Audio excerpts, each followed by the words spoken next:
Do you want to put your chess skills to the test? Now it's your move. Welcome to the world's largest chess tournament.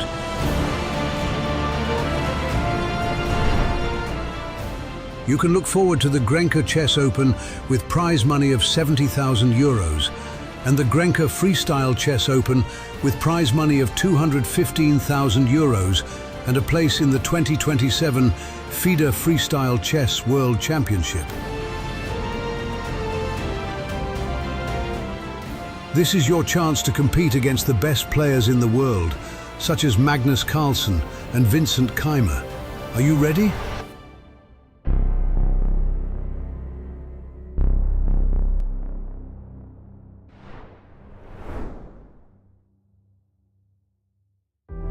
With beautiful weather setting the tone for Day 4, the Grenke Chess Festival continues. More than 3,500 players from 56 nations are part of this year's festival, bringing together cultures, stories, and unique paths to the board. What's your name and where are you from? I'm Matteo, I'm from Italy, from Milan. I'm Julian and I'm from Colombia. My name is Uban and I'm from Syria. Sabri from Turkey. My name is Jamateus Rako and I'm from Philippines.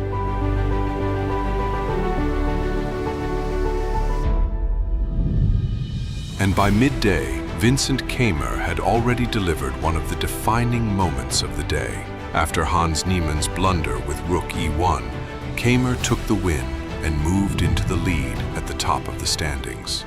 I think you would expect the game to end in a draw, but I saw that it was a bad move. Yeah, I don't think there was much for him to defend. But there were still 3 very tough rounds left, and of course a lot can happen there. What followed was a showdown everyone had been waiting for.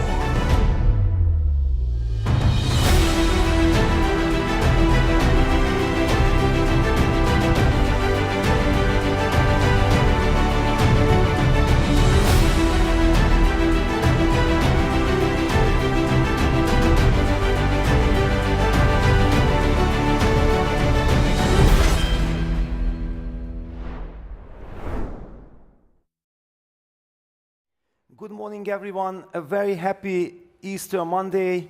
We are here live from Karlsruhe. The sun is shining. We will come to that later, what it means for the tournament, but a beautiful day.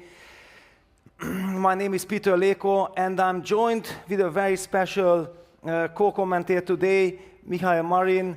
Welcome. I'm so happy to have you here.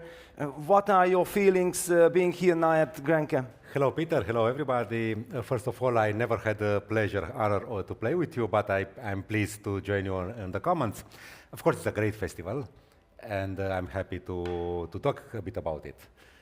Yes, we have had some crazy days, and especially yesterday, the second game when Vincent Keymer played against Magnus Carlsen, that was very emotional.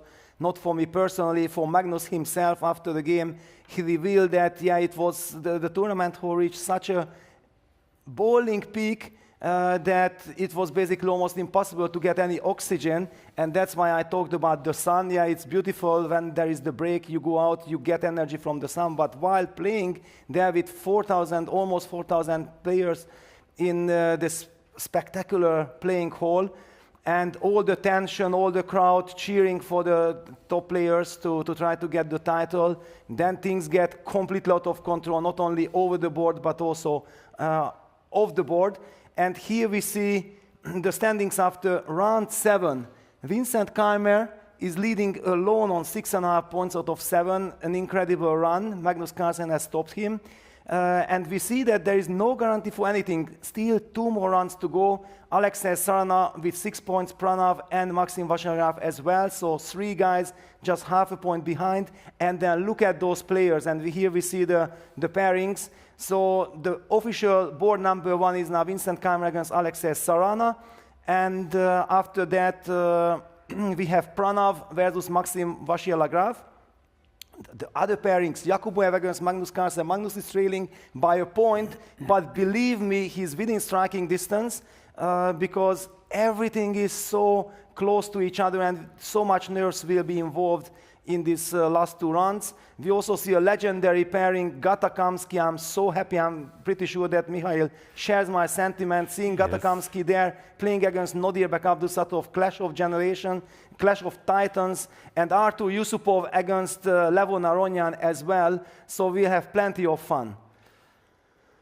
Yes, it feels like yesterday that Gata was a boy just climbing the hierarchy, until the match with Karpov. Yes, we are already seeing that players are arriving. Nyepo, I had breakfast once again with Nyepo. He's also in a very cheerful mood. And let's head to the playing hall to hear it from Sven. Deutet sich ein wunderbarer Tag nicht nur beim Wetter an. Hello, good morning. Welcome to the last round here in Karlsruhe. It's a beautiful sunny day and we are very, very excited to see the last two and all the exciting rounds today. Ja, ich habe noch ein paar Ankündigungen zu machen.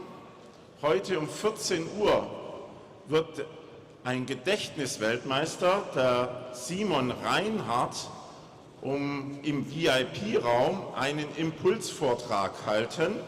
Zu diesem Zeitpunkt ist der VIP-Raum für alle offen. Das heißt, jeder kann an diesem Impulsvortrag teilnehmen und Reinhard Simon wird uns einige Themen zum Thema Gedächtnistraining erzählen. Today at 2 o'clock we will have a special presentation by Simon Reinhardt, a memory world champion, on impulses. That will be at 2 o'clock in the VIP room. So today at 2 the VIP room will be open to everyone who would like to attend. Ja, und jetzt haben wir einen ganz besonderen Gast, wie es sich für diese Bühne gehört. Wir haben lauter Supergroßmeister hier in dieser vorletzten Runde, aber diesmal auch Prominenz wieder mit Johanna Schmidt. Johanna Schmidt ist Mitglied der World Chess Hall of Fame im St. Louis Chess Club. Johanna war Vize-deutsche Meisterin im Kickboxen und bayerische Meisterin ebenso im Kickboxen vor noch ein paar Jahren und hatte eine genetische Erkrankung, die jetzt dazu eben führt, dass sie im Rollstuhl sitzt. Sie spielt hier mit auf Einladung von Herrn Roman Krulich. Herr Krulich ist einer der Sponsoren des Deutschen Schachbundes und der Roman Krulich hat im Rahmen einer Charity-Veranstaltung einen Platz ersteigert, um hier auf der Bühne den ersten Zug machen zu können. Und diesen Platz hat er der Johanna Schmidt, die in München oder in der Nähe von München lebt, geschenkt. Today we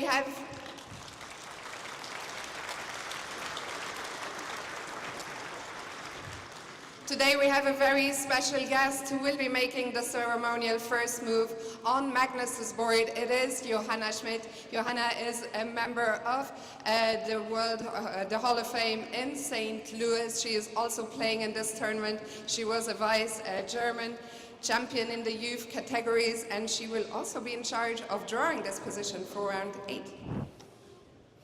Ja, Johanna hat übrigens über 50% im Turnier, hat 4 Punkte in den ersten 7 Runden geholt. Und Johanna wird jetzt erstmal die Auslosung machen. Das heißt, Sebastian und Fiona werden die Maschine in Gang setzen und dann werden wir die Bälle zu Johanna tragen. Sie wird dann die Stellung ziehen, die heute gespielt wird.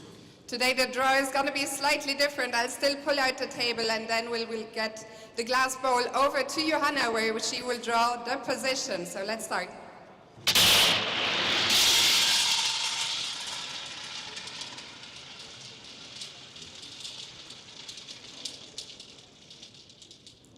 Okay, and now I believe Julia is going to be in charge of safely bringing the bowl over, and we are going to find out in a second the number of the first position of the day. So the first position is number 332, number 332, Stellung 332. Thank you so much, Johanna. You can give her another round of applause.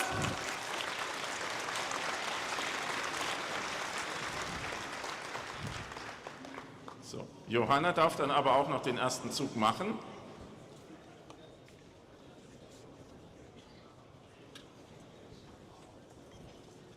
Ich bitte an allen Brettern des Freestyle Opens um zügigen Aufbau der Stellung. Du kannst jetzt schon hinfahren, wenn du möchtest.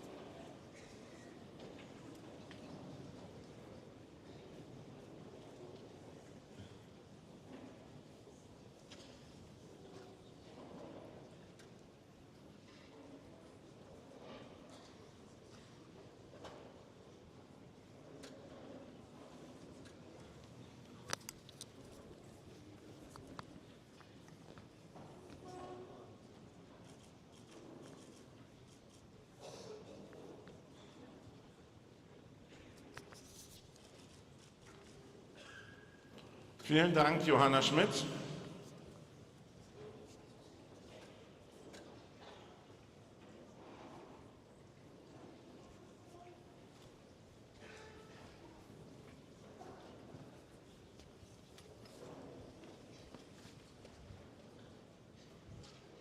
Vielen Dank, Ufuk.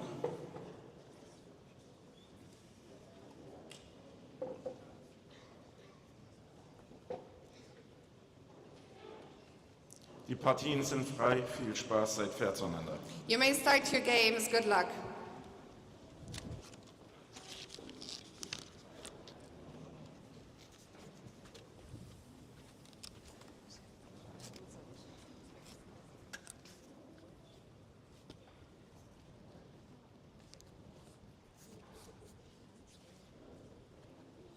Das heißt, er macht jetzt jemand dieses.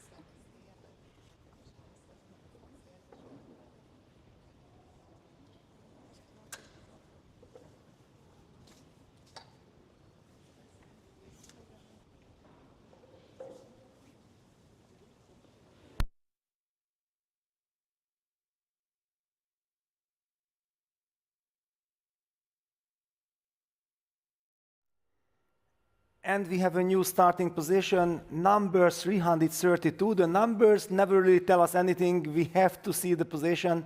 And we see another kind of very interesting position because it looks like, yes, it is a freestyle position, but still there are some normal things, yeah, like the king in the center, king on e1, queen on d1, the original starting position. It feels like this is quite a harmonious position with the bishops on g1 and b1. Normally then you advance the f pawns, f and c pawns, then automatically the bishops come to life.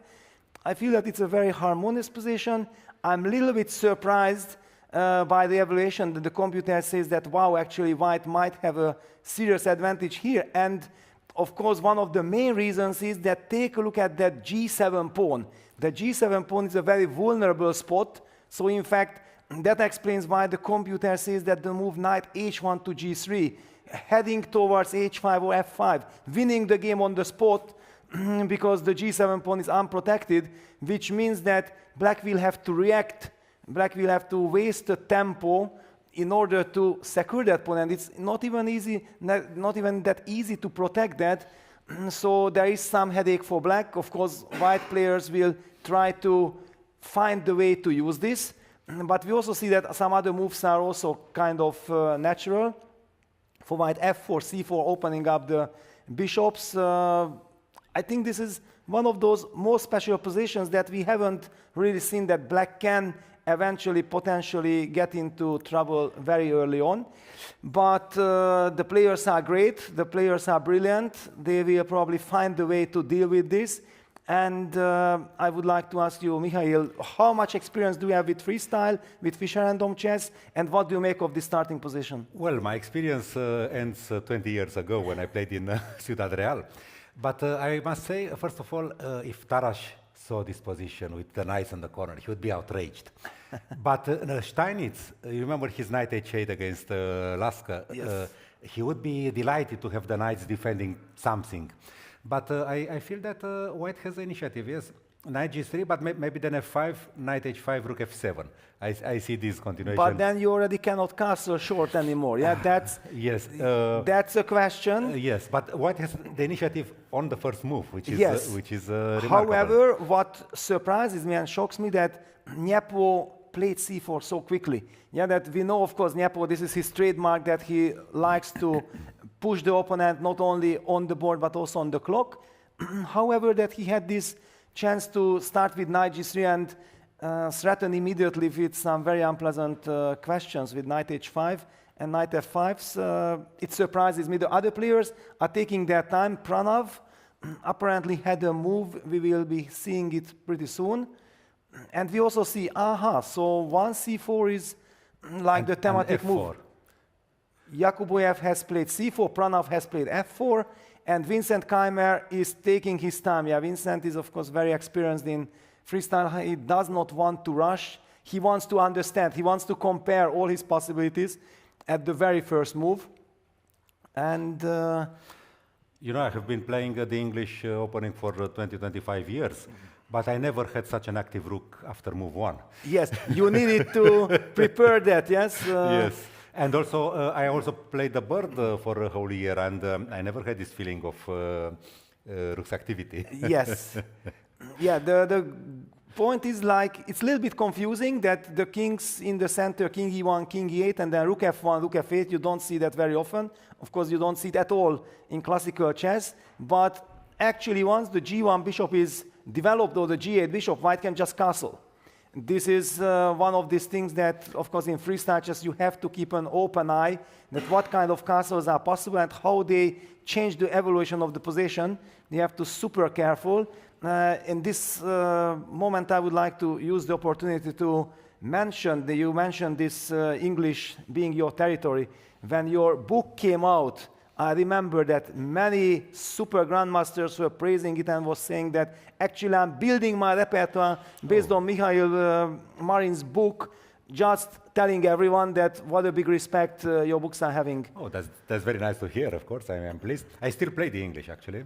Of course, English is a forever love, no? Yes.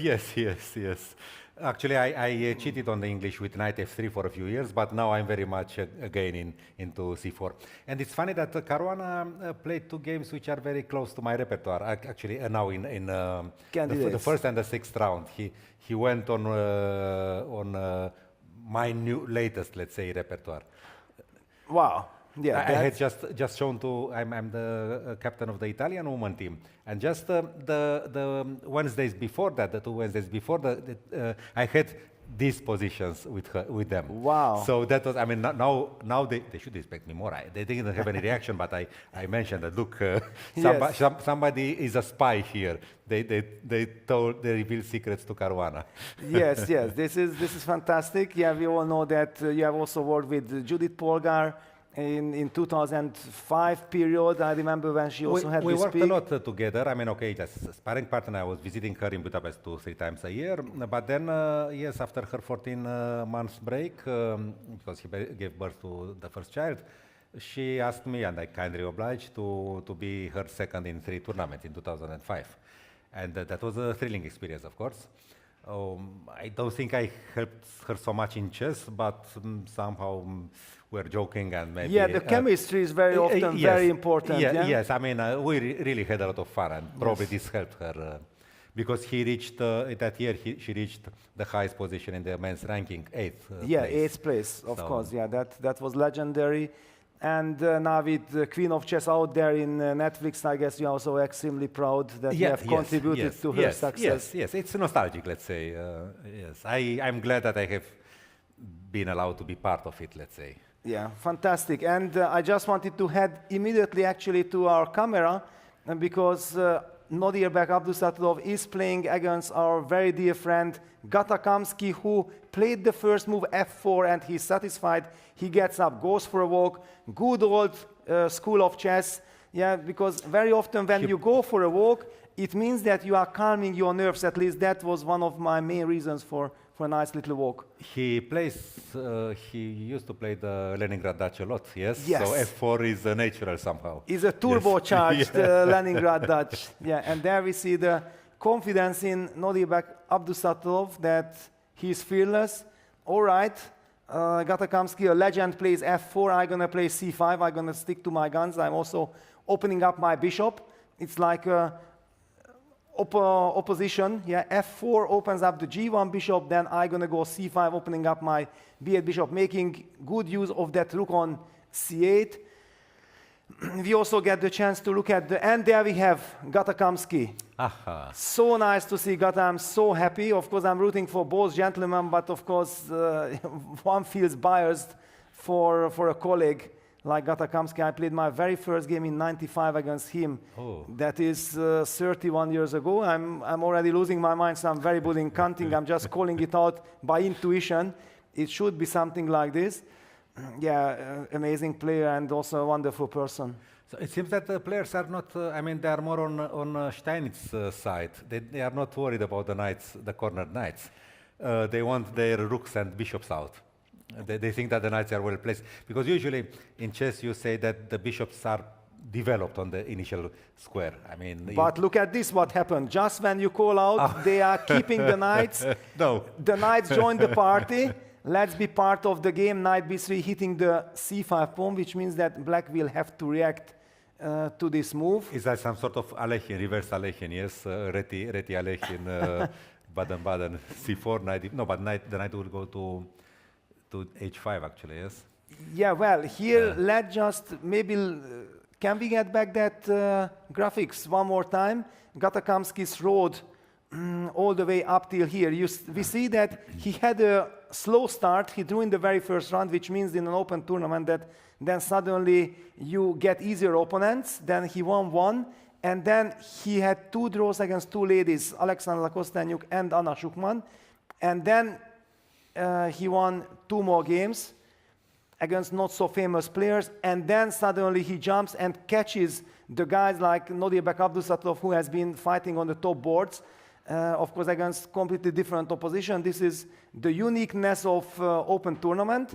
The real test is, of course, right here, right now, against Abdusatov for Gatakamsky.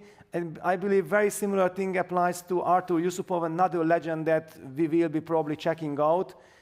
He has played against Maxim Vachier-Lagrave, one of the top guys, in the middle of the tournament. Then he lost, and then he came back as well, and he's fighting there. As again near the top. This is a unique event. Yeah, everybody gets a chance. Everybody is in the mix, and it's so nice to see. You mentioned Gata's two draws against two ladies, two women players, and actually for them this is very important because there are 3 qualifying spots for the World Championship. So I was speaking with Stefanova yesterday. So yeah, this is very serious for them. Even they are lost somewhere in the crowd, but still, top 3 women, is essential. Yeah, that will be, I believe, even maybe decide on some tiebreak regular, because the race is so close that 3 ladies finishing more or less, or even more ladies finishing more or less at the same scores is a very high probability. There we see 60,000 first prize, even the 10th place is 3,000. The winner of the A Open qualifies for the FIDE Freestyle Chess World Championship, Chess World Championship 2027 in February in Weissenhaus. That's the big ticket, that's the main goal of everyone. We already know that Magnus Carlsen and Nodirbek Abdusatov has automatically qualified because they took, Magnus is actually the reigning FIDE Freestyle World Chess Champion, let's call it out. I believe I have forgotten to mention it because in my mind this is so normal. I have been there in Weissenhaus, I have witnessed this firsthand together with Judith. We were calling out the action, and David Havel, Tanya Sajdev, and James Patterson. So things are really, really dramatic the last day. Yeah, everybody's fighting for that one ticket. Magnus, of course, fighting for the title. He wants to win the tournament. He's a player by excellence. He's a player by definition. Maybe like Karpov in his days. For Karpov, it was important to play, to win. And I think Carlsen is at least as ambitious. Of course, yeah. He's, how many? 21 World Championship titles? Or it was 21 in Doha, and then, okay, I'm losing track.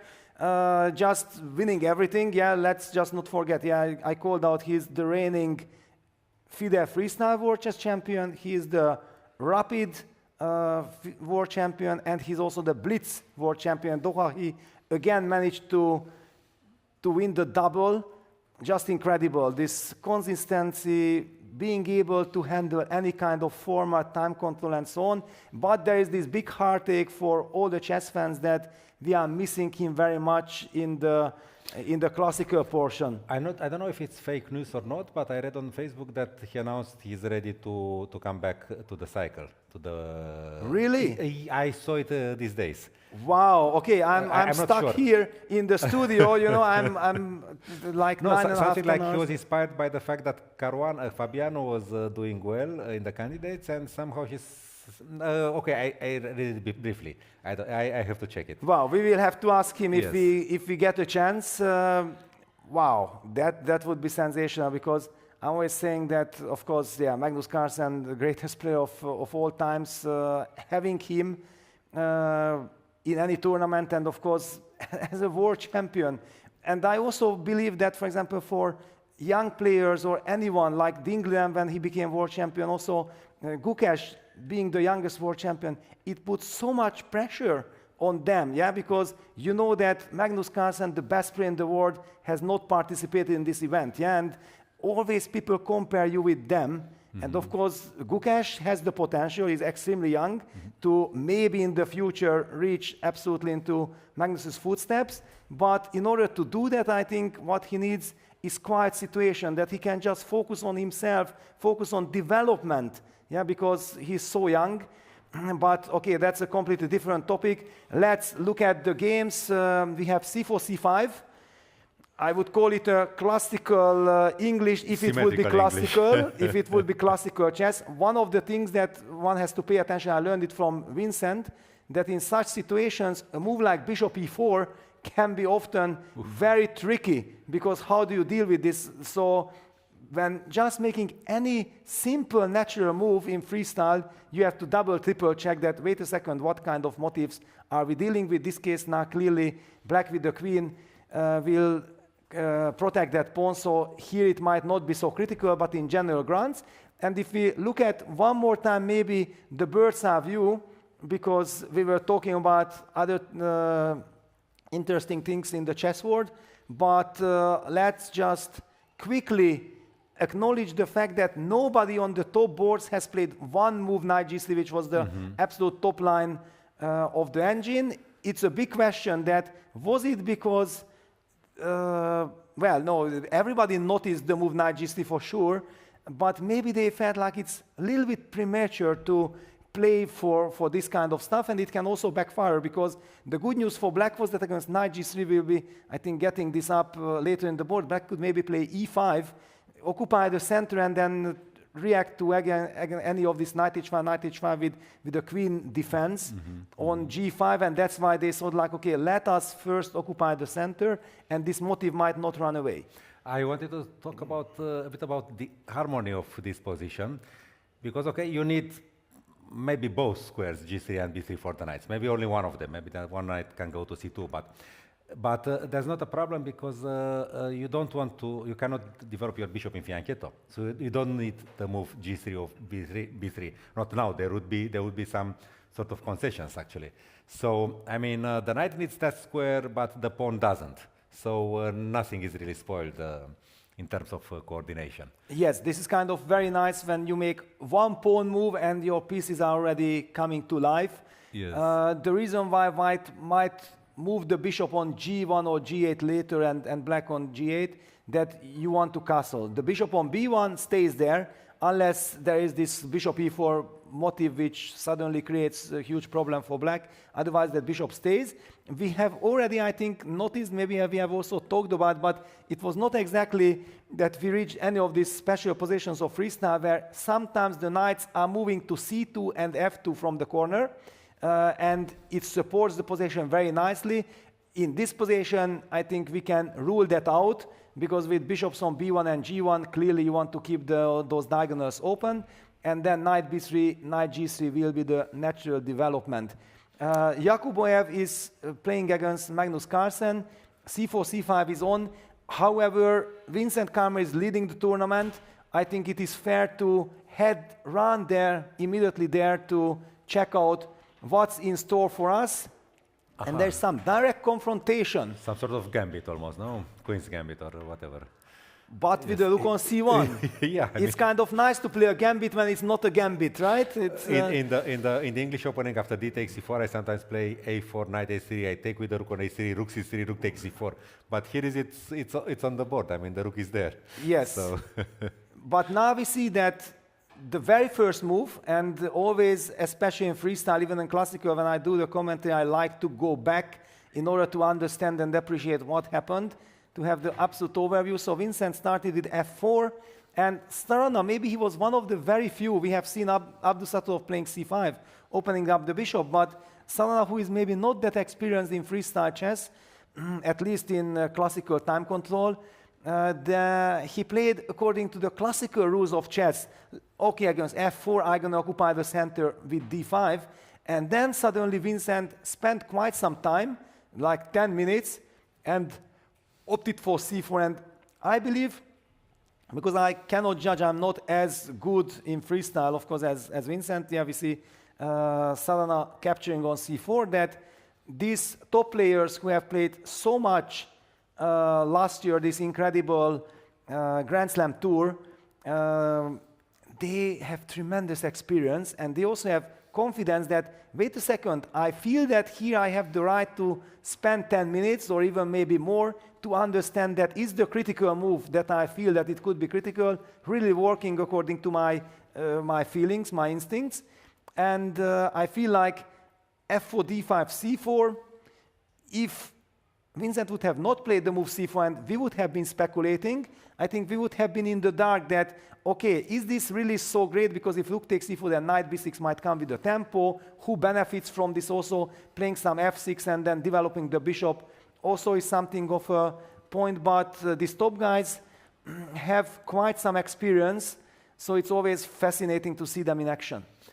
Actually, I told you that I played only once in freestyle 20 years ago, but unfortunately that was a blitz tournament. So, I mean, to play freestyle, I mean, your first and only tournament in blitz, I mean, you don't get so much. Exactly. I mean, you need time, because you mentioned that he spent 10 minutes on, yeah, you need some time to take such decisions. Whether it's good or not, we'll see, but... Yeah, well, we have the evil bar confirming that the computer likes this choice. Look at this Nyapo, how interested he is about the position, because, yeah, not only it caught my attention, but also Duda was checking it out. This is such a special kind of moment, like c4, d takes c4, rook c4, activating that rook. Yes, if it works, it's fantastic. Some ironic expression on Nepo's face, no? Did you also feel that he was something amused? No? Did you have this feeling, or? Well, it is a very special, that's why we are also talking about it. Yeah, if it would have been just some natural kind of neutral sequence, then that's a different story. I believe also we have to highlight that normally in chess, nobody is rooting against anyone or like this, but in this tournament situation, when Magnus Carlsen is leading alone, I'm pretty sure that all the players who are playing at the stage, they are thinking like, okay, Alexei, please stop Vincent. Yeah, this is kind of the, because we know that the first place is the qualification spot for the Freestyle World Chess Championship. And in this regard, if Vincent wins this game, then it is very likely that he will win the event. So making a draw, or of course, if even Sana would be able to beat Vincent, that would be brilliant news for all the other players who are trying to get that ticket. Even for Carlsen, who is 1 point, if he's trailing by 1 point. I mean, even he would have a serious chance to. But of course... but he already qualified, so it's for him about winning the tournament. Yeah, but I mean, we agree that he's like Karpov, yes, that he wants to play, he wants to win, he wants to crush. Of course. But okay, but at the same time for Vincent, it would be very nice to win on German soil. I mean... yeah, don't tell it to me, yes, of course, yes. Yesterday, whoever watched, and we hope that a lot of you have watched the game, yeah, that was absolutely insane. Things were out of control. Vincent outplayed Magnus on his territory in some strategical battle. Then Magnus, in his interview to the Norwegian TV, said that, yeah, it was some kind of a miracle that he survived, he didn't lose that game. And exactly that was my sentiment, that I understood that when suddenly in time trouble things turned, Magnus Carlsen, thanks to his incredible resourcefulness, managed to mount a comeback with this short castle, which Vincent certainly had missed at some point in the game. That was a turning point. And then I started to worry so much for Vincent, because he played such a brilliant game. He had 6 out of 6. And if he loses that game in that fashion, that loss can have a devastating effect that can completely ruin your tournament. So I was just unable to control my emotions. The game finished draw, and I felt like the draw was the result with which both players can live with, because it was such a dramatic encounter. No, but Vincent seems to be quite even psychologically. But okay, but a point would be a point. That would be something objective. I'm not sure if maybe there are some other players, okay, better not say names, who would be devastated by a loss. But I think Vincent is kind of maybe not so experienced as others, but still young. But he's even psychologically. At least what he shows during the game. Yes, he's even. But I was also kind of trying to be even all my life. But when you lose a tragic game where you feel like you outplayed the best player in the world in a very great fashion, and then you missed one move which turned the tables, and then you don't know what to play for. Should I already shut it down, or should I still try? And then finally something bad, and look at something bad happens. That's very difficult to deal with. Here we see Vincent Keymer's road to 6.5 out of 7. Look at this from run number 3. Georg Mayer, Volodymyr Murtsin, Nodirbek Yakuboyev, Hans Niemann, 7th round Magnus Carlsen, and we are talking, and now Alexei Sranov, we are talking about double round tournament. And I'm so happy that I feel all the pain. I'm extremely exhausted. My voice is disappearing and so on, because this case I can relate to the players. How do they feel by playing on stage, giving their absolute maximum in each and every game? Actually, I must confess that I chickened out. I was invited to play, but we came 2,000 kilometers by car to bring my wife's paintings. She has an exhibition here. And I said, well, after 2,000 kilometers of driving, playing 9 rounds in practically 4 days is, I'm That's not sure. Another challenge, yes. But then I started looking at these freestyle games, and I felt that my fingers would, and I'm glad that we are now here to comment, because I get, maybe it's the first step to to get the inspiration also for a next participation. Let's say. I can tell you that I'm talking with all the top players. What are your feelings and double runs? And already last year was a sensational meeting with Alexander Grishuk in the elevator, like 9:20, running for the last day's 8th round, and then I asked him, like, I was expecting normally I would be dead and Alexander would be dead at that moment. Yeah, we are just not used to waking up too early. And I said, yeah, double runs. And he said, yes, but it's freestyle, it's Fischer random, which means that you don't need to worry about preparation. You bring your energy to the game, and you spend the energy at the board. And this was the vision of Fischer actually with the freestyle chess, that you don't burn yourself out in the preparation. But you keep your energy, you have a good sleep, you don't have to think during the night what I'm going to do next day, because you don't have even the knowledge of which position you are dealing with. So the best thing is to forget about chess, have a good walk, have a nice dinner, have a good sleep, wake up, and then come to the board with all the creativity, energy, determination to show your best. You know, I'm frequently doing that in normal tournaments, actually. I mean, when I play in Sevilla, I would not switch on my computer. Sevilla is such a beautiful city. I would walk the whole morning, and then, then eventually, I know with who I'm playing, but I don't care about what. I don't know what I'm playing myself on move 2 or 3. And you anyway a system player, I think, yeah? That you like English opening, where you have a very good understanding, you have your move orders. Yes, and I can choose because it's like an octopus, the English. I mean, you can play like this. Like there are many and I don't know what I'm playing myself. So how is he supposed to know what I'm going to play if I don't know? I mean, move 2, 3, 4. Yeah, and with black, of course, it's trickier, but okay, with black I can also invent things. So, but of course, it's better to look a bit. But sometimes I have this freshness. I mean, I just play. I mean, yeah, you have the energy. Yes. And also now when there are all these super engines, the preparation can be extremely painful because the computer, no matter what kind of idea you come up with, the computer neutralizes it in 2 seconds. Yeah, immediately you see 0-0, no advantage, no hope, nothing. It's depressing, yeah. And I mean, it's very depressing, yes. And with the black, you are losing. Like Petrosian said. Yeah, things are out of control, but yeah, let's enjoy now the bird's eye view, and I want to highlight, for example, Yakuboyev. Okay, first we take a look which first move had been played. This is always a very nice kind of graphics, and we see that only 6 different first moves had been played, and I will even tell something to that, but yeah, for the moment, yeah, C4, which was the most natural move, played 18 times. D4, a bit strange, because one feels like opening up the bishops has main priority 15 times. F4, very logical. So basically, in my mind, F4 and C4 equally strong. Knight G3, trying to win on the spot 11 times. E4, traditional, best by test, as Fischer used to say, E4. Well, this isn't exactly that position.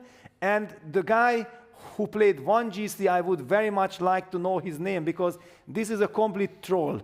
Yeah, he basically, I think, wanted to play the worst possible move in first move just to get this prize, and this was, I think, intentional, because I cannot imagine that he really played G3 with the intention that this is a good move, let's just have fun. Like Fischer's bishop takes H2 in the first game in Reykjavik, yes? Yes. Yes. But look how interesting the game of Vincent is becoming. That G6, I mean, aesthetically it looks very logical, but G6, okay. Maybe he wants to play H5. I don't know. Yeah, well, he had to defend, yeah, against, because you remember the knight was threatening to go win the game on the spot.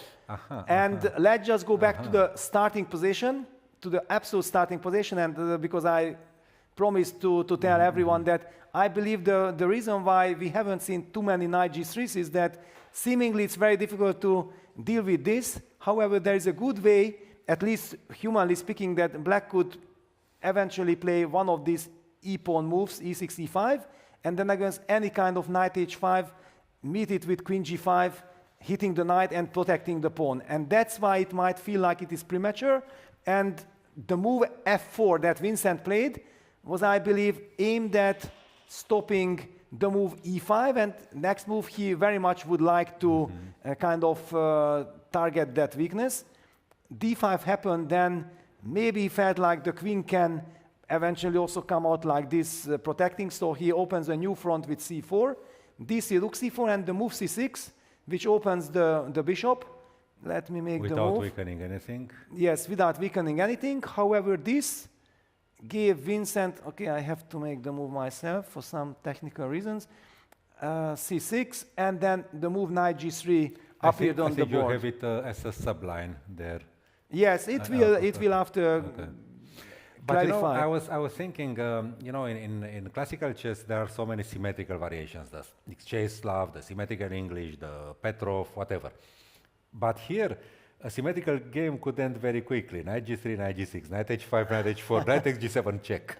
Okay, yes. Which is a mate. Also here, let's just highlight one more time. One careless move, and it loses the game on the spot. Yes. So, of course, for this reason, Solana has played the move g6, which is a little bit an awkward move, because the knight on h8 will have some trouble, but since probably black had anyway no chance of putting that knight on g6 because of the knight h5 threat, I very much believe that Solana is counting on potentially use that tempo hitting the rook on c4 with f6 or f5. And then e5 maybe also, yes? And also the knight will... Knight f7, e5, yes. take with the knight maybe, yeah. The knight comes out, yes. So it is very interesting. We see that the computer likes white's position very much, but I also feel that this position has the tendency that white has to be very energetic. because you play slowly, you give couple of moves for black, and black will coordinate, and black can actually have a very harmonious position. Yeah, okay, now the question is whether you want to keep your rook active. For instance, knight b3, f6, or f5, rook d4. If you want to do something like that. I mean, in the English opening, sometimes you do such things. Yes, but where does this rook go then? Yeah, it blocks the bishop. Yeah. Okay, black would just sidestep, for example, with the queen to c7. Yeah, I mean, okay, and maybe now e4. I mean, just to, you are better developed. Yes. You have 3 pieces out, and okay, black only has the queen out, which... However, let's just say f takes e4, for example. So something is, it's not really hanging there, yeah. Knight takes, maybe, or bishop to develop the bishop as well, and threaten f5, maybe. Yeah, for example, bishop takes. Of course, the king is in the center. Let's play something like knight b6. Maybe bishop e3 to get castled. Yeah, I would like to put something on d5. I don't know if the bishop or the knight, because this will be my outpost, and maybe go long castle. Let's not forget, yeah, just like we mentioned that short castle is possible, long castle is possible as well, but only possible if the d file is blocked. Yes, but this would be somehow very tensioned.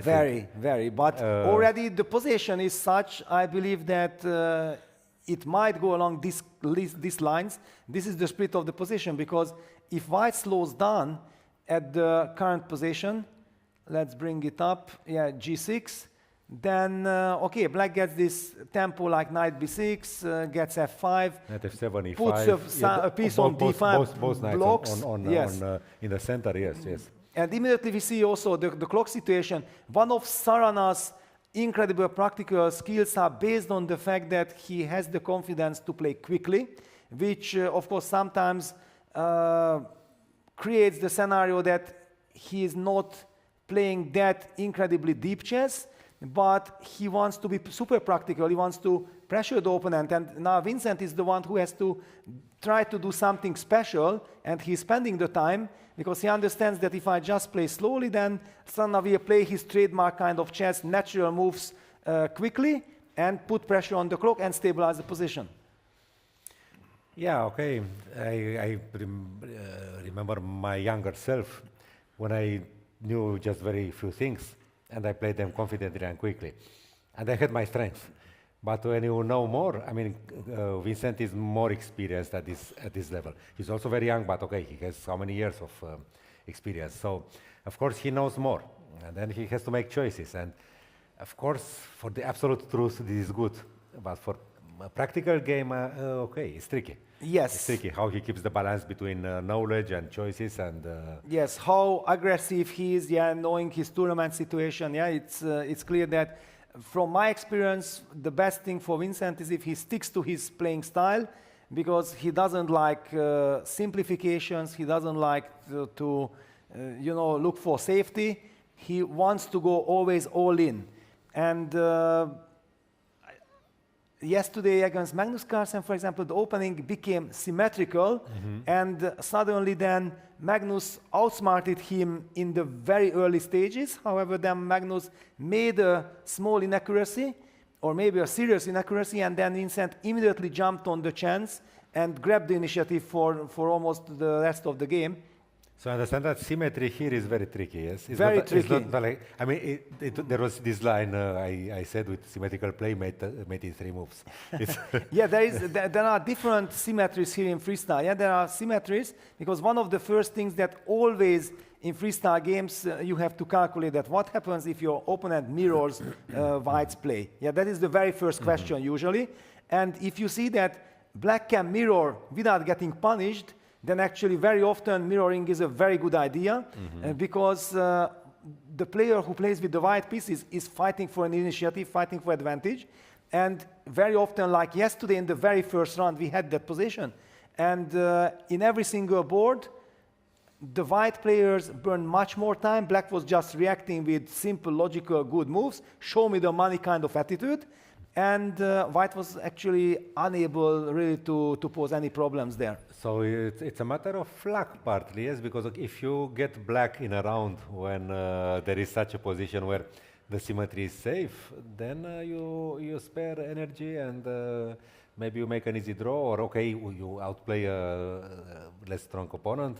But if you get black in a round like this, when white already has an advantage according to the computer, then it's trickier.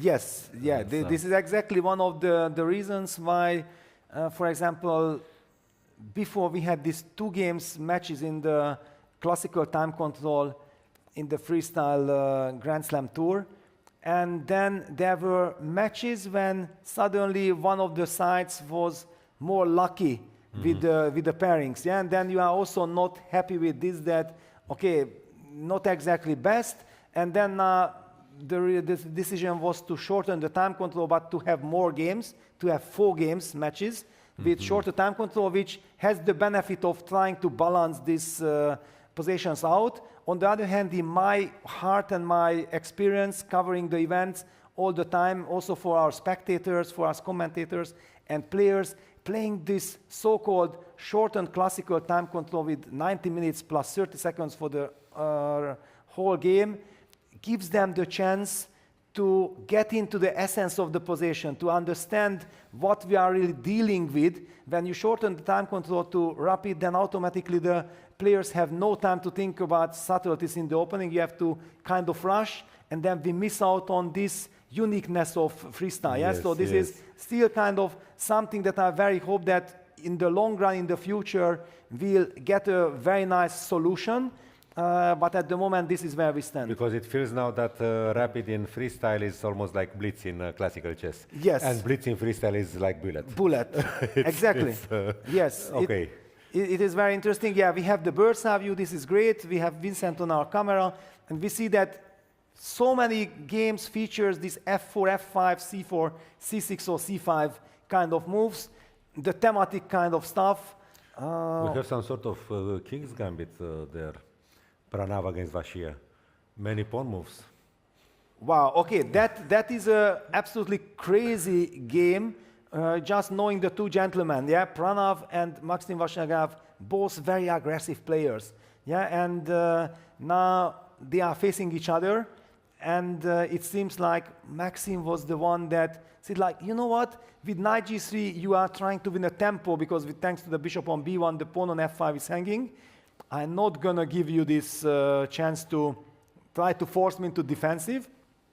I will try everything in my power to try to fight for the initiative myself. I remember a game between Korchnoi and Gashimov. I was playing there in Regia Emilia. Korchnoi started the game with knight f3. He made some passive moves like this, okay. And then Gashimov plays a very provocative bishop f5. And then Korchnoi wakes up and he starts g4, f4, g5. And he won a piece very quickly. He didn't win the game, but so the same happened here. Okay, knight g3, okay. And then suddenly we have some crazy structure already, and maybe it will get even crazier than that.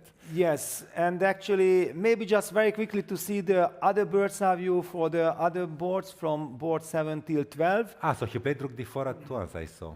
Okay. Yeah, no, okay, yes. Yes, that we'll anyway see afterwards, but for the moment, let's just quickly look around. So the c4, c5, bishop e4 kind of motif also happened in the Fedoseev game against Alian Chopra. Yusupov against Adonyan, 2 legends of the game. And look at this, the evil baron move 5 gives serious advantage to R2 Yusupov. What an incredible sensation would it be? Of course, we are at the very early stages of the game. If suddenly R2 would pull up this sensation of the tournament. So we'll have a fianchetto after all in Fedosev's game. After all, yeah, the bishop gets to the long diagonal. I already start to understand the position. I mean, is this blockade with g4 and c4? I mean, is the English philosophy. The knight on g3? No, it's already coherent, let's say. No? Yes. Then we have Yusupov, yeah, that's interesting. Yeah, that's incredibly interesting. We'll keep an eye on it. Hans Niemann against Shashi Kiran features exactly the same thematic that was featured in Pranav versus MVL, but MVL opted for e5, sacrificing a pawn, or we don't know if it's a sacrifice, in any case, fighting for initiative, rather than defend the pawn on f5. And the other players are already, I think, only on 5 points, a little bit too far away from really fighting for the title, so we're not going to go too deep into those games. Only to say that the Nihal Sarin with Noy is also It also takes some contours of classical chess. Yes. Somehow. It's not really shaped until the end, but it's on the way. Yes, it's on exactly. The way. So I think let's get back to our bird's eye view, and I believe we can pick up the Pranav Maxim Vachier-Lagrave game. Okay. By the way, now we see Nepo and Mendonça in action there as well. Wait a second, why did we have, yeah, okay, we have Pranav. Let me pull that game up in order that we get into some depths of this craziness, what we are witnessing. Let me try to analyze, but before we start, head to the starting position. So f4, that was another game like Vincent opting for f4, c5, knight g3, f5, which means that, yeah, okay, white cannot play prematurely knight h5 because then g6 comes and knight g7 check is just a check. You lose the castle, but you win the... You win the game, yes. So always be careful with these kind of things. So after f5, c4 was played, targeting the pawn. The bishop comes to life on b1. And black has to react. We have seen that in Hans Niemann Shashi Kiran game, black defended the pawn with g6. And then we said, no way, I spent quite a lot of time because I don't want to be passive, and opted for e7, e5. And Mihail, what do you think of this? No, it gives me the feeling of some crazy gambit. I mean, e4 gambit. Yes. Okay, because everybody is hanging, no? So if f takes e5, then maybe g6, no? Yeah, well, my very first question would be that after knight takes f5, what happens? Yeah, because I'm taking the pawn. Knight takes f5, yeah. And I'm also threatening knight takes g7. So what is that attracted the attention of Maxim against knight f5? That would be my very first question. Yeah, maybe he wants to play for development, I don't know, queen f6. But then stepping into this spin, yeah, it's... No. I don't know. I'm just highlighting that why I played some training games with Vincent, and okay, because always the qualification was like 10 minutes games, and then, okay, yeah, let's practice 10 minutes games. And the problem that I faced with freestyle was always that I'm thinking like, yeah, if I do this, that is a problem. If I do this, that is a problem. There, I have seen only problems to myself, and I was unable to play a single move with white, yes, because of this stress. And then I understood, if I'm playing with the white pieces, I have to look from the black side. And then I realized that, you know, I'm most worried of this move. Then I turned back, and then I made this move. Because otherwise my mind was just not able to deal with all the challenges that the position was bringing. Yes. So maybe g6, but okay, g6 here.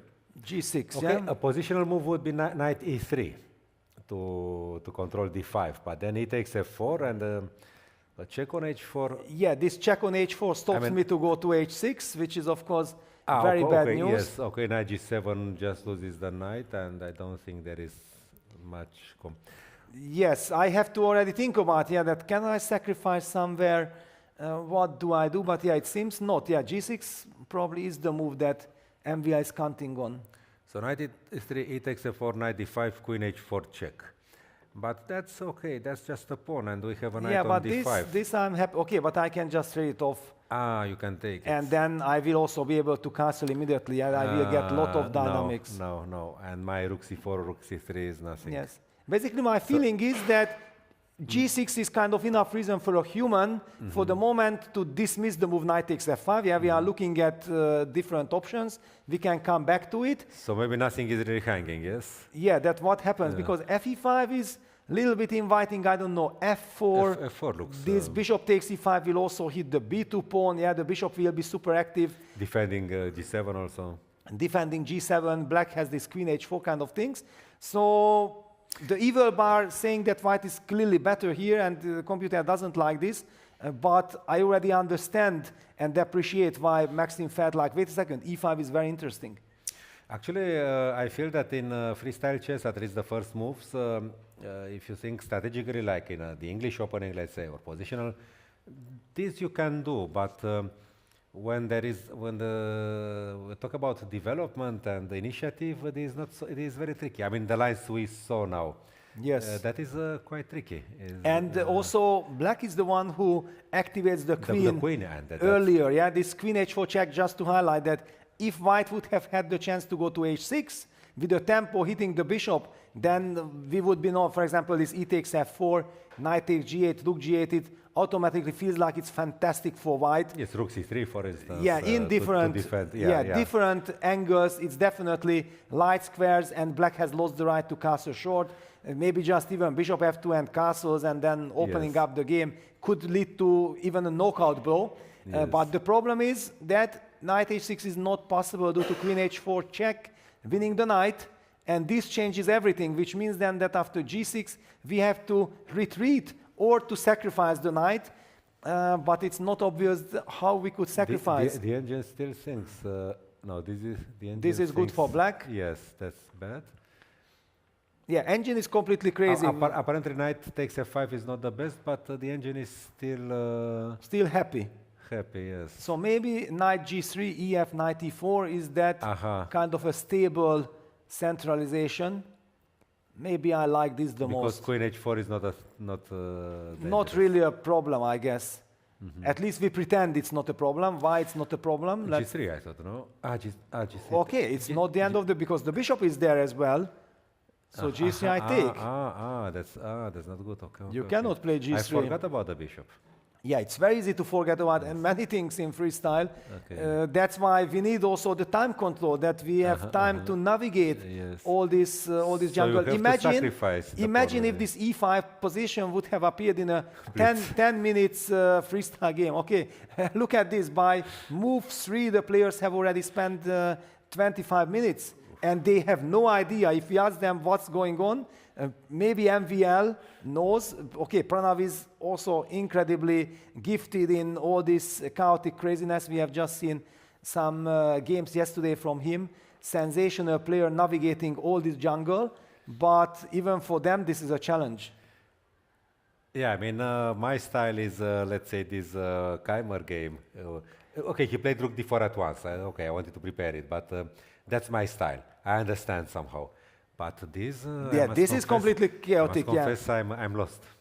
Yeah, and there is no shame on it. I always like to be lost because in analysis and everything, because it just shows that how complex it is. Yes. And then imagine you are there at the board, clock is ticking, so much tension, so much at stake. These are the players who are trailing Vincent Keymer by half a point. Whoever wins here has incredible big chance of eventually making it to the World Championship. It's so much at stake, and it's all the heat on move 3. Sorry to ask you, do they play some playoffs if they share? No. No. It's just by tiebreak regulation. Yes. Okay. Yeah, which is always a heartbreak, because somebody who scores the same amount of points falls victim. But on the other hand, after playing 9 classical games in 4.5 days, at midnight to start to play some blitz, actually it's crazy. Strange they don't do this at the candidates, because the candidates is, I mean, okay, they have a lot of days, so. But I think in candidates now maybe they changed already. I think I'm not sure. Let's wait for confirmation. I think now there is a playoff in the candidates. There is a playoff in the candidates. Yes, because this is absolutely justified. It is no way. How can you decide candidates by not having a playoff? Yes, it's very strange. It is very strange. Yeah, but in Toronto, not. I believe yes. So okay, all eyes on the players. We are in the dark. We also do not want to be influenced by the engine that, so white can do this, white can do that, and white is better. No, because it doesn't show the picture. If Pranav would be confident that I'm having a better position, he would have already made his move. Let's just enjoy this incredible battle and also the courage of Maxim Vachier-Lagrave in such a critical game with so much at stake, going for e5. That's already tremendous respect. And let's head back to the bird's eye view. Let's see the developments on other boards. Wow. Actually, the Niepo-Mendonca game is very similar to Pranav Vachier-Lagrave, just with the pawn being on c6 instead of c5. And bishops got exchanged. But bishop d. Wow, we have to go. We definitely have to head to.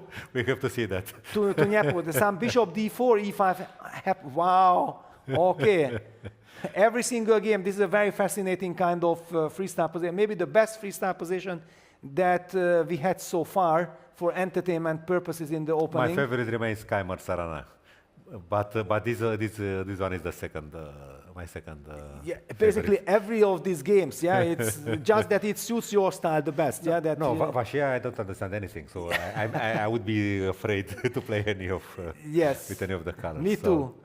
So C4, C6, F4, F5. So don't be afraid. This is not gonna be an exchange Slav. Yes, no, not at all. Okay. F4, F5.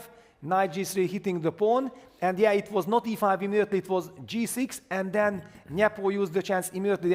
Just like this C4, C5, Bishop E4, we see this thematic. Black cannot play Knight F7 because then White traps the rook. A typical motive, yeah, how often we have seen this appear in many of these freestyle games. The players, of course. Sometimes Bishop takes H7 wins a rook, yes? Yes, yeah, that is the absolute horror of all horrors. Because here at least one could claim that, I have some positional compensation, dark squares, everything, but of course it's more like a joke. And we have action. After Bishop D4, Black played the move E5, sacrificing the pawn out of necessity. No, but it's also, for classical chess, it's some sort of normal reaction. I mean, you don't lose time, you...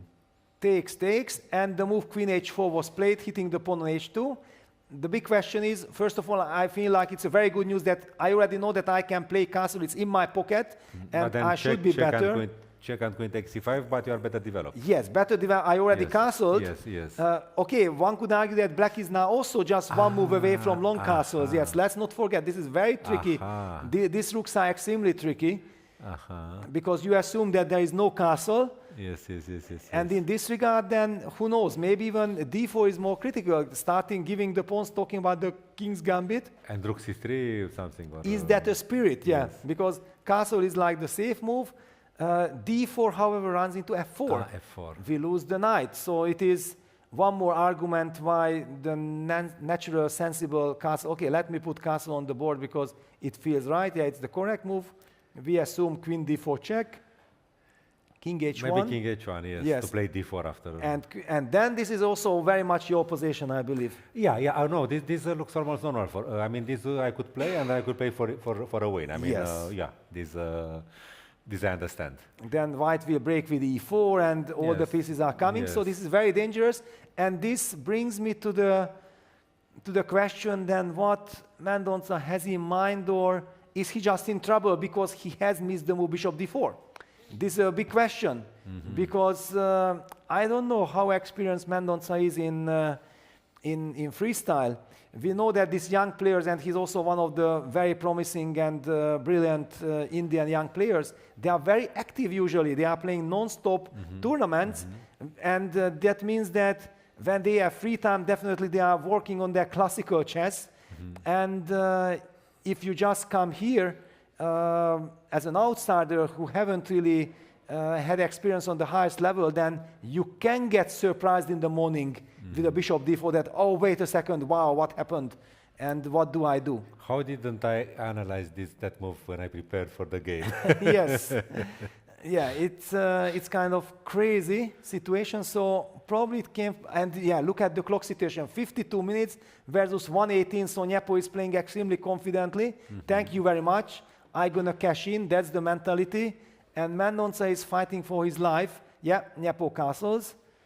Of course, thank you very much. Knowing that Nyepo, he has also created, queen d4 check, king's gambit, chessable course on king's gambit. And he has been playing the king's gambit on highest level also quite often. But you know, maybe after king h1, f4. King h1 and maybe now f4. But okay, knight e4, then I activate the knight anyway. I forgot about the bishop. This bishop. I forgot about it. This hidden bishop. No, of course, this is winning. Yes, okay. because it is so easy, and the reason why you are missing it already for the bishop on b8 you missed, the bishop on b1 because the bishops had not moved yet, and just by one move the bishops activate itself. I always feel that these bishops on g1 and b1, they are much stronger than bishop h1, bishop a1s, because when we are talking about bishop h1, bishop a1, then all the bishops are on the long diagonal. And that happened yesterday in the very first game of yesterday's double round, what it was, run number 6, I believe, and there the players neutralized each other, because you start with g3, b3, black plays b6, g6, sooner or later, and the bishops will be traded off. But here with bishop b1, bishop g1, the diagonals are actually opened, and they are very powerful. Well, talking about this word, I forgot. In classical chess, they many times say I forgot when they actually didn't see it. It's some form of saying I forgot that in that. No, you didn't say it. But here we frequently forget that there are bishops on b1 and b8. It's not like it's the truth. Yeah, I'm a little bit surprised that Jan is taking his time, but he shouldn't be rushing. He knows exactly that this looks very promising, and he's 1 point behind the leader Vincent Keymer. Just like Magnus Carlsen, Nodirbek Abdusatov, and many other brilliant players, including Mendonça. And in this regard, he knows exactly that if I win this game, I will have serious chance in the last round to achieve something big. And Nyepo often had this strengths by playing quickly winning games and also playing quickly missing games. So finding the right balance here when he has a chance, I think it's very good, very clever. Vincent is also checking out the game. Magnus had already checked out this game. What on earth is happening here? But I think they just look at the position. I don't think they have their own games. I don't think they calculate things or. It's more out of curiosity. I mean the position deserves. Yes, that how did they? And then okay, black means bishop d4. So basically, I think this is the message that they are taking away, and they understand that Nyepo is having a great chance. Maybe now it's also important to check out on Vincent and then also Magnus. What are the developments there? Sadhana is taking his time, and look at this. This is a very direct kind of action. It's a positional. I mean, okay, now he stabilized his pieces in the center, like in the English opening. No pawns in the center, rook on d4, and. This was the moment we left last time g6, and then we moved. You mentioned that rook d4 was played. This is the moment when we are coming back to this move. Hitting the queen, it makes perfect sense. The queen has to move. The queen moves to c7, and white plays f5. He hurried up. The knight came to b3 anyway, but he played it. He didn't allow the f5. Exactly. That's the difference. Yes, that's also one of these things that I have. You know, whoever is interested, I keep on encouraging everyone. Just rewatch all the action, all this incredible footage. You have it on the internet. The first 10 minutes when the players get the new position in the Grand Slam Tour, then the top guys were discussing with each other for 10 minutes what they think about the position. Fantastic stuff, some brilliant ideas and direction, and you can learn and appreciate how these guys are actually navigating all these challenges, and then you can combine it with your own understanding, and I believe you can benefit a lot. And whenever I see these f4, f5 moves, this is like a typical stuff that the idea is to kill that knight on h8, because when you can only play f6, both pieces will be fighting for the same square. But at the same time, okay, f5 is impressive because it's sustained by the knight and by the bishop. You don't get this so frequently. Maybe in the Penrose attack in the Benoni, there is something like this. e5, d takes e5, f5. But the knight on h8, the Steinitz knight, defends g6. So it means that you have not won the game on that wing yet. Yes. I mean, okay, you are better, okay, it's pleasant. And that's why black also has the chance to play f6, because of the protected g6 pawn. And maybe he will play e5 and take with or e6 and then take with the bishop on e6. So that's why Vincent is actually activating his knight very quickly in order to avoid any kind of breakout.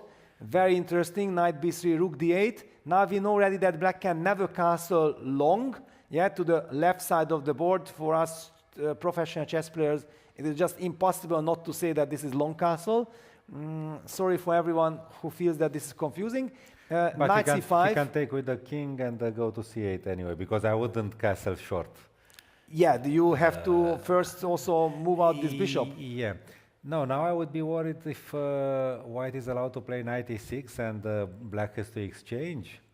Then I don't know what to do with the knight, because g5 loses for many reasons, and then the knight is just dead in the corner. What I see that, Vincent is trying to be very energetic. We talked about it, that he feels like his play is justified because of the time factor. Yeah, that he's the one who is putting the pressure. No, but he played very constructive moves. He played very constructive. Everything connects with each other. Yes, and it's positional control and initiative. Yes. Because just in time, knight c5 not to allow e6. Yes, e6, e5. So basically, I'm somehow expecting a move like knight b6 to come. Yeah, that knight should join the game, but can we do it? What are the consequences? Because if you place e5, f takes e6, b6, then knight d7 is kind of killing, no? So which move? e5, f takes e5, b6, but then the knight goes to d7. Yes, no, there will be some problem here. Yes. Yeah, with a knight on b8 it would be different, but exactly. like this knight d7. Yes, then this is also horrible. So no, this is impossible. Yeah. No, I just try to. Yeah, to explain that black would like to kick out, but he's not able to kick out. That's why my feeling was to try to play the neutral move, knight b6. Yeah, probably that's the worst piece. I mean, I'm not worried about the knight on h8 yet. But yes, the knight on h8 at least has a purpose defending, as you mentioned, the g6 pawn. But now maybe, okay, knight e6, maybe we should not hurry with it because we may lose that pawn. But just from a structural point of view, knight e6 can be unpleasant. Yeah, well, actually, with black, I'm happy about knight e6, and I'm unhappy. And the reason why I'm happy that I feel like, I might target that pawn. On the other hand, if I don't target them, my knight on h8 might be dead. Yeah, so yes, yeah, but the pawn. Maybe I was thinking maybe here to take on d8 and play bishop. No, not here. Instead of knight e6. Well, he actually captured on d4 first, so we already have a move, which means Vincent will blitz out bishop takes d4. Okay. I was thinking to bring the bishop to h6. I mean, after knight b6 to take on d8 and play bishop e3. Just like this. And bishop a6, bishop g7. Maybe I win a pawn. I attack your beautiful Stanitz knight. But in general, I'm also not so much liking this from black's perspective that it gave white knight the right to castle quickly. Yeah, that we deal out the bishop. Maybe he was afraid that after knight b6, simply white takes on d8, as you said, then he has to take with the king because the pawn is hanging. Yes, and bishop e3 maybe, no? He loses the right to castle, but... Bishop e3 also threatens bishop f4, but okay, the bishop is going to h6, g7, actually. Yeah, bishop f4, bishop h6, bishop g7, there are many... Okay, if I'm worried of both, then I can play a move like g5. Yeah, but okay, then I castle and I play a positional game. And also, whenever you play knight e6, fe6, then also the f5 square will be... Even if I lose the pawn on available, e6. yes. Yeah. Very dangerous, so... Yeah, Sana is in a difficult spot. After knight c5, rook d4, bishop d4 played. Also, he's spending time. What did he play? He played queen to c8.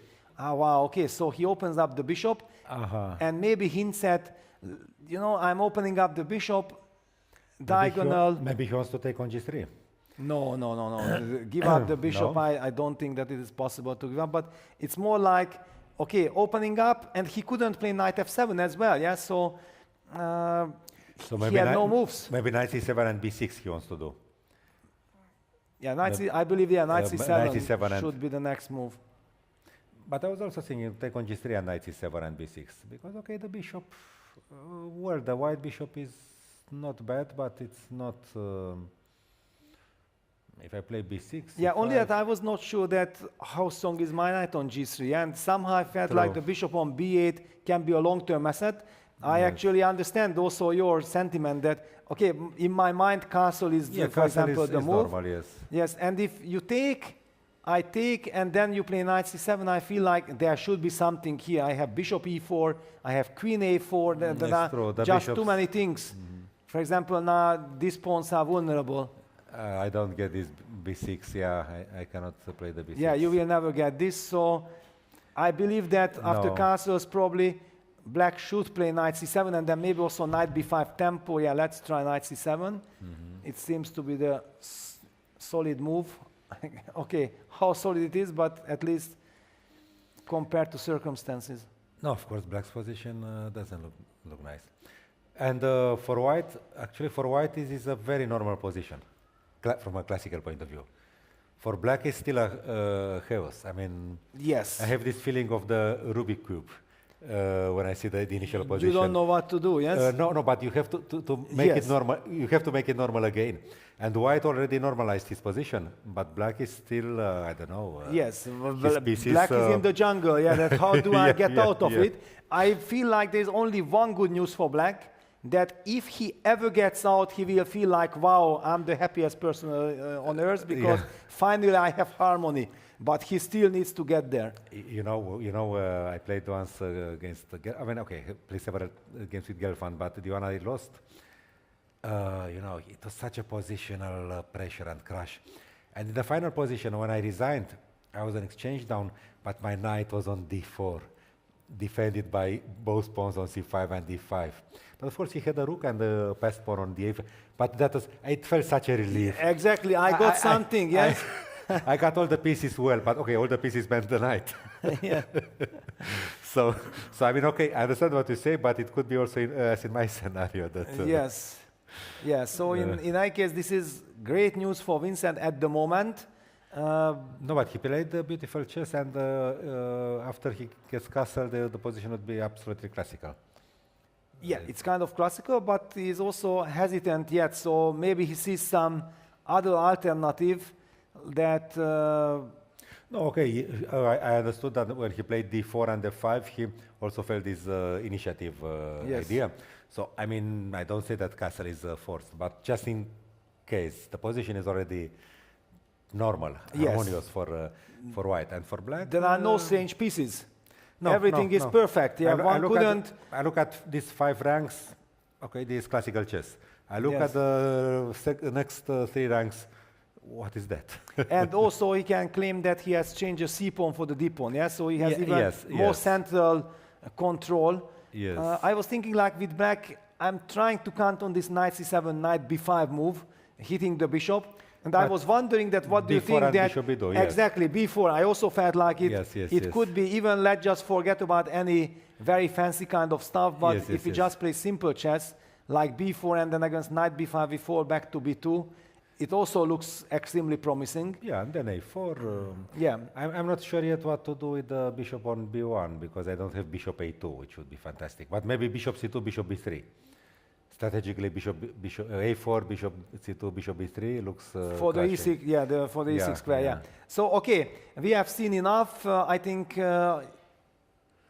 we can move on. We have to get an update on Magnus's game.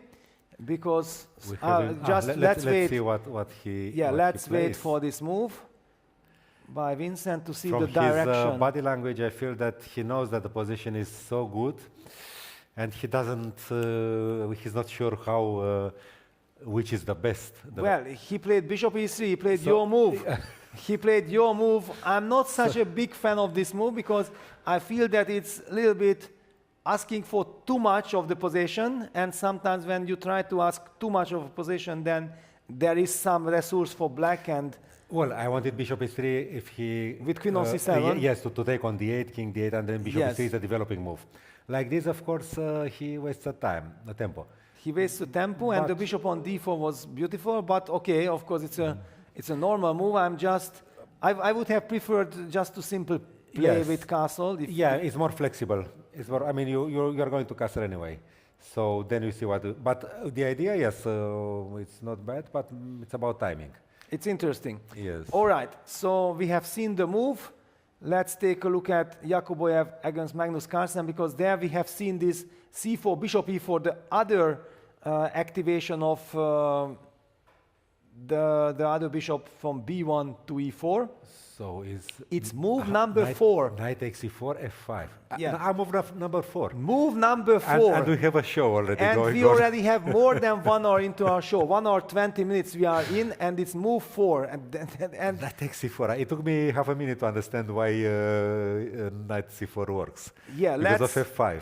Let's also first just put it on the board. Yeah, let me just show everyone stuff. The rook takes c4.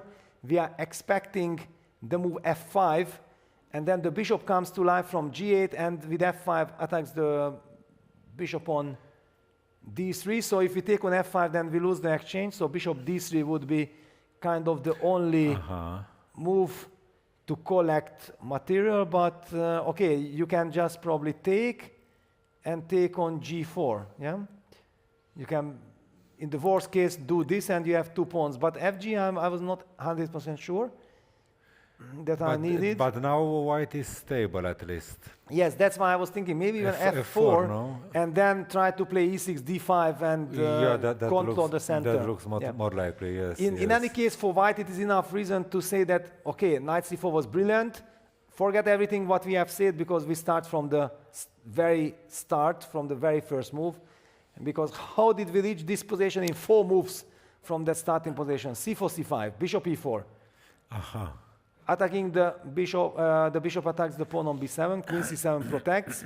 Now white plays g4. I remember you very much liked it, that there is stability. Yes. White makes sure that black won't be able to play the freeing f7, f5 move. But eventually it may happen if rook takes c4. Yes, and after knight g3, knight takes c4, and the heat is on. I'm expecting, not expecting, but my very first question would be that what happens if I ignore this knight and continue with this plan of targeting that pawn on g7? Yes, because the knight will be on c4 for a while, maybe. Well, so, but I will also try to take it after. Yeah, for instance, knight f5 threatens to take on c4, but it's not good. Yeah, it is not good. The point is that actually I don't think that black really has to worry about this knight take g7, king d8 business. This might be very good for... It's a blow in the wind, yes. Yeah, yes. It might not be a problem.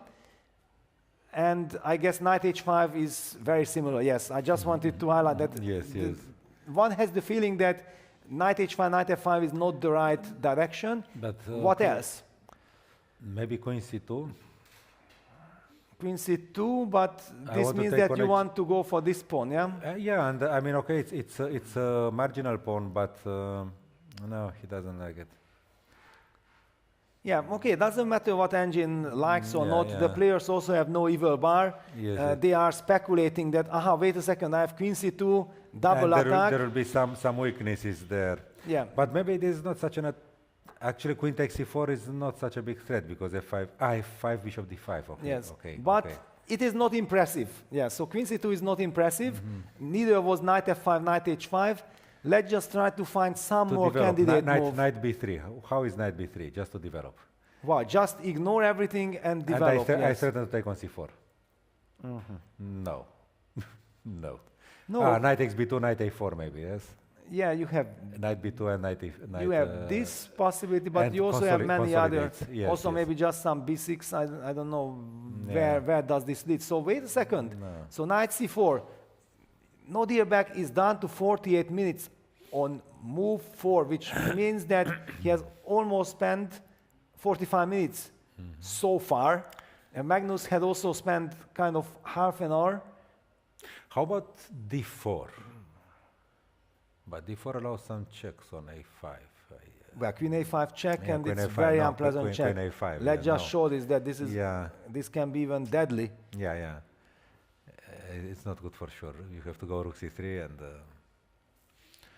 And what if we open up the g1 bishop? Can we play something like f4? Yeah. Can we play something like f4? Or f3, who knows? I like f4 actually. Yeah, f4 on the board, F4. yeah. Okay. F4, yeah, it makes perfect sense. Opening up the bishop, that's the key. I made 3 moves trying to attack c5, but you and Nodribek found the right one, the right way.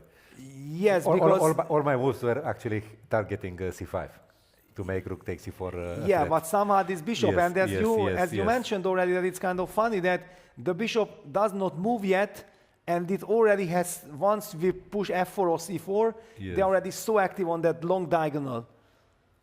Magnus is not happy, I think, about this. We probably knew that f4 is the best move.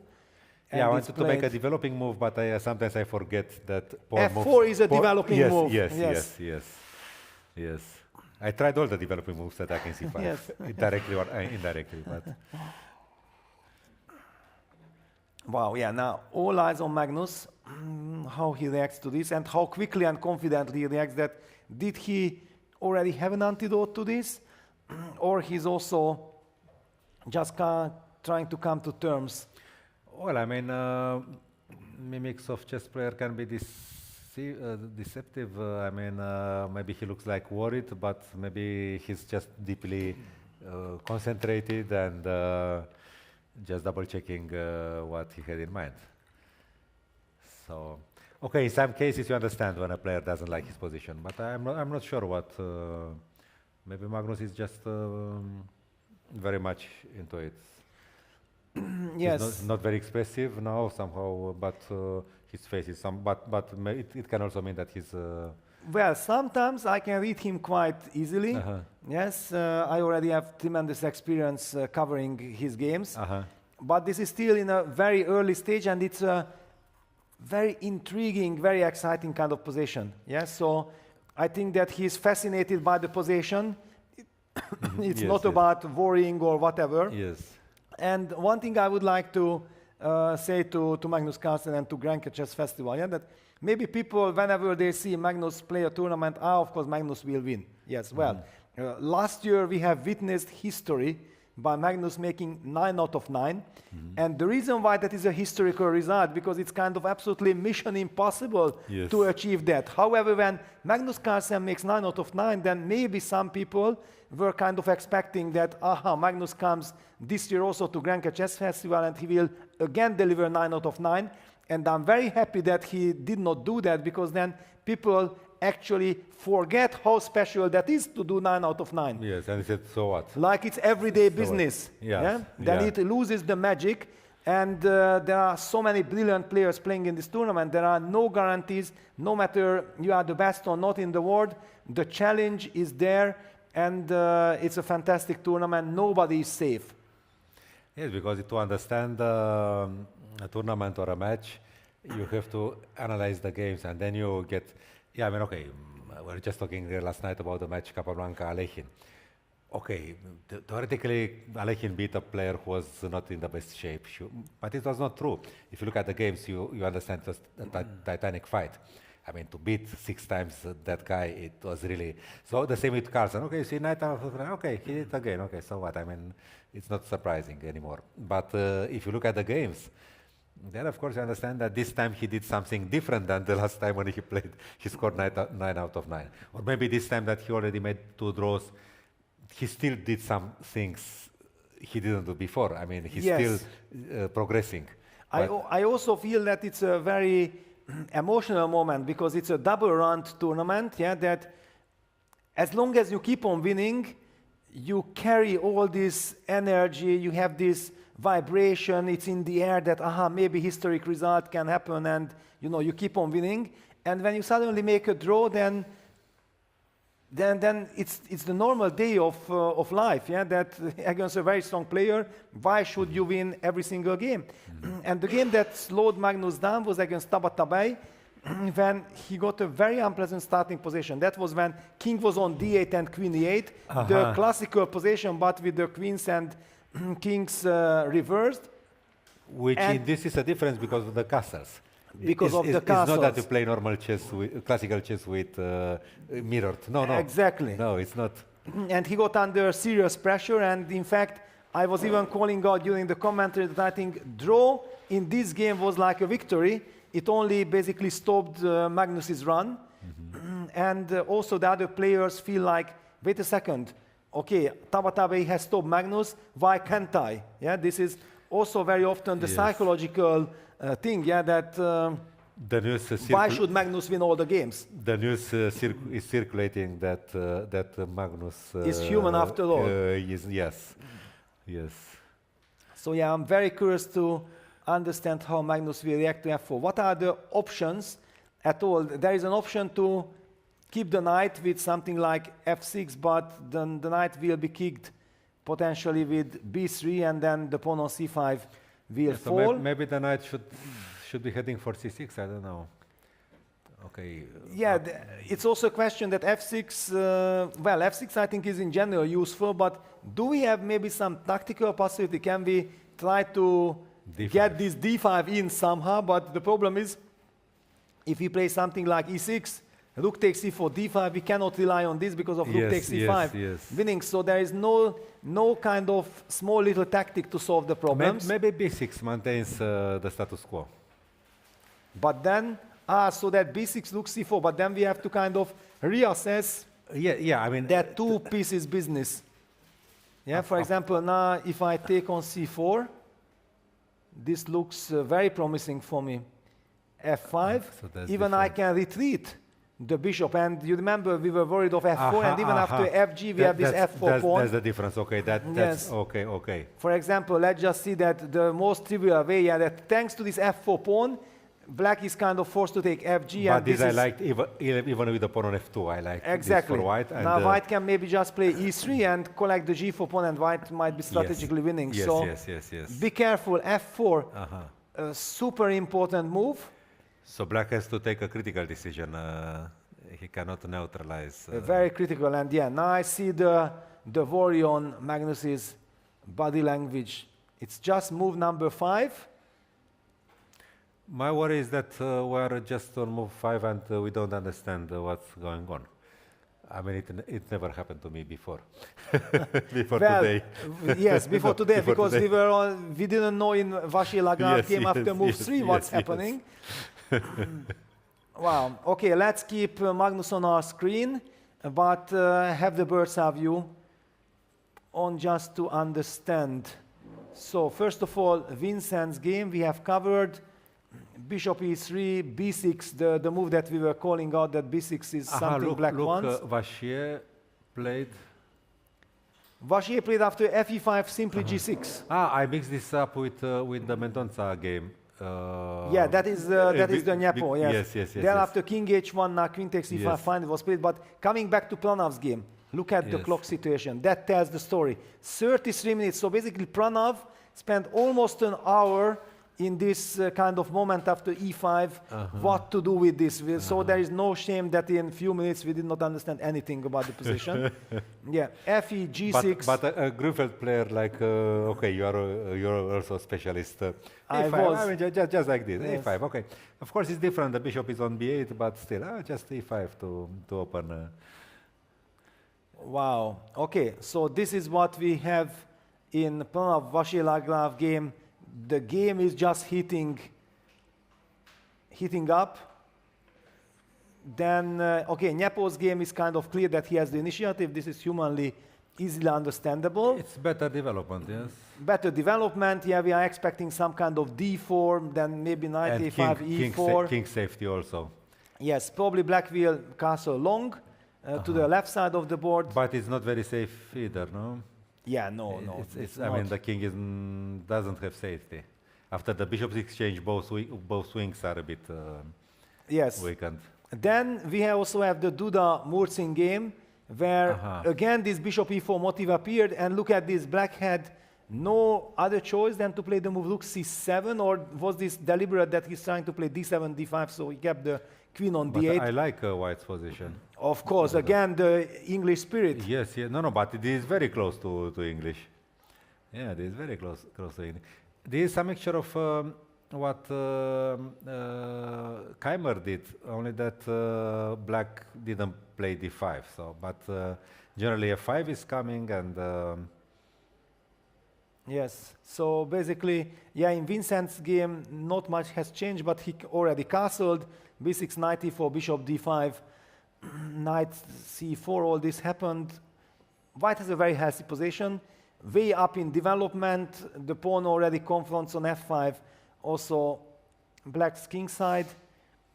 Sarana has a very tough time, and Magnus has not made a move yet. It's just so difficult. We were just not even sure what to expect. And Kamsky. You are happy to see Kamsky in the video, and then he has such a position. I want to see Kamsky. Who doesn't want to see Kamsky? I mean, it was nice to see him, but let's look at the position. And they made how many moves? Well, they are playing faster than the rest. They are move 11. Wow. Move 11, the position is chaotic. 1.5 hours, yes. And they already made already move moves. 11, yes, move 11. All right, because it's so chaotic, we have no idea what is going on. Let's try to understand it together. f4, c5, knight b3, b6, knight g3, f6, c4. So we have seen this thematic. Yes. The pawn moves and the knight jumping out. And the bishops are already in some sort of fianchetto. Yes. Potential fianchetto. They are already in the game.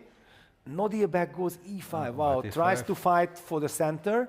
Yeah, but the knight is not on c3, so maybe e5 is not such a weak And thing. Gata jumps knight f5 immediately. Wow, that's how black will end up giving up his light square bishop. g6, knight h6. And there is no check on h4 like in another some other Exactly, game. but black can win a pawn with e takes f4. That's the difference. The bishop on b8 is protecting the pawn, and not just the pawn, but he gets the e5 square. Eternal control of the e5 square takes. d4 Gata opens up. But no short castle now. Not anyone who would like to castle short. For black, yes. Yeah. But black can somehow walk around with the king, I believe, if he keeps the position closed. Bishop e4, bishop is activated. Bishop e5, very important. If black would have had to develop the knight, then that bishop would be horrible. So that, I believe this bishop e5 was a key move. Bishop takes d4, knight f7. Knight is developed, and somehow in my mind I'm looking forward with black to evacuate that king. Yes, after knight f7, the kingside position looks more solid. Yes, Gata played short castle, and black plays knight c7. Black is also heading with the knight to e6. I believe that, yes, white has compensation, but Nodiebek is kind of happy that he has a rather safe position, and the pressure is on Gata to prove how much of a compensation this is. Yeah, it's like some sort of Catalan gambit now. D takes c4 and black defends the pawn with bishop d7, bishop something.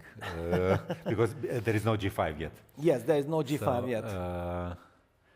Or kings. No, king's gambit not, because there are the central squares which are available. But what I really enjoy for black is that, not, of course the pawn is nice because it gives me the extra material, but that this e5 and e6 squares and the knights are already very compact.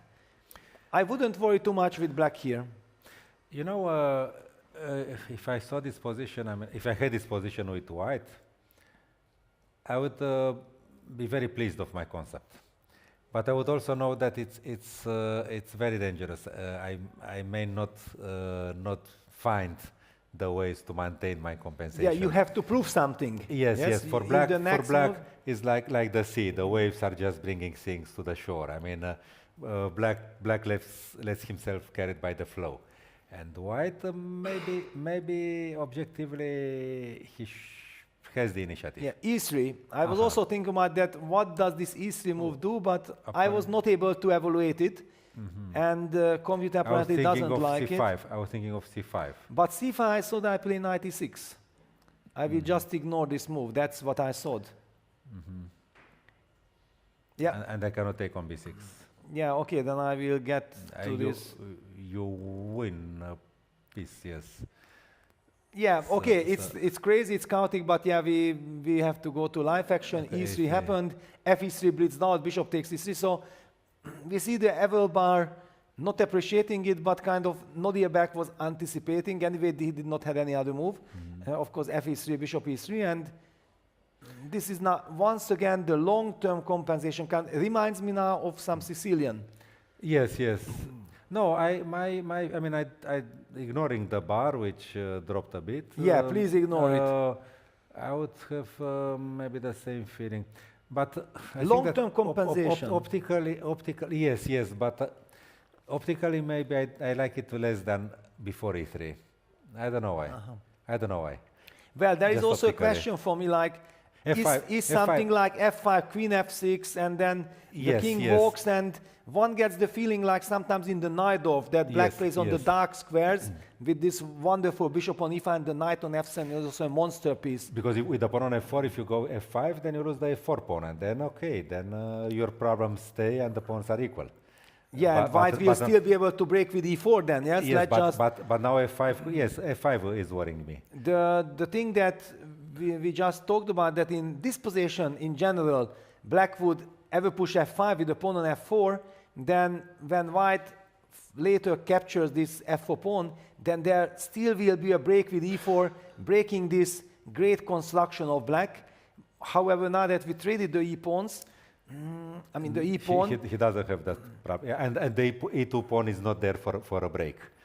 Yes, after and F5, also with black, actually, I'm never even looking at the b2 pawn. It's not important. I want to stabilize. I want to stabilize. Yes, I'm already up material. Forget about the rest. I want to improve the quality of my pieces. I must say that I also noticed the pawn on b2, but I was not really... Of course. Please take it. Give me time. It's an element. It's an element, but... So king F8, yeah. Okay, this is the professional move. Of course, the king wants to the g7 safe haven. Then rook e8 comes. And he doesn't have the worry on f4. That's important. That gives black more freedom. And also, black will put some pressure on these bishops. So white has to lose some time to clarify the situation. By the way, I don't know where this bishop will move from e4. That's a big question because it's beautifully played. Earlier, yes, on d3 it was very stable, for instance. Aha. Gata says, I know what I'm doing. I cannot play a slow game because slow game is in black's favor, and he... So he played, okay, with e3 he prepared f5, so he had a concept. c5. C5, yes, he had a concept. Because c5 at once was not working, okay. Yeah, he had a concept, and it's always nice to have a concept. Yeah. Well, it's better to play with a bad plan than with no plan. And okay, it's not... And we don't even know if it's a bad plan. Maybe it's a good plan, maybe it's a smart plan. Yes, Practically speaking, I like it, because also he was behind on the clock, 42 minutes. And if you think another 15, 20 minutes in order to try to understand what is maybe the best possible move in the position, then you run out of time later. But it's already classical chess. I mean, the Rubik, they both solved the Rubik cube. Exactly, they solved it. They both solved it. They solved it, yeah. So, a very fascinating game. Lot to play for. Both gentlemen are standing on 5.5 out of 7. Whoever wins here makes a big step forward. If the game draws, then both will be unhappy, because draw does not give them the chance to fight for something very big in the last round. Of course, there are many prizes, but I don't really believe that these players are here for some prize. They are here for glory, and they want to get to the podium, if not winning the event. But you know, the glory is also, if we are commenting and we are enthusiastic about this position, for instance, or Keymer's or whatever, and the public also. I mean, this is already part of the glory. I mean... Yeah, yesterday I talked with Parham Maksodlu, who is also a brilliant player, fantastic freestyle player, everything. He had a very unfortunate game against Nyepo that basically destroyed his tournament. And he took it philosophically. Okay, here we are not playing for classical rating. His rating is now again back to 27-20, which is important to get good invitations, everything. And he said, like, it's a win-win situation. If I'm very successful here, I'm super happy, then it's brilliant. If not, then I had fun. I also met a lot of friends, and life continues. So it is not just about result. Of course, everybody wants to play as good as possible, but when things are not going your way, then it's very important also not to kick yourself all the time, but also step back a bit and enjoy that you are part of this incredible festival. Actually, I had the same feeling yesterday. I told to my wife that, look, maybe next year I should go for the freestyle. You should. High five. That's it. Because it suits you. The same reasons. I mean, okay, no preparation. I would not prepare anyway with double rounds. I would not switch on the computer. And I don't lose classic rating. Okay, my rating is so low, not so much to lose from, but still, so I can enjoy. I mean, okay, you lose a game in, okay, but it's freestyle chess. I'm a chess player. If you win, okay, but of and course. you won experience. You gained experience. With every single game, you gain experience. And you have this thrill I have now when I look at this position. You know, I feel it physically. You know that my hair is this position, or Keymer's, or Carlsen, or we have now covered it enough. Let's have the bird's eye view, and then we will check on the top boards to which game to jump to. Update in, okay, we have to jump to Magnus's game, because wait a second, there's a white knight on g8, the evil bar jumping in his favor. White knight on g8. Wow. All right, things have heated up. Do you think they will ever solve the cube, the Rubik cube in this game? Well, maybe Magnus solved it, but right now it feels like Yakuboyev has missed it. What happened? So f5 was played after f4. Magnus felt like I have no right to lose some time. Knight takes f5. Which is apparently a big mistake. Wow, it's such a natural kind of move. Knowing that the evil bar says that this is a bad move, probably it is fair to say that just GF. Why didn't you play GF? You are so stable. You are stable, but not only that, why you did not spend time. I think he rushed, and he's rushing for some reason. Let's head to the live action. Knight f5, g6, knight h6, rook f4, knight takes g8, rook takes e4, and queen b3. So he's relying on some very quick checkmate on the f file. But wait a second, after queen f3, there will be rook f4. Where is the checkmate? Magnus is also puzzled. What is this? Move number 8, and the white knight landed on g8 behind enemy lines. Well, knights should live on g8, but black knights, not white knights, yes? In classical chess. Okay. No, but GF was somehow very stable. So natural. Very stable, yeah. I don't know.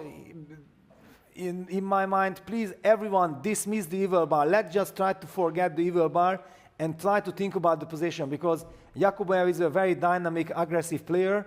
He certainly had something in mind. He believes in his position, and he has kind of blitzed out the moves. If I don't make up, I do remember, maybe Sotis can give us confirmation, that he kind of hardly spent any time for all this action, yeah, like he has foreseen it coming.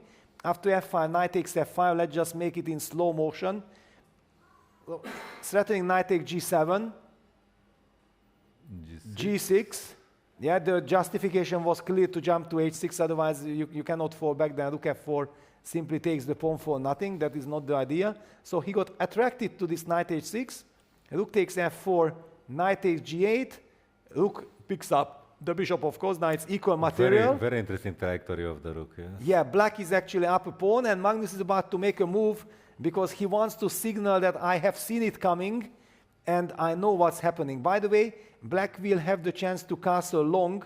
However, that is probably completely out of the question because of the c file. And the bishop on g1, let's not forget about the bishop. So all this pressure, and white is also threatening with d3. The knight is hanging. How will Magnus do the Magnus magic to stabilize everything? Yeah, because I see some dangers with the queen arriving on g8, for instance, no? Yes, there is this danger. If knight d6, let's say knight f6.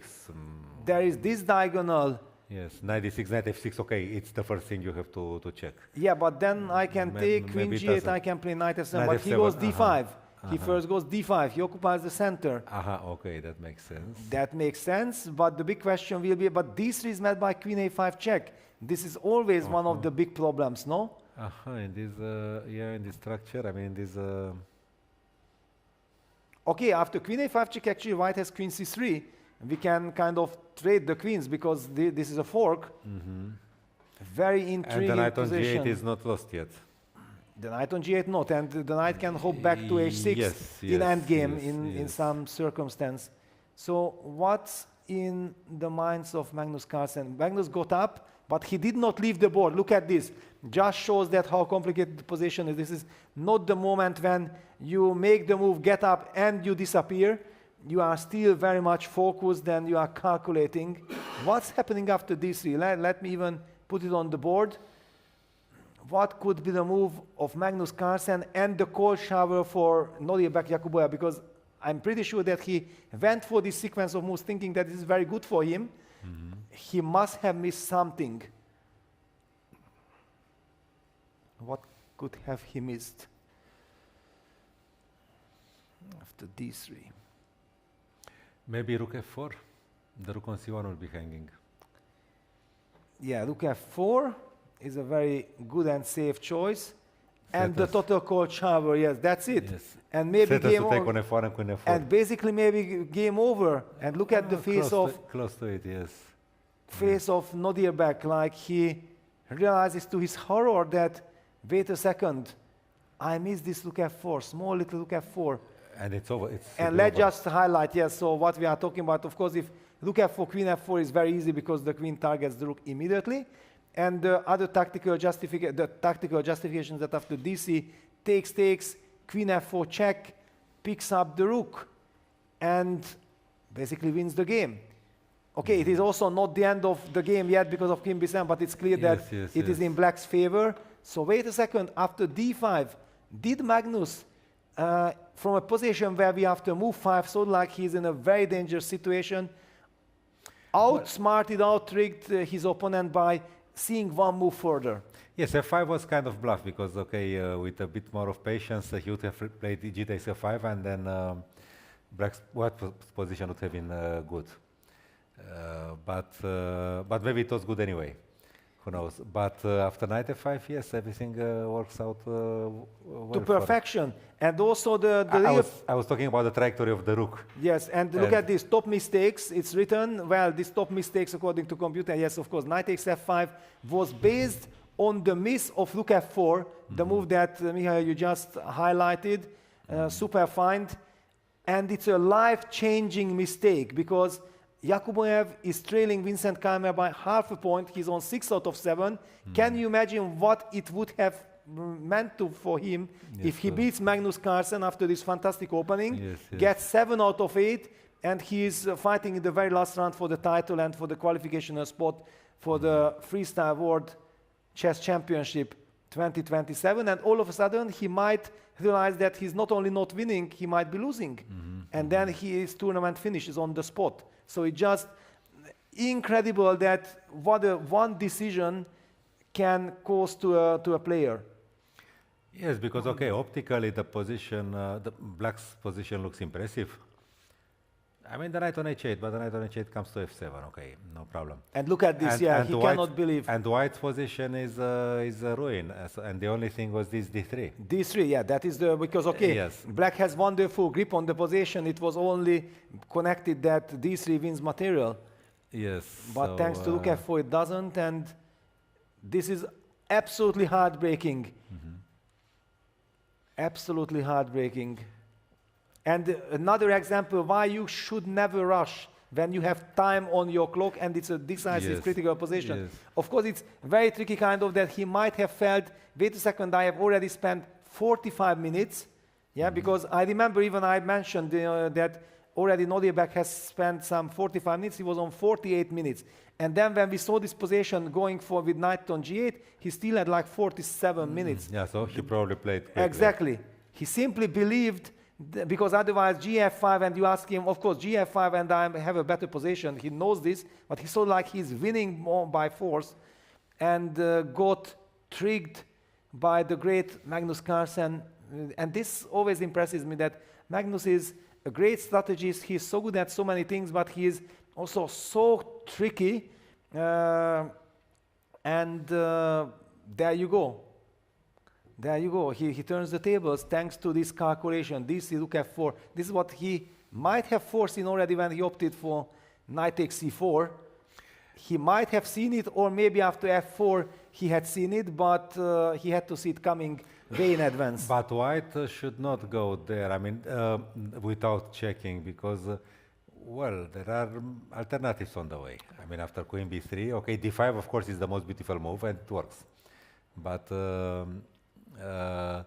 it's not that kind of position that is just one variation and the opponent so one move further. No, but maybe he felt like it is forced because the knight is hanging. You have to kind of keep this diagonal intact. Yeah, so he might have felt in his mind, and the knight a5 line probably loses to knight f6. Yeah, now your knight f6 idea should work because with knight d6 at least we could defend with the other knight. But queen here this should be checkmate. We take on f6. Yes, and the big difference is compared with the knight d6 line that here after knight f6, finally I have knight f7. I even don't know with which knight. The knights are defended, yes. The knights are defending the king. Apparently the other knight to play d5, but okay, this one is... Exactly, just highlighting that this is the points against knight d6. We see the evil bar, maybe just simply rook takes c5 and white is winning. Rook takes c5, okay. We are about to have a move. Let's see out of desperation what Nodiebek comes up with.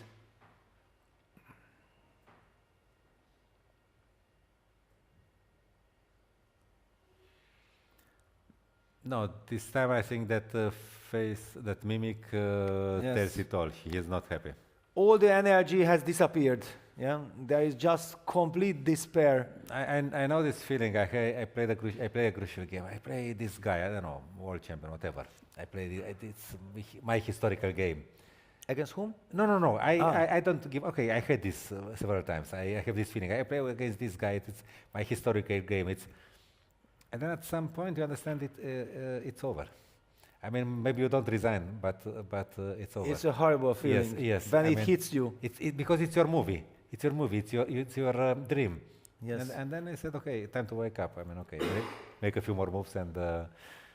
But okay, maybe he's not completely lost. Okay, maybe he.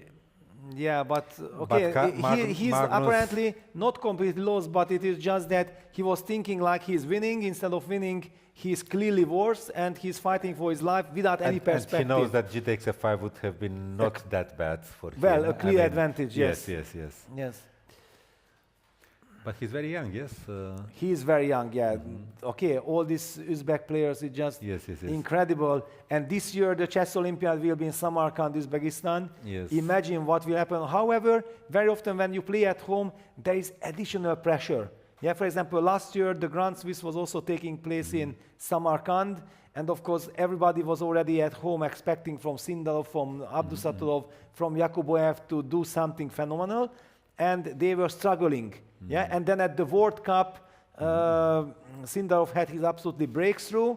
Then he keeps on winning. He already had this fantastic run in Vaikanzi as well, taking second place behind Abdusatulov. Then Abdusatulov, after having a very rough 3 months from December on, started to win everything that he plays. Yeah, he already won the London Classic, then he won Vaikanzi, he won Prague, and he also won the qualifier for the Freestyle World Championship and took bronze medal.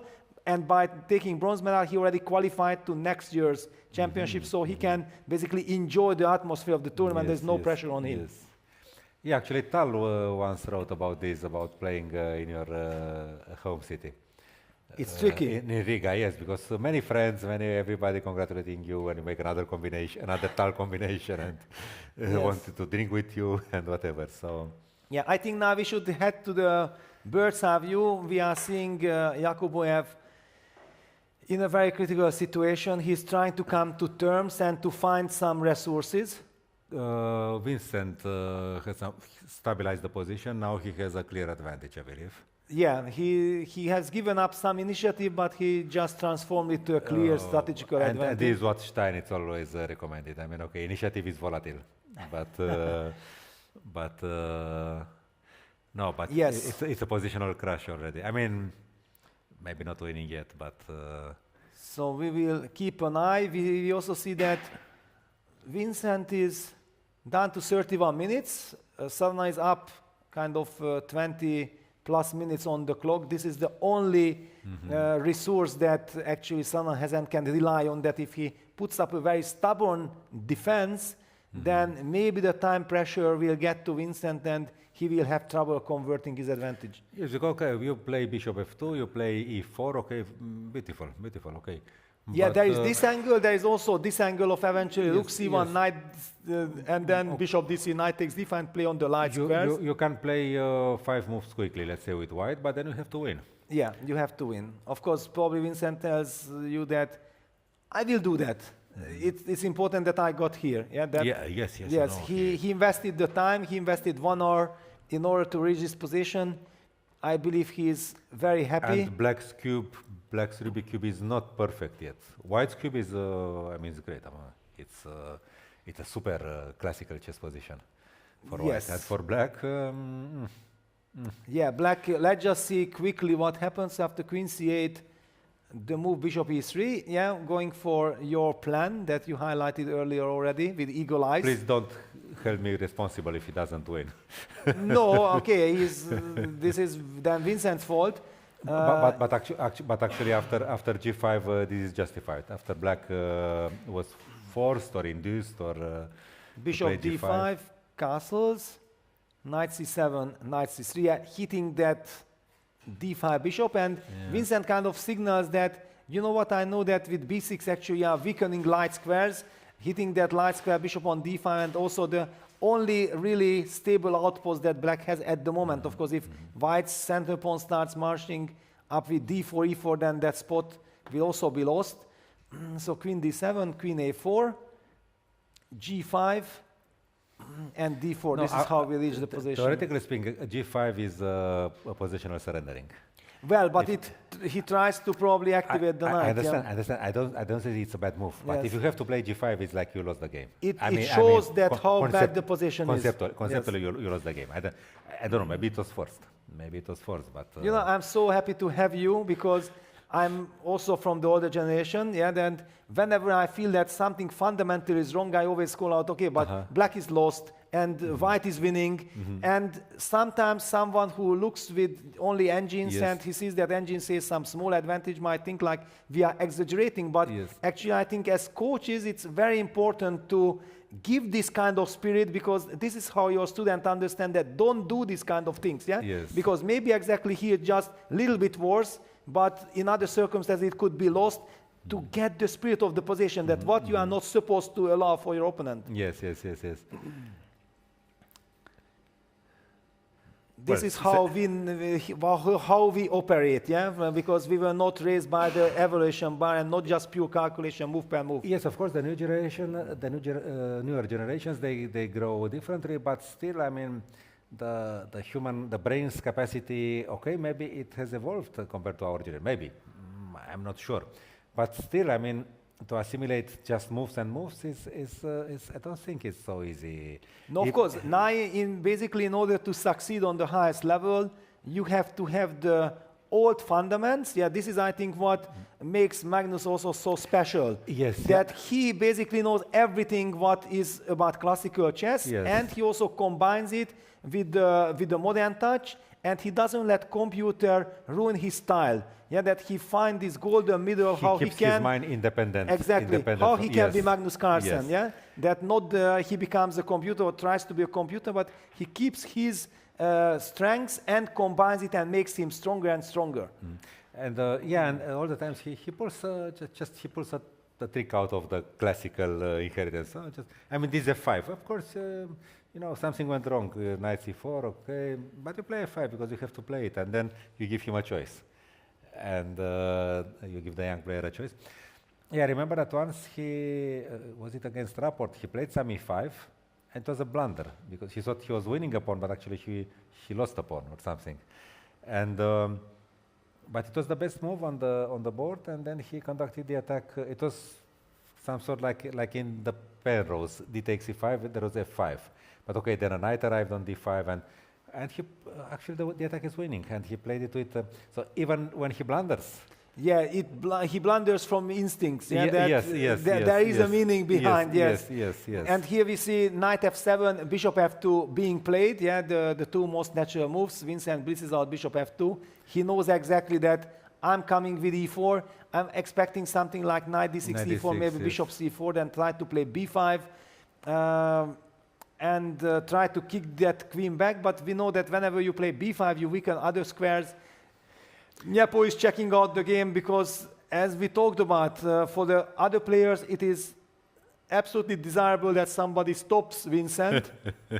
Vincent winning, all the home crowd, all Germany behind Vincent wants him to succeed. Of course, at home, winning, that would be fantastic. First of all, it is very far away. Let's just even dismiss, because also as a player, you have no right to think about it while the game is in progress.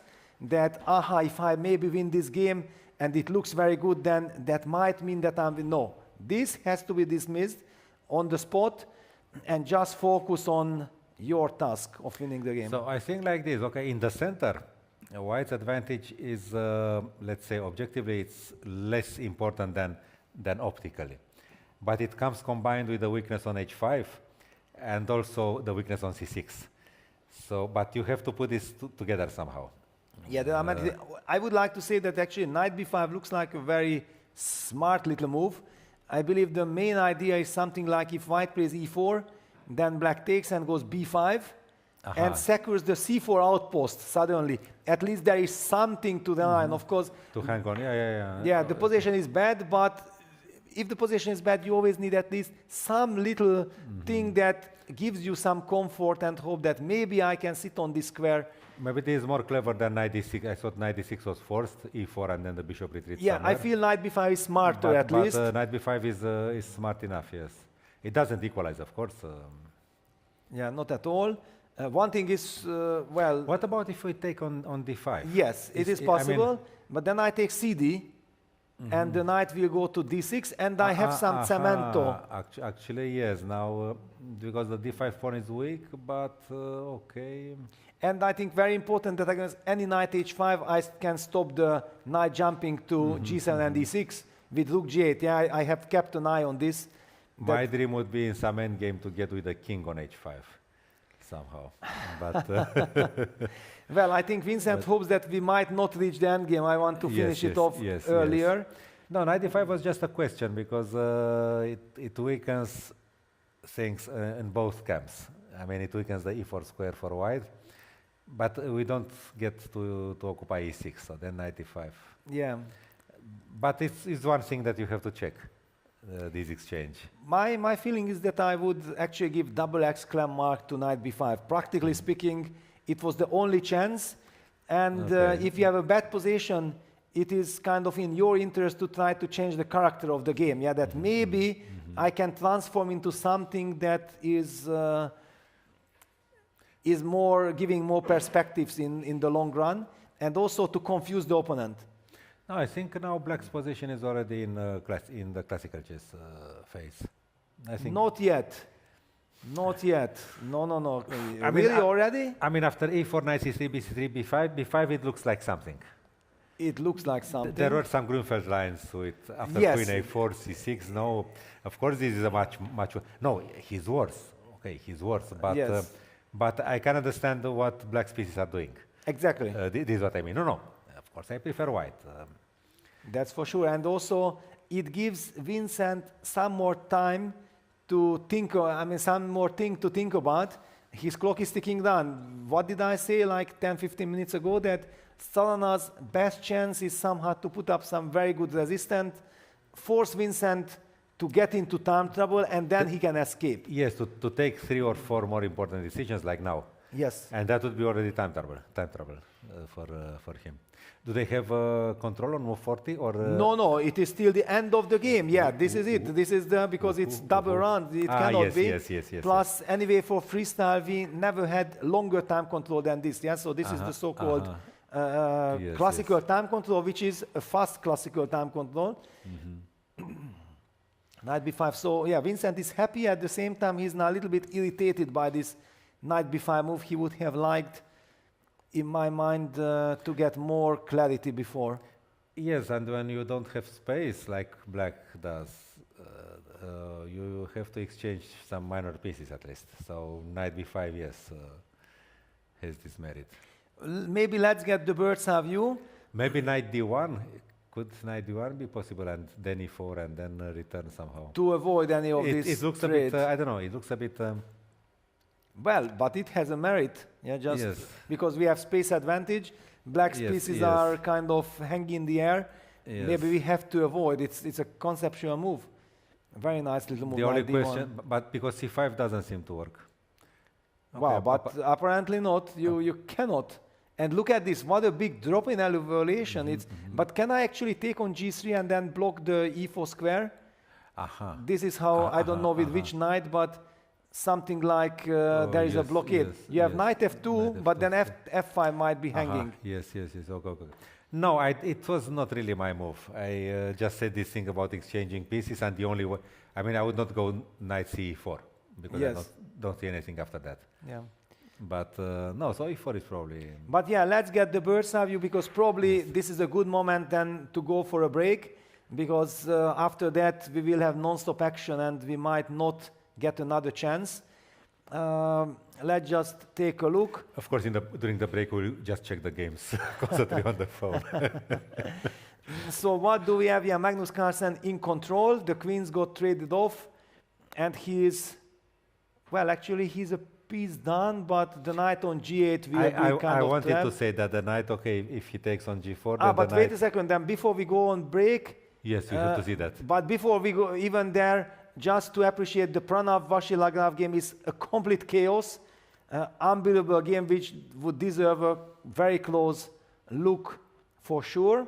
Nyepo against Mendonça is looking good for Nyepo, but I think like Mendonça has played brilliantly in order to stay in the game and has quite a decent position. No, I think that Pranav Vasil will never look like a classical game. Yeah, that will never I don't know how this can happen. Yes. So, okay, that's a wild affair. And just very quickly, the Magnus game. Duda Murzin is very coherent. Yeah, that is a big strategic battle. We don't have time to deal with that. But Vincent played d4, okay, which is normal. Yeah, the natural move. And what happened here? Yeah, after d5, I was wondering that, yeah, what happens after queen b5 check? But, okay, black simply played queen c6, takes. Then d3, so there is no more rook f4 trick. But after rook takes g4, d takes c4, it looks like black has so many pawns, black has so much activity, and look at those knights, they are, and also the bishop, everything is out of control. But okay, the threat is c takes d5, let's say. Yeah, but okay, you can choose between d4 or dc. Yes. Because knight h6 is always bad, rook h4, trapping that knight. But the knight is not in danger yet at the same time. Not in danger yet, yes. Because not even knight f7. Okay, knight f7, king f8, there will be rook takes f7, let's say. Yeah, but for example, after dc4, I might be setting bishop e5, targeting that pawn. It looks very promising for Magnus. But this takes c, maybe knight c2 to arrive to e3. So maybe d4. Yeah, d4 is like the conceptual move, but I don't know if I have time to do that, but it feels good. Because dc knight c2, I don't know, okay, it's a lot of pawns, but now the knight comes out. Okay, this is what the engine likes, yeah, and doesn't like my knight c2. Well, yes, you play knight c2, but it looks promising. But we promised everyone that, yeah, we have a look. It looks good for Magnus. We have understood how we reached here. Magnus has a very pleasant choice.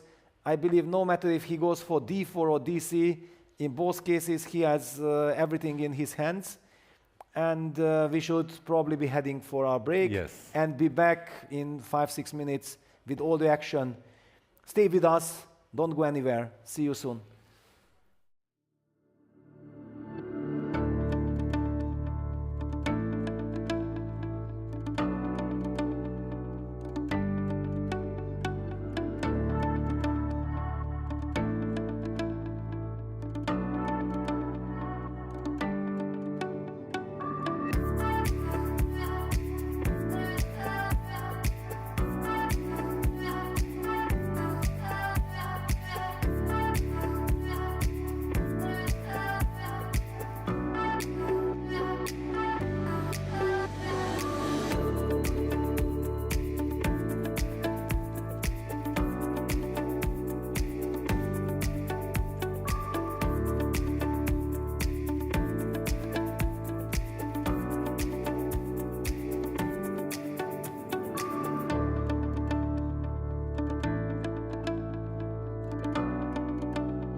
And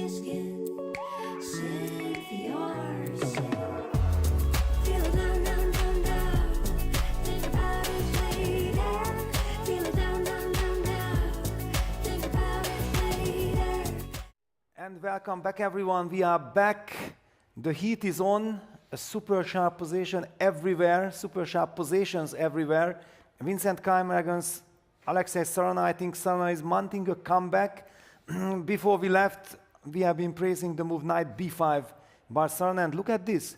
There is a transformation of happenings. All this happened. We will come back to it. Suddenly the computer's evaluation jumped. Drop back to kind of zeros. Yeah, that somewhere Vincent lost his advantage. Actually, I think the last move, queen h5, was the move, queen d1 to h5, that was criticized by computers. So he's also down to 25 minutes. Things are out of control. Then let's take a look at Magnus Carlsen. He did spend quite some time, and then d takes c4 happened, so we did not miss out on any move. D takes c4, rook c3 happened. Magnus is thinking again. The Planov game against Vasila Graf.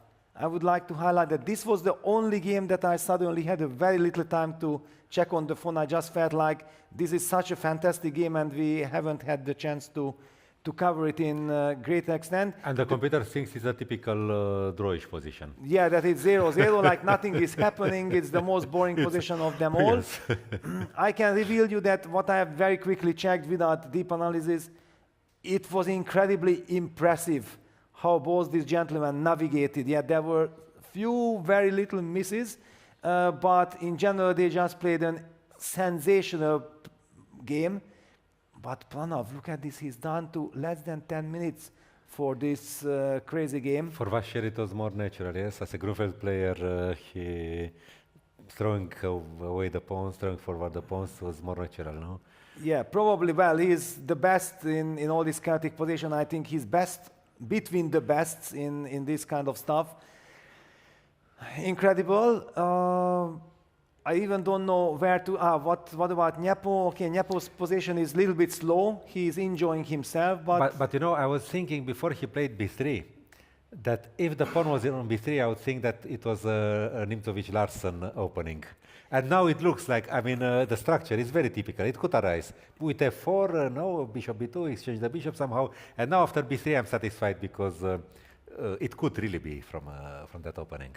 Yeah, with the pawn on b2, of course, you have doubts.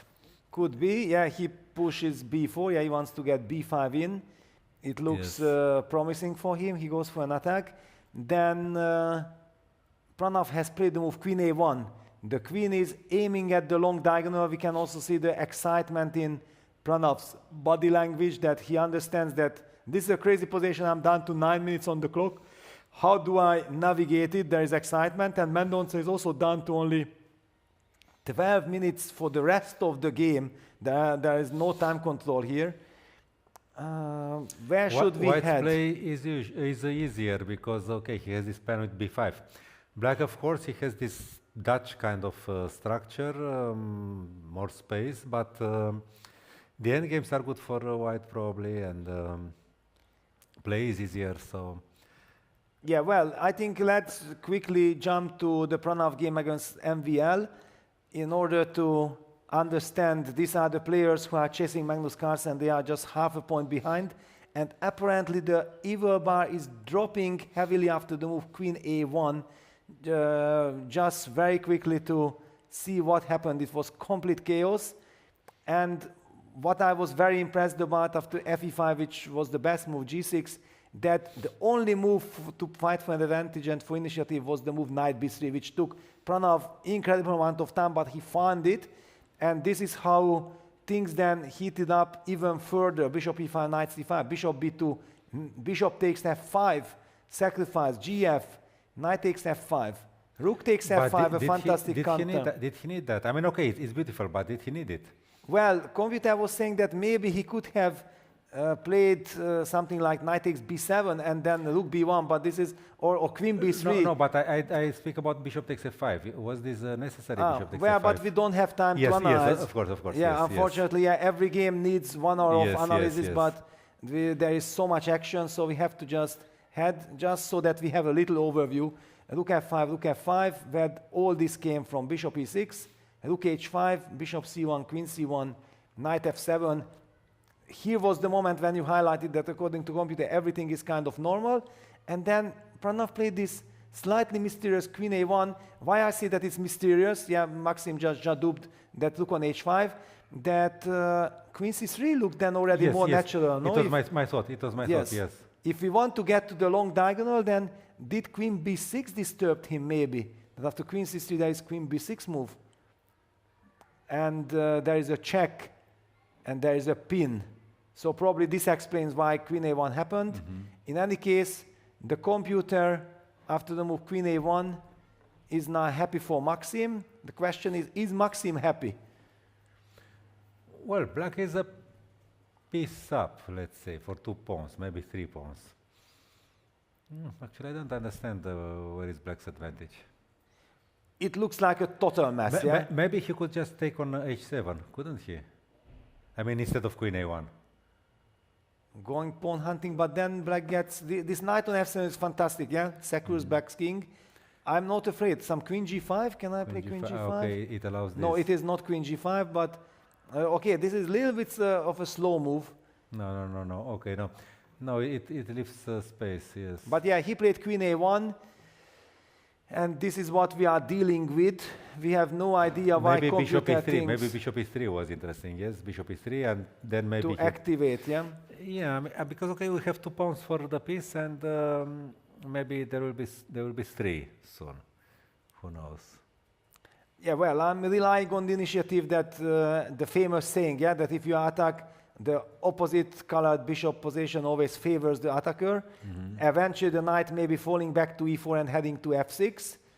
Nice little check against black's king. If he takes on c4, because this knight takes c6 is a permanent stress somehow. Yeah, but bishop c4, it's like a big tempo. I don't know. Bishop c4, I was very worried to take. And it's not such a big pawn, you mean? The tempo is bigger than the pawn, you know? Well, it actually opens up the file. I don't care about the pawn, but it disturbs me that potentially your rook can... But understand that my only suggestions here were pawn grabbing. Rook takes h7, bishop takes... The only thing I understand. So. Yeah, I think you are not alone. Pranav is down to 9 minutes. Yeah, maybe Maxim is the only player who understands some things, and maybe Magnus or Nyepo would, if they would be involved. Okay, everything to play for. We will come back to it. Let's get an update on Yakuboev, Magnus Carlsen. What we have seen here, there was this transformation. We have been debating that, both d5, d4, and d takes c4 looked good for Magnus. Magnus took his time, opted for dc, and after rook c3, bishop e5, rook e3 is now the current state of affairs. Be careful if you move the bishop, you grab the pawn prematurely. Just to highlight, it's checkmate in 2. So easy. We have a perfectly white bar now. And that knight on g8 yes. suddenly supports the attack. There is this mate with knight, or the knight on e1, rook f1 mate, or knight on d1, rook e1 mate. Yes. Against the h2, g2, yes. Yes, so that knight is... That is like a tricky kind of knight. This is what Yakuboev, not counting on this mate, but counting on some counterplay, because he wants to make sure that his knight on g8 is not just stranded there, trapped, because then the position will be hopeless, practically speaking. I once beat Danailov at Topalov second. I played knight takes f1, I took the rook. And he with the knight from d6 took my rook on e8. And then I had queen c7 to h2, and it's made on the next move. Wow. So he even laughed. He even said, bravo. So those knights are very tricky. Yes, I remember the motif that comes to my mind with this crazy kind of knight, which we are not used to, when there was this deep freeze match with Kramnik. The knight on f8 with white knight on f8, black king on h8, and the queen... Kramnik did not see that queen h7 checkmate is a one-move threat. Yes, and he was thinking, he played a neutral move after some thinking for 10 minutes on the other side of the board. And can you imagine the person who navigates the computer, who sits there, and he's looking at Kramnik, the world champion, and checkmate in 1. And he's walking quietly on the stage like, I made a good move. Sometimes this kind of freestyle positions can arise in in classical chess. Yes, very rarely, but, yes, but they yes. can. And one more highlight that, yeah, if suddenly the bishop moves, then also, for example, just bishop d6, which Knight is f6, yeah. completely ridiculous because the bishop just moved here. Clearly, Magnus is probably thinking about the rook e6, but just to highlight that suddenly there is also another cheapo. Watch out, this rook c3, rook e3, practically speaking, was a very clever choice by Yakuboev. Just shows this fighting spirit that the Uzbek players have. Rook e6 or knight f7? No, knight f7 there is... Maybe there is knight h6 after knight f7. Yeah, there is at least something to think about, Yes. because also there, okay, knight f7. Because rook f7, rook g1, I'm not so sure. Yes. But knight h6, knight h6. This No, but apparently this works. It works because, I don't know, knight h6, can you maybe take on g1? I mean, intuitively, I was... Some double triple attack. Yes. Bishop d4 or... bishop f4, bishop d4, yeah. yes. I don't know where to put this bishop, but it attracted my attention that, this and then takes, looks like winning for black. The only not attacked piece is on a1. Yes. Is a Tarrasch piece, a Tarrasch knight. Exactly. So, wow, but that would be fantastic if we can develop that knight. This explains, because this rook e6, I was not sure at all. I did not like if black has to base his play on rook e6. If rook e6, then knight c2, maybe. Yeah, it gives white time because we get something. pinned. This is not ideal. No, clearly Magnus is relying on knight f7, but it's such a special kind of variation that he does double, triple checks to make sure. Maybe after all he will play with many pawns for the bishop, because knight f7, rook f7, rook g1, rook f1 exchanges, and Let's bishop just takes show b2. this for our audience. So rook takes f7 is met by rook takes g1 check. Rook f1 you have to play. But okay, with this bishop against... It's too many pawns. Yeah, I mean, this is what I meant. Yeah, I mean, he has this four winning. pawns. You can take on b2, I think. Yeah, I think I can. Yeah, and also rook e7, king King f8 f8, no. always, Yes. always wins. No, So this is what I meant. I mean, there is such a possibility to... yes. So after knight f7, okay, he has to find a move. Maybe knight c2 at once, I don't know. Yeah, he cannot immediately try to... Because knight make use f7 of. doesn't threaten anything.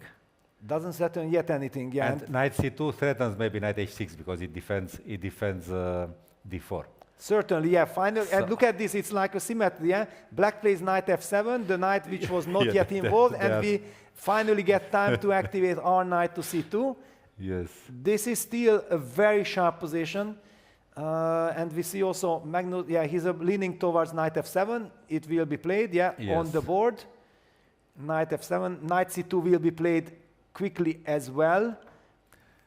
No, knight f7 should be the main candidate after you look at the position for half a minute. Yes. And then you have to check if it's still if it's really working. That's I don't think there are many candidates. Rook e6, yes, a bit. I'm kind of expecting knight c2 to be played within, yes, exactly. Not clear what after that, but okay. Yeah, what comes next, it's another story, but Yakuboev clearly... We parried this rook takes g1, which yes, is... clearly has anticipated that Magnus will play knight f7. He's down to 26 minutes. He wants to put the pressure on Magnus that, please, I have to play knight c2. I don't know yet what's going on. I want to think in your time. Yeah, it's very typical. And probably he's not very happy, but I don't think he's as unhappy as half an hour ago. Yeah, because then it was a shock. Yeah, that from a yes. very promising horse, seemingly he was probably thinking he's winning.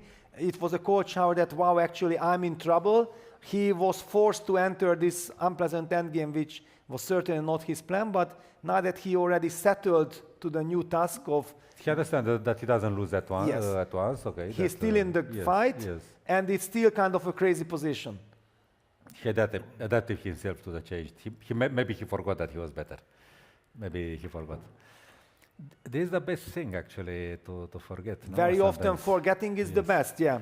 Yes. So, all right, maybe let's get the bird's eye view. Knight c2 will be played. I also see the evil bar saying that in Vincent's game there are developments, and Vincent is again clearly better according to the computer. Okay, we must see that because many things happen there. We have to, yeah, we have to head there. Many Just a very quick overview. Okay, MVR played queen e7. But my nice dream was move. to bring the pawn on e6. I wanted to say it, but you said something interesting at that time, and I said that if we reach e6 with the pawn, then we should be closer to the end. Aha. In Carlsen's, Vincent's game. Vincent's game, yes. Yeah. So okay, very quickly, yeah, we can actually then head to that game. This is our big game. After all, if Vincent wins, then basically that's the biggest news for the tournament. Then we can after check who can still chase him or catch him before the last round. But this is the transformation, queen d1, bishop c4. We talked about that. At least there is some hope for black, that this reminds us of some normal chess finally, from black's perspective, rook e1, c5. Yeah, unfortunately he cannot go knight e6 because then e5, e6 crashes. And I believe that computer was critical about queen h5. We don't have time to speculate about this, but it had a point because white wants to play e5. Yes, yes, yes. So I understand the excitement in Vincent. CD, CD, bishop takes g3, giving up the bishop in order to stop any kind of e5 knight e4s. Penrose attack, the Penrose attack. Yes, and also once e5 happens, then actually the bishop on b8 will be a very bad piece. Yes, yes. So it's understandable that black gives up the bishop, then castles. Finally, there is castles. I forgot about the castle. But it runs into e5, so there is no quiet situation yet. Knight d8, the knight is moving away. Computer criticizes the most natural move. Knight d8, Vincent pushes e6, queen d6, and we reach the live position. So it means that instead of knight d8, he had to do something dynamical. Yeah, okay, forget about it. Okay, because that is the past. This is the position. E6, queen d8, e6, queen d6.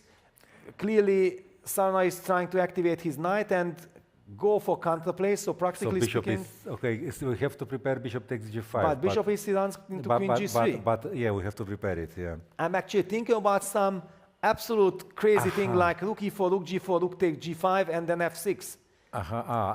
Or king h2, bishop e3, bishop takes g5. Yeah, but I think that this rook g5, f6 might be winning. It's better. Because rook f6, queen h7 is checkmate. Because bishop takes g5 is not such a big threat. It's not such a big threat, yes. But So rook e4 is maybe, yes. I very much believe that maybe this rook e4, but rook e4 is met by queen b4. Let's just calm down. Yeah, rook e4 with the idea of going for it suddenly allows black to counter it with queen before hitting the bishop, which is needed for the attack. Wow, okay. Yeah, and the pawn on f5 is also in danger if you lose the bishop, so yeah, okay. And Vincent down to 18 minutes. This is exactly the kind of storyline that Sana was hoping for. And if he goes king h2 and rook h1, very primitively. Wow, well, primitively and brilliantly, yeah, because... but do we have time for it? Knight c6, rook h1. Knight takes d4, and we cannot clear the d5. You cannot, the h5. Exactly, you cannot get one more move. Yeah, if it would be your move, just to illustrate our viewers, king g1, and it's game over. There's checkmate on h7. Yes, okay. Well, very, very tricky position, and that's why evil bar should be dismissed, because the players don't have it. And we have it only partially. Yes. I was actually thinking about this, that once you mentioned king h2, rook h1, that is there a different way? And now Sotiris is telling us, because whenever I get hint, I want to highlight that I got a hint, that maybe this idea could be potentially be played like this. And then you have king h1. We have king h1. Yeah, just for example, compare the two lines with each other, but this is incredible stuff. Look at this. This check, we go king h1, queen d1 check, we go king h2, and queen d6 G3. check, we go g3 or bishop g3. Bishop G3, yes. But yeah, that's it. What an incredible construction, but you have to come up with the idea. You have to understand that you can execute it in perfect manner. The point is, however, that if Vincent is not finding this idea, then strategically speaking, he has burned quite some bridges. He became rigid. he became rigid somehow. Yeah, because he has to his bishop is dead on b1. The bishop on f2 is doing nothing. Black has a wonderful bishop on c4. Knight is heading to c6. Black can take over. And the problem is that the temptation is to sacrifice on g5. I wanted to sacrifice the bishop, you want to sacrifice the rook. Yes. And you don't get there. And actually the bishop on b1, it doesn't matter, it's dead. It defends f5, that's good enough. Yeah, so you started with g4 or rook e3? G4, G4, yeah, G4. G4 and it's probably game over, yeah? Well, or it's very tough, but it is very difficult to come up. Yeah, let's just go step by step. Yeah, as you highlighted, you first mentioned bishop e3.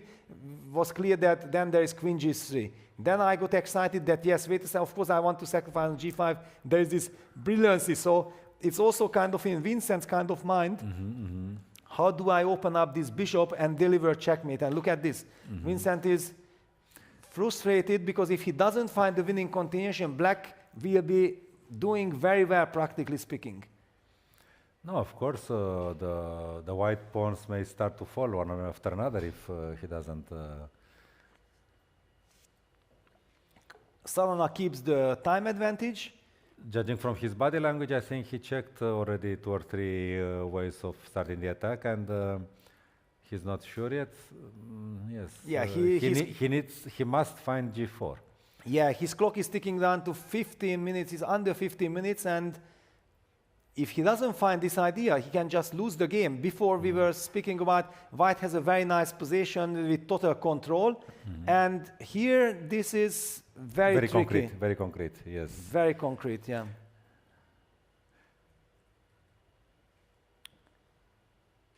So king h2 may also be good. Yeah, but okay, this king h2, if we cannot fall, and there you go, we have a move. Vincent made a move, and he played the move g4. The move, yeah, okay, he's playing the game. He went for this queen h5, e5. He knows the spirit, and he goes for it. But you know, this is a typical mistake made by spectators who watch the games. I think I remember one of your games in a top tournament. Somebody said, "But how come a player like Peter Leko, he turned the position of +4 into +2 or something like that?" Yeah, or sometimes -2, -2. Yeah. No, that was the case when it was the best practical move actually for a human. Was the +2? Yes, from +4 to +2. Actually, that was something you could understand how to win. But yes, but sometimes it's +4 to -3, and it's when g4. Okay, apparently king h2 is also good, but here there's a clear. From what we know, g4 is winning, and other moves may be worse for white. And why I also like that g4 is played, because just in case when white plays then rook e3 and rook h3. Against queen b4 and queen takes b1 check, the f5 pawn is protected. Yes, the pawn on g4 protects, and that's why Black is unable to cover back on h7. So Vincent knows he has only 15 minutes left. He has to find a good way. If it gets murky and it's just a double-edged game with mutual chances, then Sadhana will become a favorite. Of course, to find g4, you need, I mean, okay, a certain class as a player, but okay, you found it, okay. And no, I did not find it. I got the hint from Sotiris. Okay, yes, thanks to Sotiris. Probably Stockfish find g4, but... but okay, you have to, okay, you have a chance to find it. But there are such positions when the move is irrational. The only move that wins, and actually the only move that doesn't lose. Yes. So then, of course, as a super GM, you turn a +5 into a minus. Yeah, I think if we will have Vincent the chance to ask that what was his thought process, I would not be surprised if he would be telling that, you know, I tried to make king h2, rook h1, king g1 work, most probably, and I was just not in time. And then once you spot this idea, then automatically you think like, wait a second, how else I can get there? I think if we would have also spent a few more minutes, then the idea of, wait a second, can we find another route, would have... Okay, maybe there are players, okay, maybe Vincent is one of them, I cannot know, who had g4 as the main candidate, I don't know. No, but then he would have blitzed it out much faster. Yes. He was, he needed some time. Maybe he saw it from distance. We have to ask him. Yes. But it looks like he thought like us. I mean, like You start looking for ideas. But then the big question is, how does black fight against this idea? Is queen b4 maybe the idea in order to avoid this kind of stuff? So queen b4 now. Yes, maybe black should play queen b4 in order to not let the rook come to the game. Okay, first of all, one question is bishop c2, let's say, or bishop e4.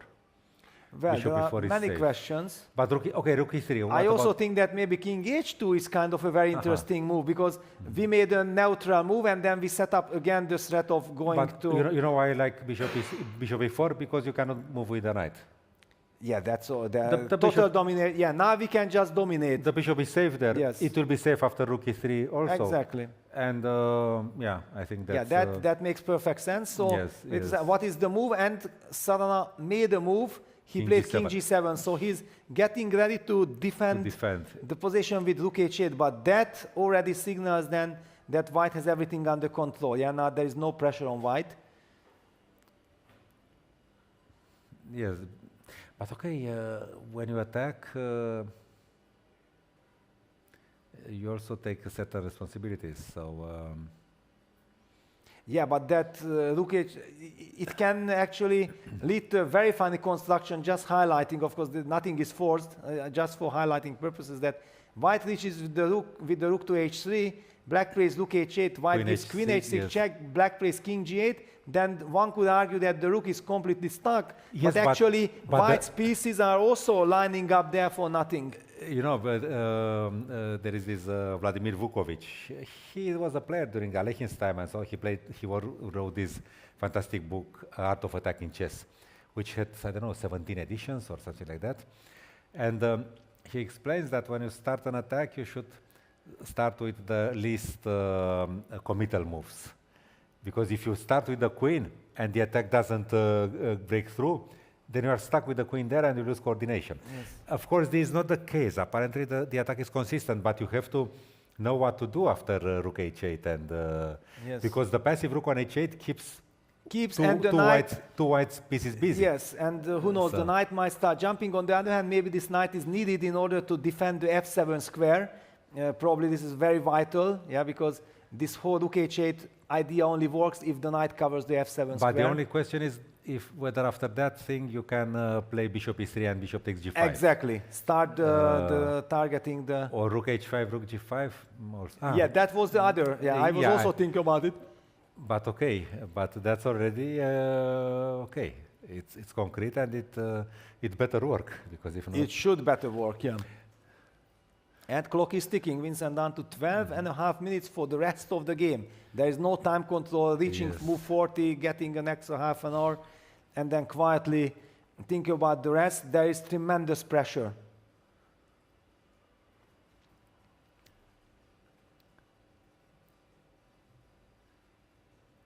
Yeah, now the other question, that is going for the attack the only way, or is there a bailout for white in the sense that we can just claim a nice advantage now that we got g4, king g7 in? I was thinking of bishop e4. Yeah, bishop Because e4. if I can get to play d5, which you cannot take, Yes. then my idea was to play bishop e4, d5, and bishop d4. And Yeah, I only and don't rook know e3. that Yeah, what happens bishop e4, bishop d5. That's the question. Yeah, that was my Yes. question. Yes. That was my question. I was a little bit worried of this, that if there is no kill Yes. here, then I don't want to. But then maybe I play bishop f3. Cemento. And I keep you busy like this. Yeah, this is actually beautiful. I keep you like this, and I keep my domination, and then I can do several Yes. things. Yes. Okay. Can I now Knight get, because c6. the rook cannot lift on the third rank? Not yet, but, Am I in time to go? Apparently not. Maybe you can anyway play rook e3 and the same ideas happen, yeah? Because there will be queen f7 mate. Yes. Yes. The queen Once f7. the knight yes, moves, then, yes, then yes, already yes, the yes, same yes. problem. So Yes, this line this is very much similar to yes. the previous one. Okay, this checks, which This don't we already change know. anything. And rook h8 doesn't mean queen anything f7 because the knight is too checkmate, active. yes. So many finesses. King g7 played by Sana Vincent, about to make a move. No, this is not yet the move. He hasn't made the move yet. Conceptually, I like bishop e4 because if I play d5, then I think I'm crashing. No, Then you get He continues with rook e3, I believe. He's about to, yeah, he plays the move rook e3. Okay, rook e3 on the board. Computer also agrees with the move rook e3. But okay, bishop e4 can be played on the next move. On the next move as well. It was... But yeah, you can see the excitement, the nervousness. Vincent is now already not getting up. This is one of the problems when you are in time pressure, that you don't feel like you have the right to get up anymore, but by getting up, you calm your nerves, you kind of, you know, get out of this stress situation. Even if you are not a smoker.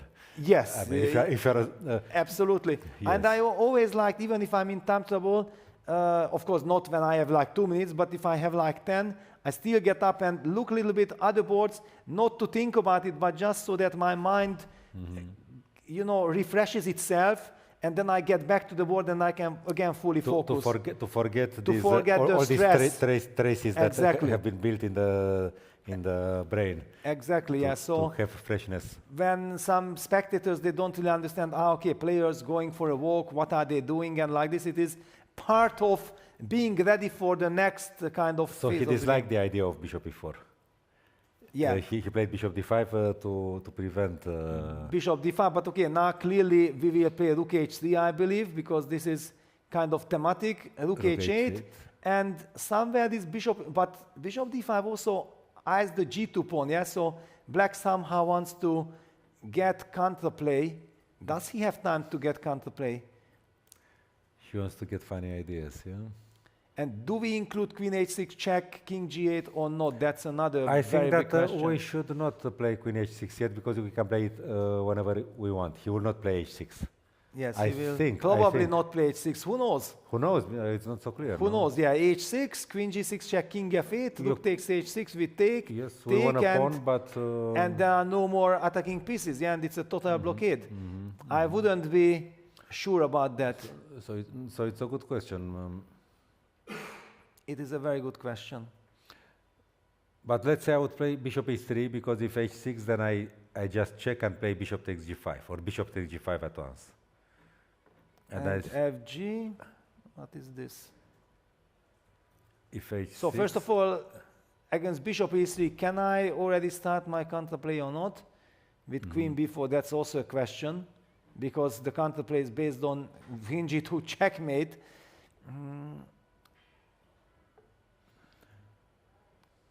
Okay, just to see what You know, happens. I don't want to check, because after bishop takes g5, I have a threat, bishop h6 and queen e8 mate. Yes, that is very important. Because queen h6 is committal, what Vukovic said. Yes. And bishop h6, king g8, queen e8 checkmate. Because otherwise, which is the threat? Yes. If I don't have this, why I'm... And of course, if I'm planning to recapture, then I should not move my queen. But what do I move then? You cannot move the knight with the knight. Let's say b4. Play b4. Just a neutral move, stupid yes. move, yeah, okay. Okay, we are expecting that.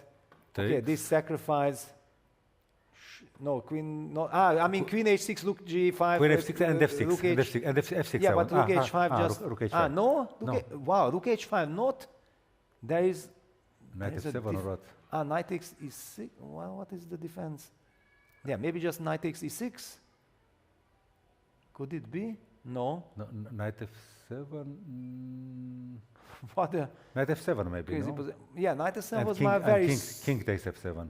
And king takes. King yes. takes f7. Yes. Yes, and the rook g5. Yeah, that was my also. I thought like okay, knight f7, but I hallucinated. But you have f6. The idea you mentioned in a different. When? Here f6 now. Here just f6. Yeah. Opening up the bishop. Threatens finally. mate. Yes. Threatens this mate, and after ef, finally we. Another mate. Yes. Get the bishop going. It should be a mate, no? And this should be mate. If it's not, then it's bad luck. Well, it is, I think, simple. We can just give checks and queen e8. And it looks like mate. This is sometimes the primitive play is the most effective. So, okay, we know that there are such things. Vincent is down to 7 minutes, 30 seconds. So maybe he should not hurry with queen h6, because he has it in reserve. He shouldn't, but he hasn't played rook h3 yet as well.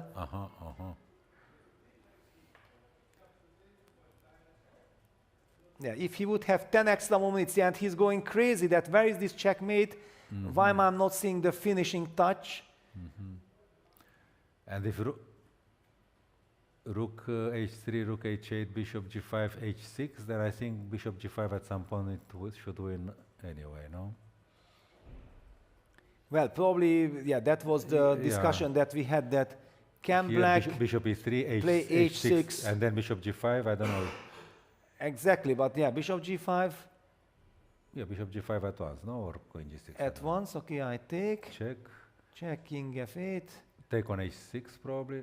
No, no, takes, there then is I don't have... Rook g8. Yeah, so probably f6, f6 again. At once, yes. Again, this f6 opening up. No, this was my, yes, because the rook is hanging there, yes. Yes, but so okay, knight takes e6. It is much more complicated than you want. Yeah, rook h3 played. But rook takes h6 now, and the bishop will come to attack now. Rook g8. Rook g8, anyway. It still goes on, and then maybe some quiet little move. I don't know, but I understand the frustration in Vincent's. No, maybe we just pick up the rook somehow. Yes. No. The rook is hanging. Yes, okay. yes. Mm-hmm. No, okay, and queen e7, then queen f5 check, and the bishop is hanging. But this is, we wanted to deliver checkmate and things out of control. Vincent is going crazy. Rook h3, rook h8 on the board. We should be heading towards this direction, but I think key is to understand that this bishop e3, bishop takes g5, bishop h6 check, queen e8, checkmate, stops black's counterplay against the g2 pawn, yeah, because psychologically I think, especially after bishop d5, yeah, Vincent is about to play bishop e3. I see it on the video, okay. Yes, bishop e3, of course. No, he understood that. Queen b4 is blitzed out, he relies on this defense, but bishop g5 and bishop h6, queen e8. Yes. He blitzes out queen b4. He takes advantage of the fact that Vincent doesn't have time. And it is so important, yeah, not to include queen h6 check. Just check, if you play queen h6, then there is no advantage? I think, at least it's not straightforward. Yes, and Vincent is about to make a move, so let's keep full focus on Vincent. No, Vukovic knew the abstract things. Vukovic understood this. This is one of the most important things I have learned from a book. I mean, explained like this, just openly. Yeah, it is very interesting. It's a conceptual thing, yeah? You don't make premature commitments. You make the small commitments first. And of course, queen h5 was a commitment, but the computer didn't like it. Yeah, didn't like it. It worked out well. It worked out, yeah, just abstractly. Yes. But then yes, now it's important not to play probably bishop down h6. to 5.5 minutes. However, it's 30 seconds increments, so as long as Vincent knows that what I'm calculating is correct, it is not a scary situation. But if he makes a mistake and misses the chance, then it will be very tricky to navigate this position with so little time. Mm-hmm. So how is it now with bishop g5? Yeah, bishop g5, also the good news that after queen takes d4 check, we can just fall back with the bishop to e3 because the rook is protecting. Yeah, that is very nice. Yes. But Vincent is going very low on the clock because it drives him crazy that why is this not over? For example, bishop g5, fg, we are assuming that this queen h6, no, queen h6 is a mistake because this was knight f7, good before, knight f7. But knight even loses. Okay. So queen takes g5, king f8, and once again this f6 business. But at least he has a perpetual, so... Vincent plays a small little move. He made a move, a small little move, bishop to d3, cemento. He wants to go bishop f1, okay. He doesn't want to burn bridges. And everything is defended now, okay, except for the pawn on a2, but... it is a very practical move, yes. Yes. Because this bishop g5, if this bishop g5 was a direct force made, then of course everybody goes for it, and queen g5 is also a mistake, so it means that f6 is the move, or what? Because queen h6 is mistake, queen g5 is mistake, and probably f6 wins.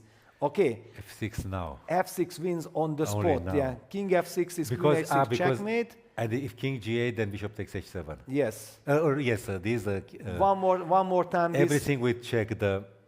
Yeah, but how easy is this? Because actually the f7 is protected, the e7 square is protected. This whole line still goes on. Winning the queen at the end, yeah, against king d6. But king e6 he had. Yeah, but king e6 we also give queen e8 check. Yeah, so that yeah, so it doesn't change anything. So yes, there was this way of winning the queen, or maybe even give the checkmate. I saw mate into yes. queen e7, queen c7. Ah, that is even better. So there was this, but you are nervous. Yeah, you have very little. I mean, you have very little time. Basically, the title is on the line because if Vincent wins, he will be one of probably 2 players who can still win the event. There is a result in the Pranav Maxim Vasilyev game, draw. Well, I want to upload that game because we don't know what happened after, but it was something. No. He won. 0-1. No, MVR won. Okay, even then, for his coolness, he deserved the applause because it's crazy, and it means that he puts the pressure on Vincent. He's now 7 out of 8. Maxim Vasilyev, an incredible player. Yeah, Pranav ran out of time. I think that was also one of the big problems. But yeah, let's go to the live action. Queen b2, bishop f1. The cemento continues. The weak spot is defended. We see that the computer says now white is not anymore winning. White is better, but probably Vincent just wants to have a stable kind of position that he squeezes. However, now this whole bishop takes g5, queen g5, I mean f6 motif disappeared. Yes, yes. But after bishop g5, if he plays queen takes b1 check, what is the win? Then the queen was away, probably. No, yes. You know what I think? I think that's something with f6, and then there is e7 in the end. Yes. With the king on g8, e7. I also thought that. Because the queen is not on b4 anymore, yes, maybe that. Yeah, so we are talking about this bishop takes g5. And not fg. Where was this bishop g5? Yes, yeah, here. There. Bishop g5, yeah, that black could have even taken this bishop, take another bishop, and if you don't see forced mate immediately, then of course you cannot go for this. And which move order? We have to take on g5 and king f8, f6. This was the line that I had in my mind. Queen g6 is not possible, and yes. The threat is f takes e7. Queen g7, f7, yeah, no, too but many there things. is no rook g8. There is no rook g8. There with, is the queen, no, yes. with the queen on b4, probably rook g8. Yeah, could. No, still queen h6. Still queen h6. No. Okay. No, it's all very complicated. That apparently was winning by force, but yes, it's understandable that Vincent looked for a solid way, because there, if something backfires, then he might even lose the game. Yeah, and he probably feels that I'm simply better and I'm having a very strong attack. But okay, let's say here too, he must stay focused, because okay, let's say black takes the pawn and starts advancing his... But how you take? With which piece you take the pawn? Maybe I play b4 first.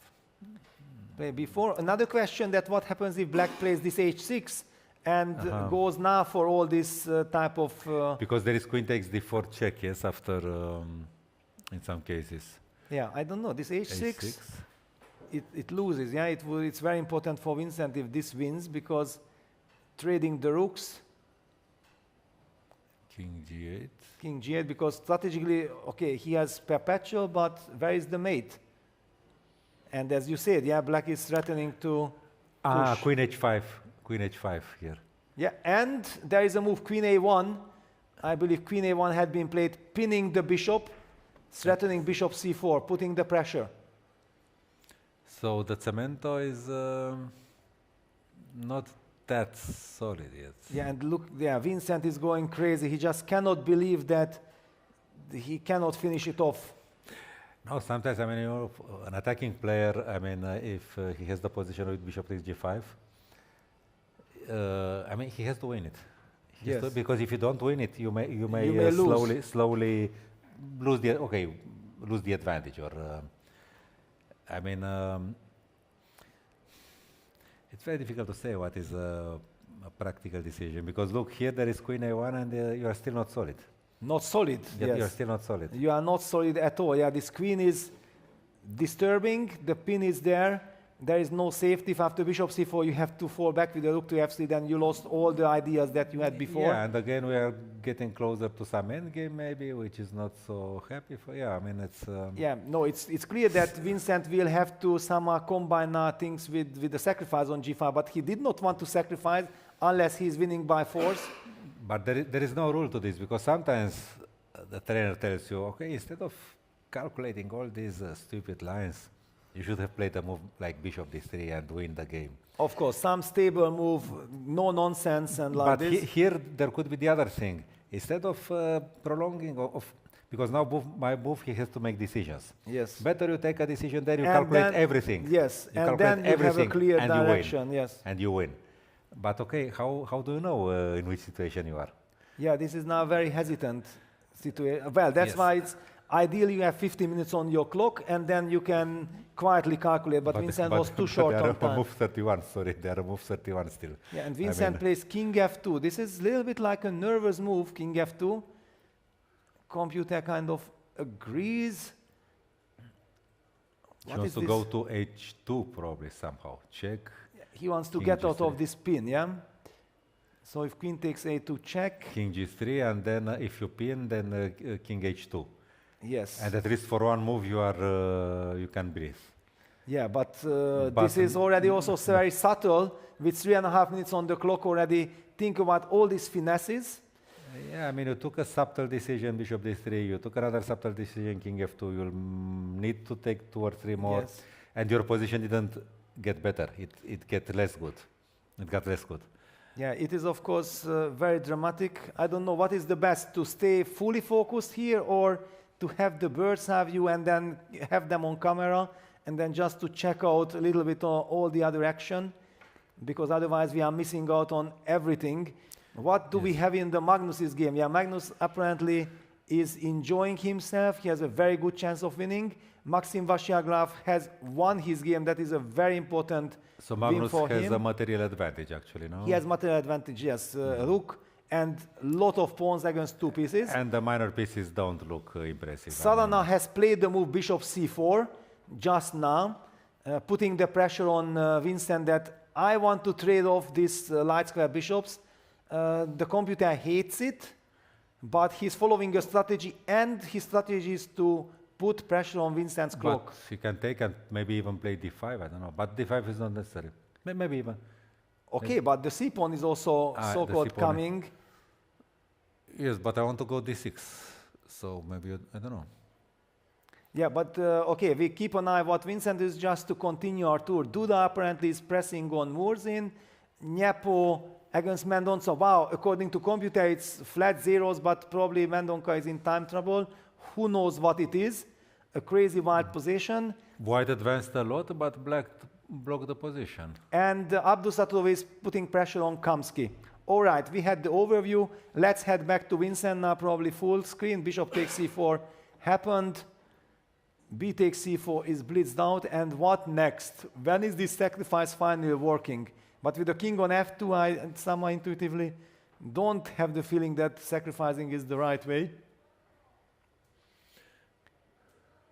If d5, then queen e5 probably. Well, d5 somehow opens up this the e5 square. Yeah, I'm also afraid of some millions of checks on the diagonal. I don't know, check, king h, king g1, queen a1, king h2, queen e5 check, and keeps on. But then I get king h1 and finally maybe bishop g1. But then how do I win? Is now the idea king g3, c3, king h2, c2, bishop takes g5? Can this be? Yeah, crazy. But it's too complex. Yeah, Vincent about to make a move. What is his plan? What is he intending? King g3. He keeps on walking. He keeps on walking. Yeah, it is. And if c3, then he can take already on g5, actually. It is apparently a very strong move. The first line of engine. Yes, Sotiris confirms that king g3. It means that, yeah, Vincent is in a tunnel. He is very much calculating. He might be already preparing. It's a threat, I think. That was the idea.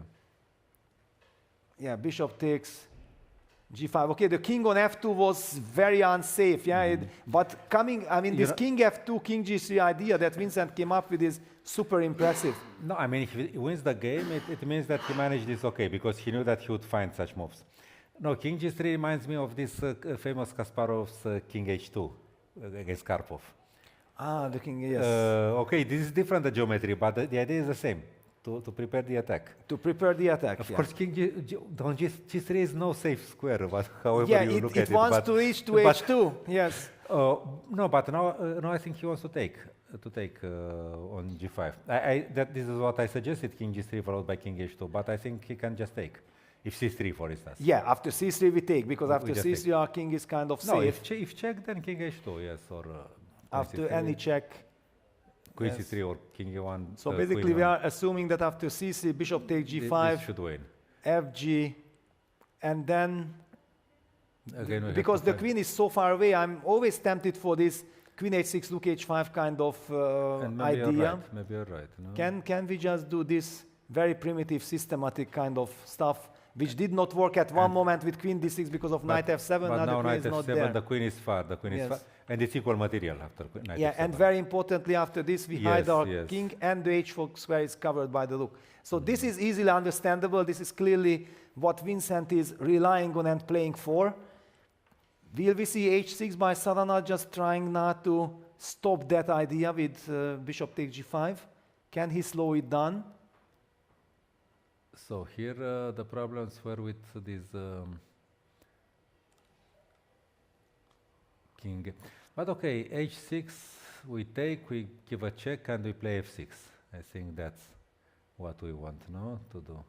You mean this, yeah? Yes. This is like the logic, but then with king on g3, or maybe after h6, we just remove the king first. I somehow feel like if you waste the tempo, then it is justified that I move out of all checks, and anyway you don't have a real big threat. And the only move which makes some progress, meaning c3, actually leaves the queen even. Exactly.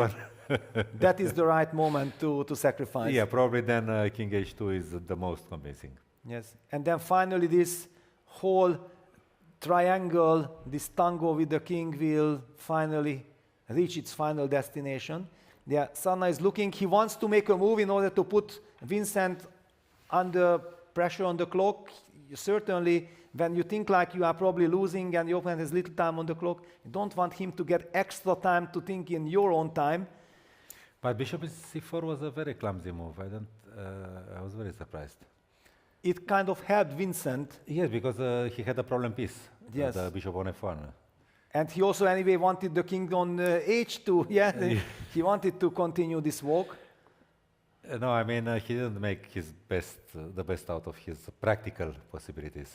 Probably, yeah. But also imagine playing this position from the black side. Yeah, that the knight cannot move, the rook cannot move, the queen apparently on a1 was doing extremely well. No, generally speaking, I would say that so far this was a brilliant game by Vincent. Yeah, well, but I'm very afraid always to say something like this before the game is not over. Yeah, because no. I mean, so far, of course, anything can happen. Yes. Yes. But the body language of Vincent signals that he is now kind of satisfied and happy because he has a direction. Yeah, it is always the worst thing is the clock is ticking down. Maybe you are completely winning, but you don't know what to do with it. And he has a clear vision. But I cannot read Sarana so well. Well, Sarana is trying to show to Vincent that I have a defense. You see how, like, I'm calculating, I know you're attacking me, that I find something. Look at this, how he's nodding with, and he is giving a check, queen b2 check. No, sorry, no check, because king is already on g3. Yes, b2. Queen b2, so he wants to come back. To b8. He wants to give a check to that king. So probably this is the moment when Vincent has to kind of go for the sacrifice, and he's checking that this is the moment he has to sacrifice. Yes, I think so. Because this case against queen b8 check, we can play bishop f4, and if then this the threat is always there. FG queen h6, king g8, rook h5 line, it seems like the king hides. It doesn't really matter if you give a check or not. So let's see. Nyapo is there checking it out. Queen b2 was also a brilliant move because it breaks a bit. I mean, exactly. Obviously, Vincent had calculated all the logical moves. Things. Yes. No? And he takes bishop g5 on the board. Okay. F take g5 played. Queen h6 check. Yeah, Vincent goes for the systematic. Okay. King g8 and rook h5. That's what we are expecting. So this avoids the perpetual. Yeah, the king can hide on h2. And against queen b8 check, we have king h3. So we very much somehow feel that rook h5 Yeah, and otherwise knight f7 we take, and okay, it's equal material. Yeah, and we also have this queen e6 check, which is killing black yes, completely. Yes. Yes, that is the big difference, because there we were talking about the bishop on d5 and queen on d6 when knight f7 worked. Yes. That was a different story. So I'm pretty sure now Vincent will play rook h5. Yep, he's about to make it. On the and a stare at Sana. What do you have in mind? Show me. Yes, show me, because I don't see it. Yes. And yeah, we see the nervousness. Yeah, but Sarana misplayed it with bishop c5. I couldn't understand the move, because it solves... Yeah, he rushed too much also, because after king f2, maybe there was some chance to pose some questions. And it also signaled that Vincent was not comfortable sacrificing on g5 as long as there is this bishop on d5. Yeah, there was this psychological battle going on between the players. And now there is clarity. This is what you want. Vincent knows that he's winning, but he knows that he has to stay with that pressure. I mean, if Sarana, he can think for 20 minutes and not move. And to keep Keymer, this is what I would do. In that moment after king f2? No, here. But here I would say that, okay, please think as much as you want, because I already know what's going on. It's too simple. It's too simple, yes. Yeah. And you have 30 seconds increment, yeah? This is... Maybe instead of queen b2 to do that. Yeah, queen a3 check is played, yeah, so actually the queen will get to d6. A very sneaky check, this queen a3. And then knight f7.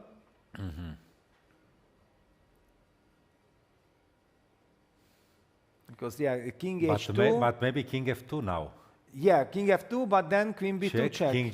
And you still anyway, take with... Yeah, so probably we'll have to get to this king h2, queen d6 check. g3, let's say. Or king h3 or g3, H3, yeah, king h3, and then knight f7, and we will be getting this technical position. This is great news for Sarna if he gets there.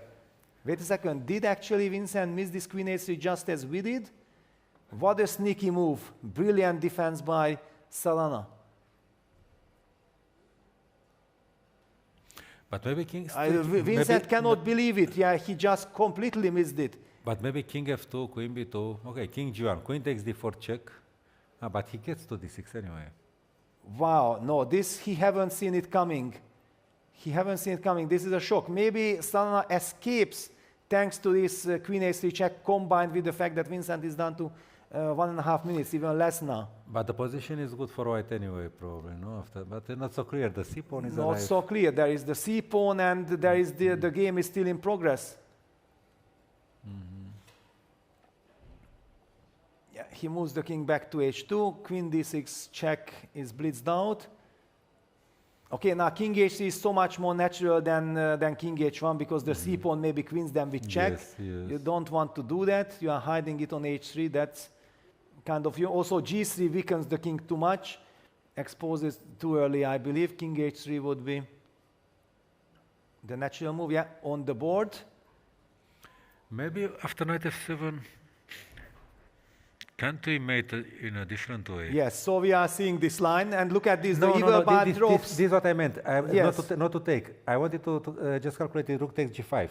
Maybe it's a mate. Yeah, maybe, but you see, this is what's happening, because he missed it completely. Yes, and exactly, knight f7, rook g5. But I was just saying that maybe you mate on f7. But now Sarna is in the game. Who knows? Maybe he can... I mean, he has chances to escape. Rook h6 is, of course, a big threat. That's what Vincent is relying on. No, but if the position is really balanced, then... we have to show that, rook takes g5, knight g5 takes, and then queen h5, yeah? Yes, that was my idea, to mate. And king g7 is kind of forced.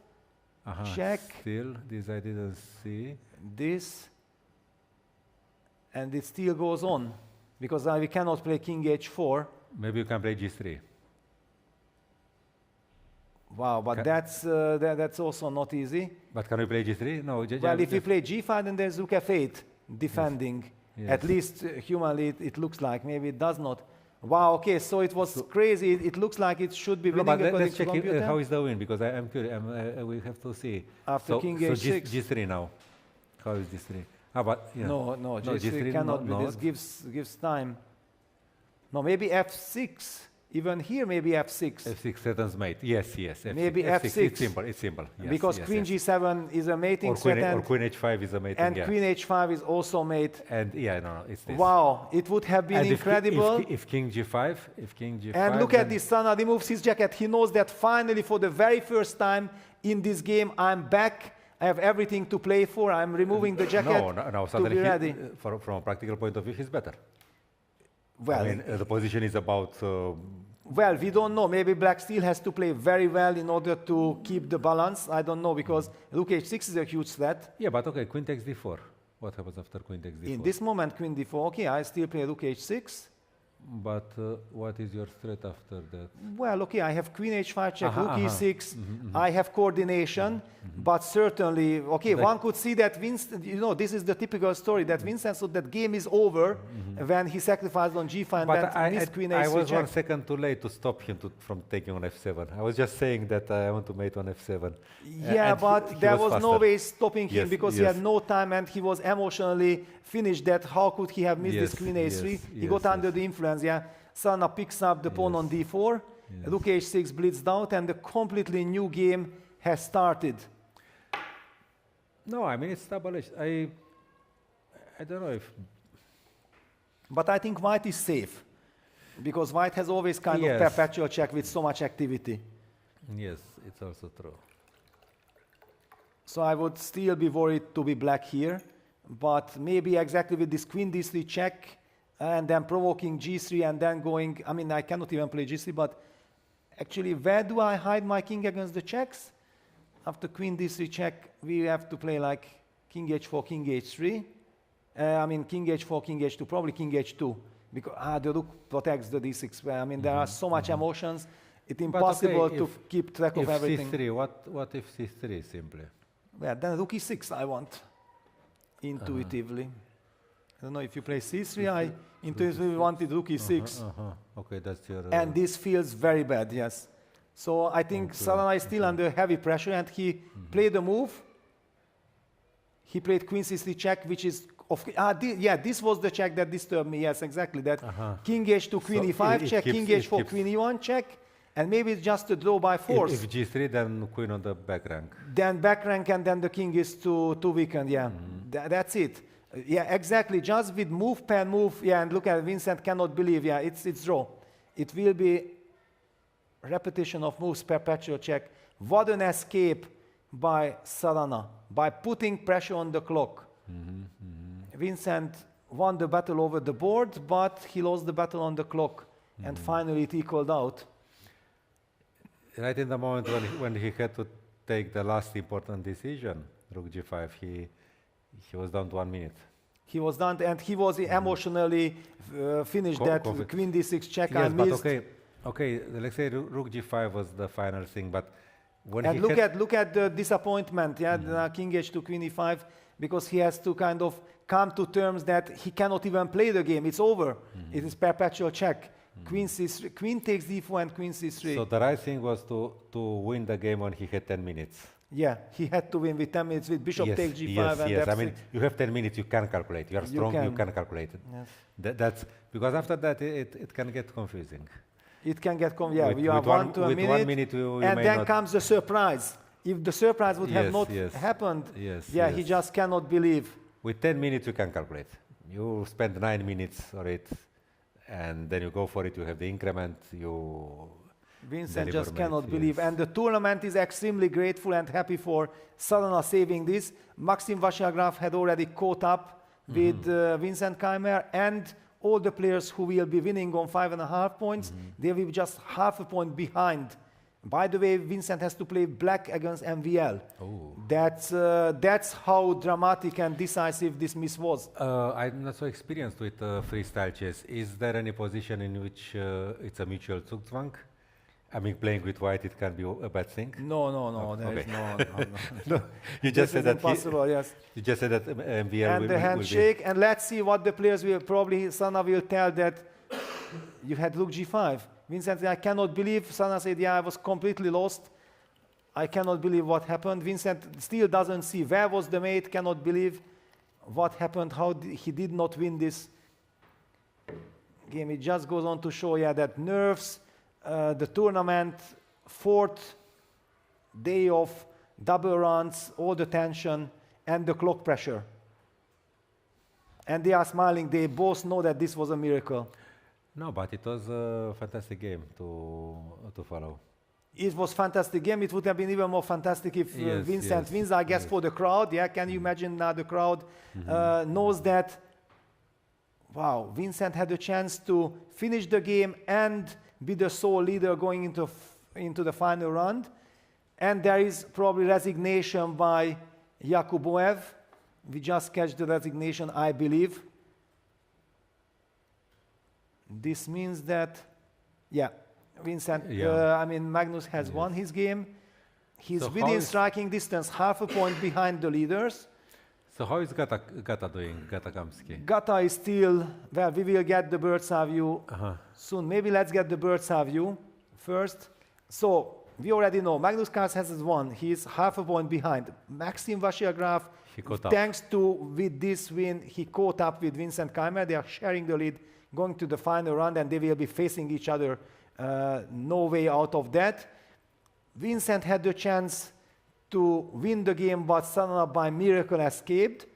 And then the big question that all the players on 5.5, like Nyepo, who is putting tremendous pressure throughout the game, and he's up on the clock, and also the computer now, again, is in his favor. It always looked very good for him, so no real surprise there. And Kamsky against Abdusatov, well, it's a bit dangerous for White with this jumping knight, but probably it's holdable. Yeah, but then the end game maybe a bit dangerous for Black, but not too well, much. Basically, if there is nothing concrete, then there is nothing to worry about with White. Then it's of course a draw. Yes. The clock situation, yeah, Kamsky is known to be controlling the clock. Yeah, he still has 5 minutes. The only problem for Black is that he has the pawn on f6. With the pawn on f7, I would feel much... Of course. With pawn on f7, we would really be very ambitious. Because like this long... But okay, Black has always king h6 whenever White G5, suddenly G5. gets a queen g8 check. Yes. We can always walk away. G5, knight f4, maybe such a plan of... It looks solid enough. But I'm still under the influence of what we have seen on the top boards. Yeah, the nerves are playing tremendous part. I was really lucky to join the comment. At the most dramatic moment. Yes. And the positions were... yes. This initiative, White, on the first move, White played knight g3 with initiative. Exactly, yeah, all this c4, f4, knight g3 combined. We have also seen, I think the move of the novelty of the day was this e5 move by MVL that he understood, and finally he also was rewarded that this creates such a mess that please show me.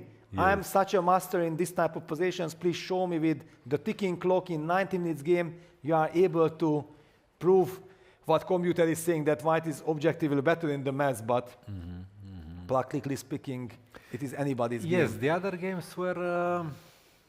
well, let's see easier to understand. The other somehow. games easier, but let's take a look at the bird's eye view of the other games, because I think there are still some more players.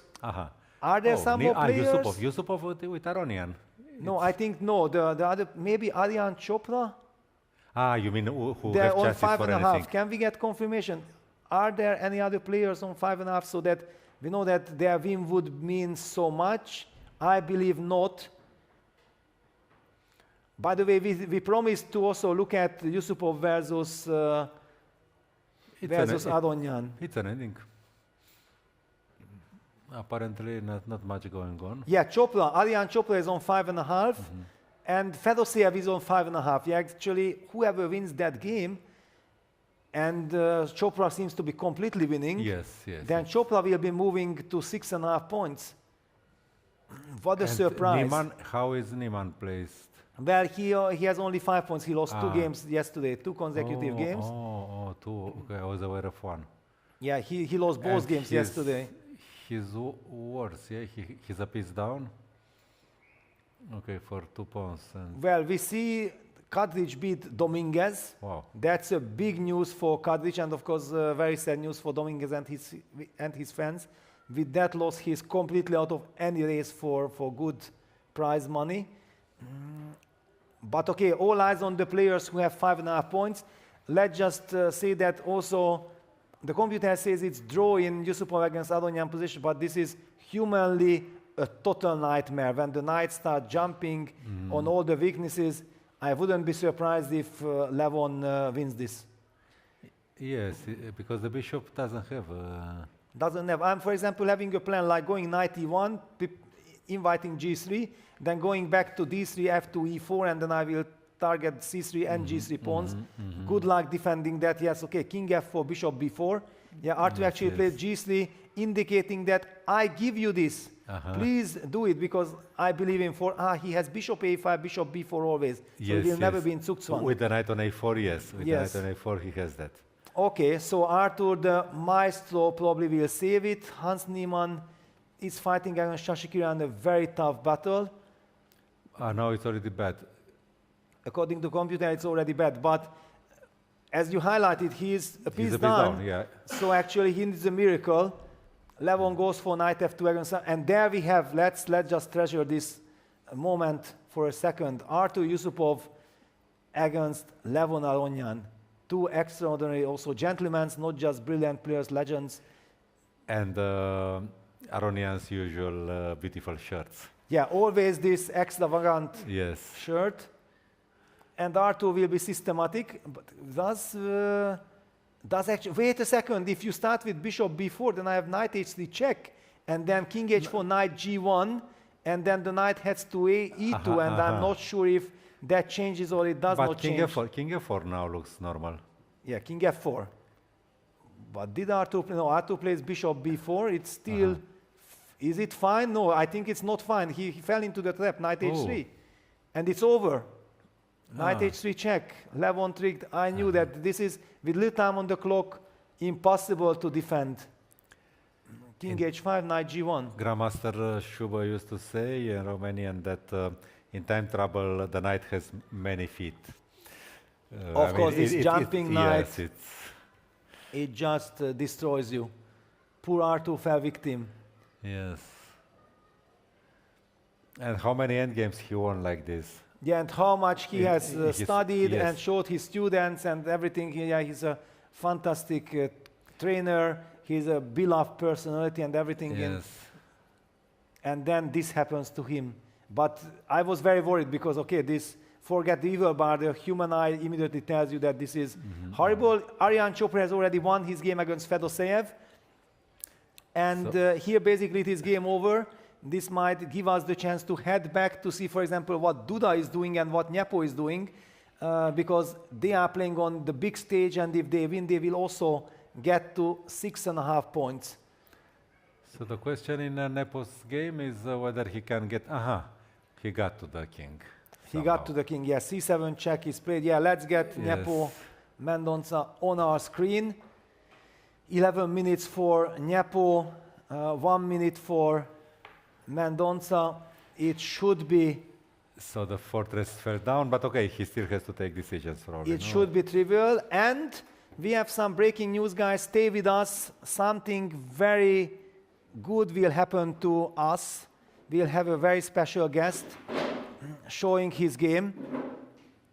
But before we set him up, let's just look at this position. What is this?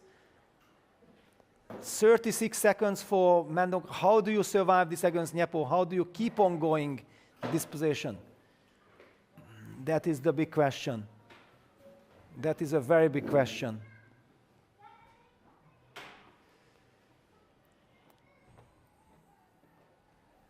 Yes, and now already you might have suspected I revealed. Yeah, by the way, the game is still in progress. King b7 was played.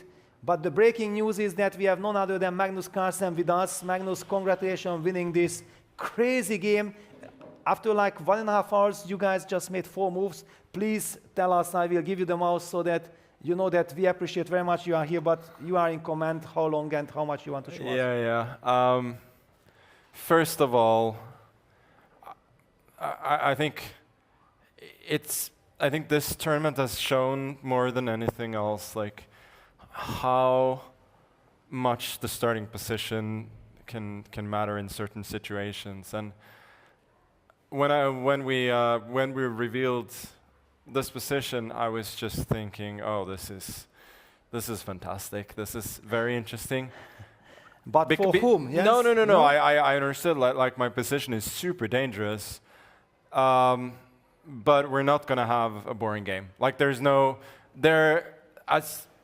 well, obviously I didn't see every game, but every game that was on the stage was just like amazing, absolute yes. fireworks, because you just have like really weak squares and some badly placed pieces, a king in the center, and like basically on the first few moves you're going to have some kind of skirmish.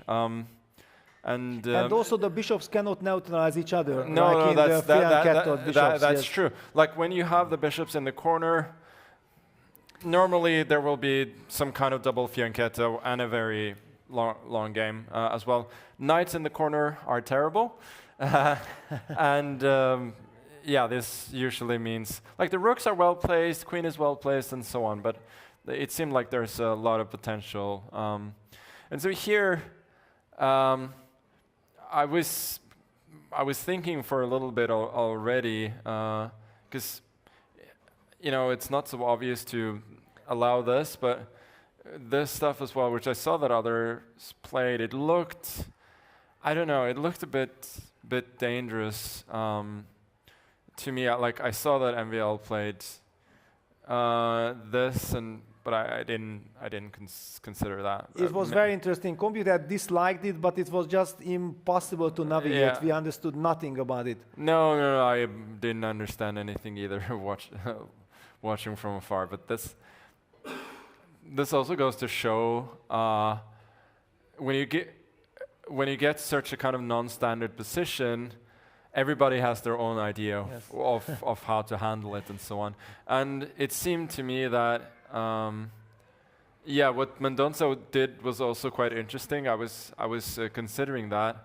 I guess bishop, or maybe he played. No, I think he played. No, it was knight g3, g6, and he G6. blundered, I think, bishop d4 because it is not so familiar to this. No. I'm sure he didn't blunder it. He didn't, but no, it he didn't. promising. I think he just. I think he kind of just misevaluated, to be honest. But because I looked at this, and I thought, well, it just looks too dangerous. I don't want to play this, but I can understand why he would. Like if you have some time here to develop and so on, I can understand. Like c4 is hanging and so on, but it didn't seem very good. Okay, regardless, c5. I mean, there are other moves possible, like f4, for instance, but of course this looks very logical. And here I was considering this as well. And here I think rook c7 is possible, and if this is taken, double attack. Big double attack. Yes. And I mean, I'd probably have more or less reasonable compensation regardless. And then what? But I didn't like queen c2.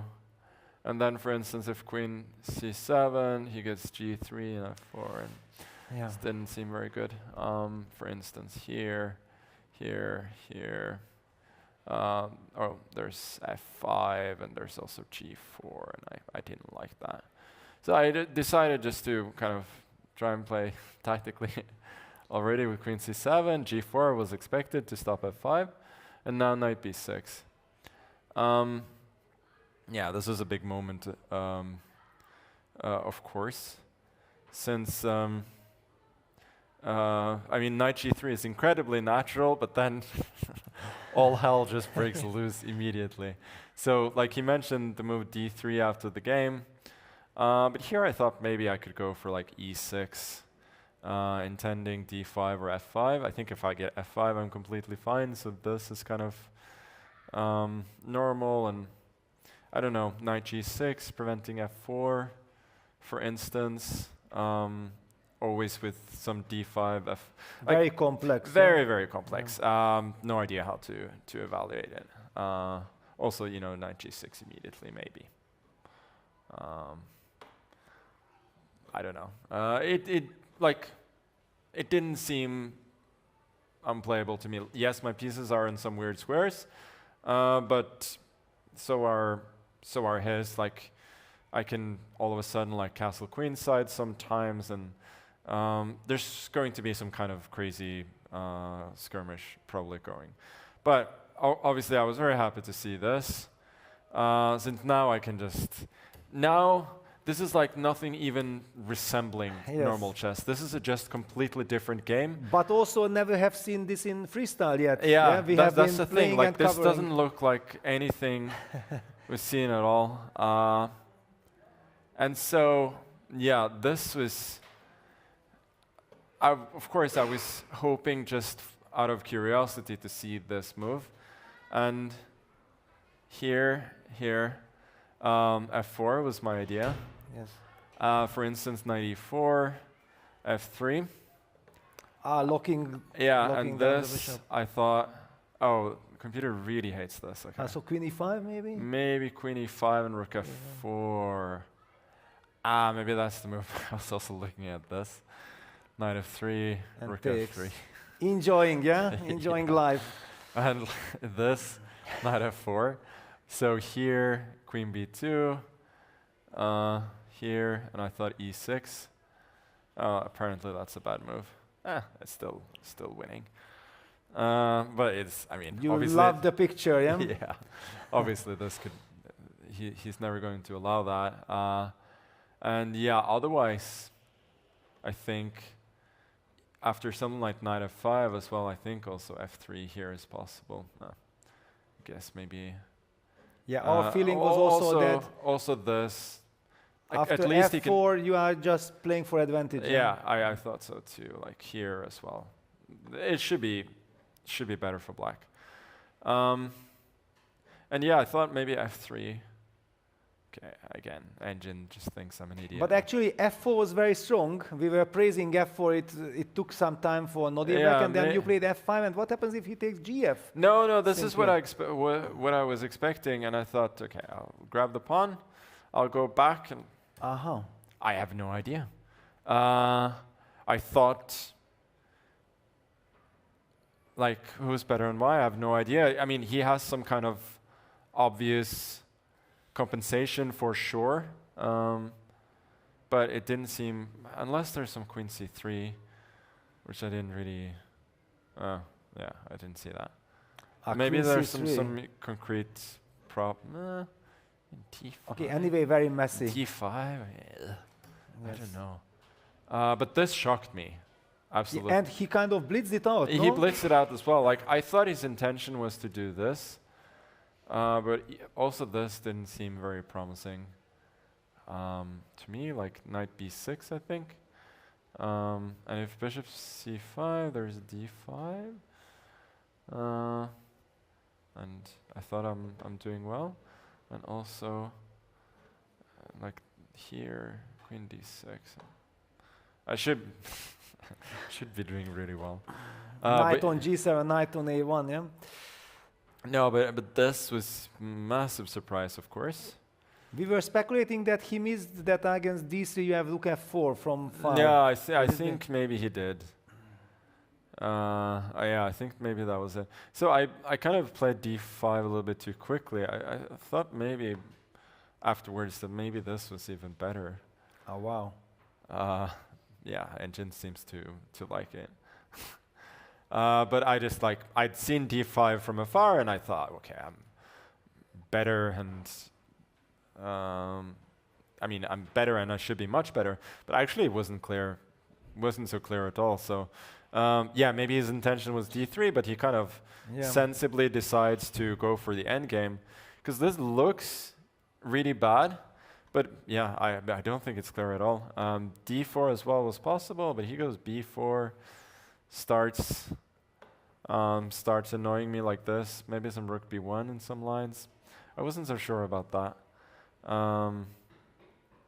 So I went dc4, and like my big point here was if knight c2, I was going to go bishop f4, and then knight e3 is not possible, and probably bishop e3 should be played, but then even though his knight like semi-escapes, you are I have collecting so too many much, pawns. yeah? I have so many pawns. Oh, maybe g5 here. Ho, ho, ho, ho. What a pleasure. Yeah, because I just saw that the engine didn't love the other moves, so I thought maybe there's something better. Yeah, okay, this just wins. No, see, rook c3 was really nice. I didn't see that at all. Yeah, it felt like it's a brilliant idea. I didn't really see it. I was just relying on knight c2, bishop f4. And now this. I mean, there was also rook f3, bishop b2. Probably you should give a check. Knight c2 and so on. But I couldn't see like a very clear refutation, but kind of common sense tells you that black is at least like significantly better. So this, knight f7, and here, yeah, bishop f2 I think was more or less losing. I think he needed to go rook h3. Well, engine again disagrees. And my idea was to do this here, knight e3, rook g6, and he has this, knight takes c4, and like surprisingly, he has enough tactics that I cannot actually consolidate.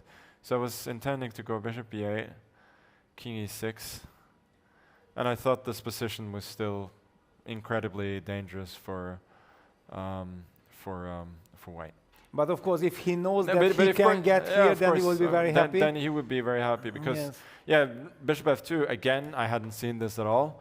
But I think this just more or less loses the game. So here, like, this was a very tempting option, kind of, just to put everything on dark squares. But still, you know, I realized that kind of the more materialistic approach was better, and I think maybe he'd want to exchange normally you don't want to exchange rooks with this material imbalance, but I think maybe he'd want to, but here he also runs into this rook e5 here, and I think this is what I thought was completely winning. Rook c6 and then b5, and I get b.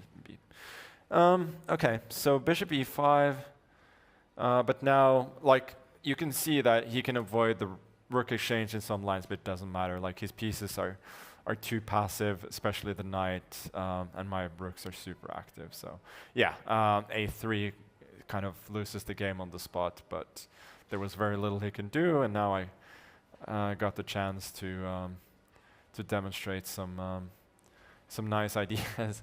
There was this as well. Many things win, but I thought the cutest was to go this and rook f4. And trap the knight. Trap the knight and f3, yeah. So rook f3, here bishop a5. Yeah, everything wins, but here it's a reminder that queening pawns is good, but also checkmate ends the game.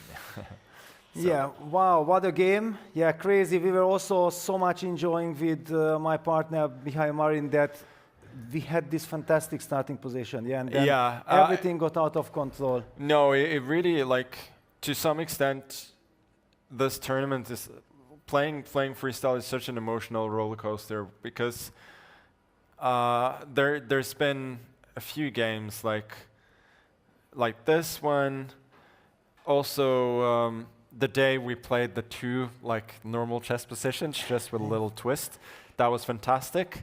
And then we just had one like super boring starting position. Yeah, yesterday the first one. The first one, and like especially when I get white in the first game, it's so incredibly frustrating, especially as you've seen in these games. Like Sarana doesn't have a lot of experience in freestyle, and he hasn't been playing the opening really well. And now he just gets a position where he can copy my moves. And yeah, the fact that he survived today was a miracle. But yeah, as today, you just get to create something completely new for move one, and that's, I guess, why we are. Yeah, and one thing I cannot not ask. Yesterday, you had this incredible fight on the first board with Vincent. In retrospect, what kind of emotions you have, because you were on the back foot, but you also missed this rook takes f, and I was calling out in the broadcast that please don't tell it to Magnus before he reaches his room. What do you think of yesterday's clash? No, I was honestly just. I think it was really sunny and it was so hot in the playing hall that it was impossible to focus. So I wasn't too harsh on myself for anything. I think naturally we both missed many things, but that's impossible. And when did you spotted your short castle save? When did you spot that one? Because that I spotted early on, but at that point, like, I'd completely lost the thread so many moves ago. Like, I was very happy that I got this ED4 F5 stuff, and then like I thought I should be better, but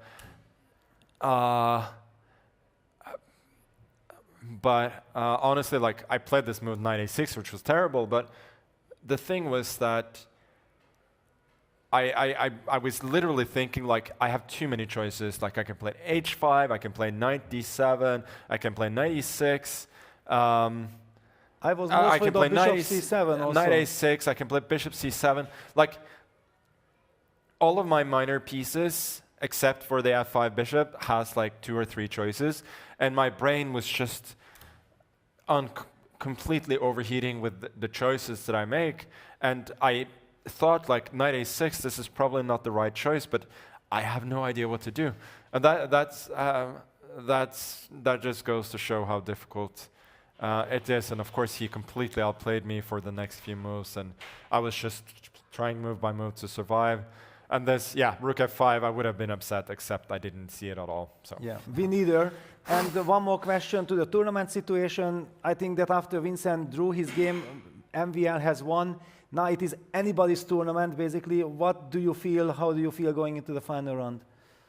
I think that 6.5 from 8 is a very decent score, and it's not in my hands. I'll try and play a good game. I know that I have a somewhat decent tiebreak at least, but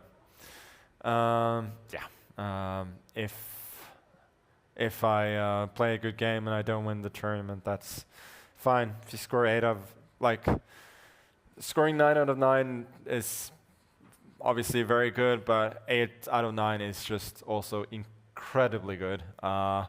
So if somebody does that by winning the last game, congrats. Yeah, well, congrats to you for winning now and for last year's 9 out of 9. I was speculating about that. If you would do another 9 out of 9, it would not be fair, because then your last year's result would not be that historic. Then it becomes everyday business. That's what we like, when there is some history written. Last year, 9 out of 9, that was something special. And we wish you the best of luck for the last round, and may the best win the tournament. Yeah, thank you. And I will say that I didn't mind that I managed to stop Vincent from getting 9 out of 9, because, like, I did remember that from 2014 as well, when I had a lost position. I was outplayed by Fabi in game 8 there in the Sinkfield Cup, and I was thinking afterwards, well, I really wanted to win the game, but okay, at least I stopped him from, I stopped the streak. Yeah, thank you very much, and have a good rest and be ready for the final game. Thank you. Thank you. All the best. Thank you. Wow, ladies and gentlemen, that was Magnus Carlsen, the best player of all times, winning his game against Nodirbek Yakuboyev.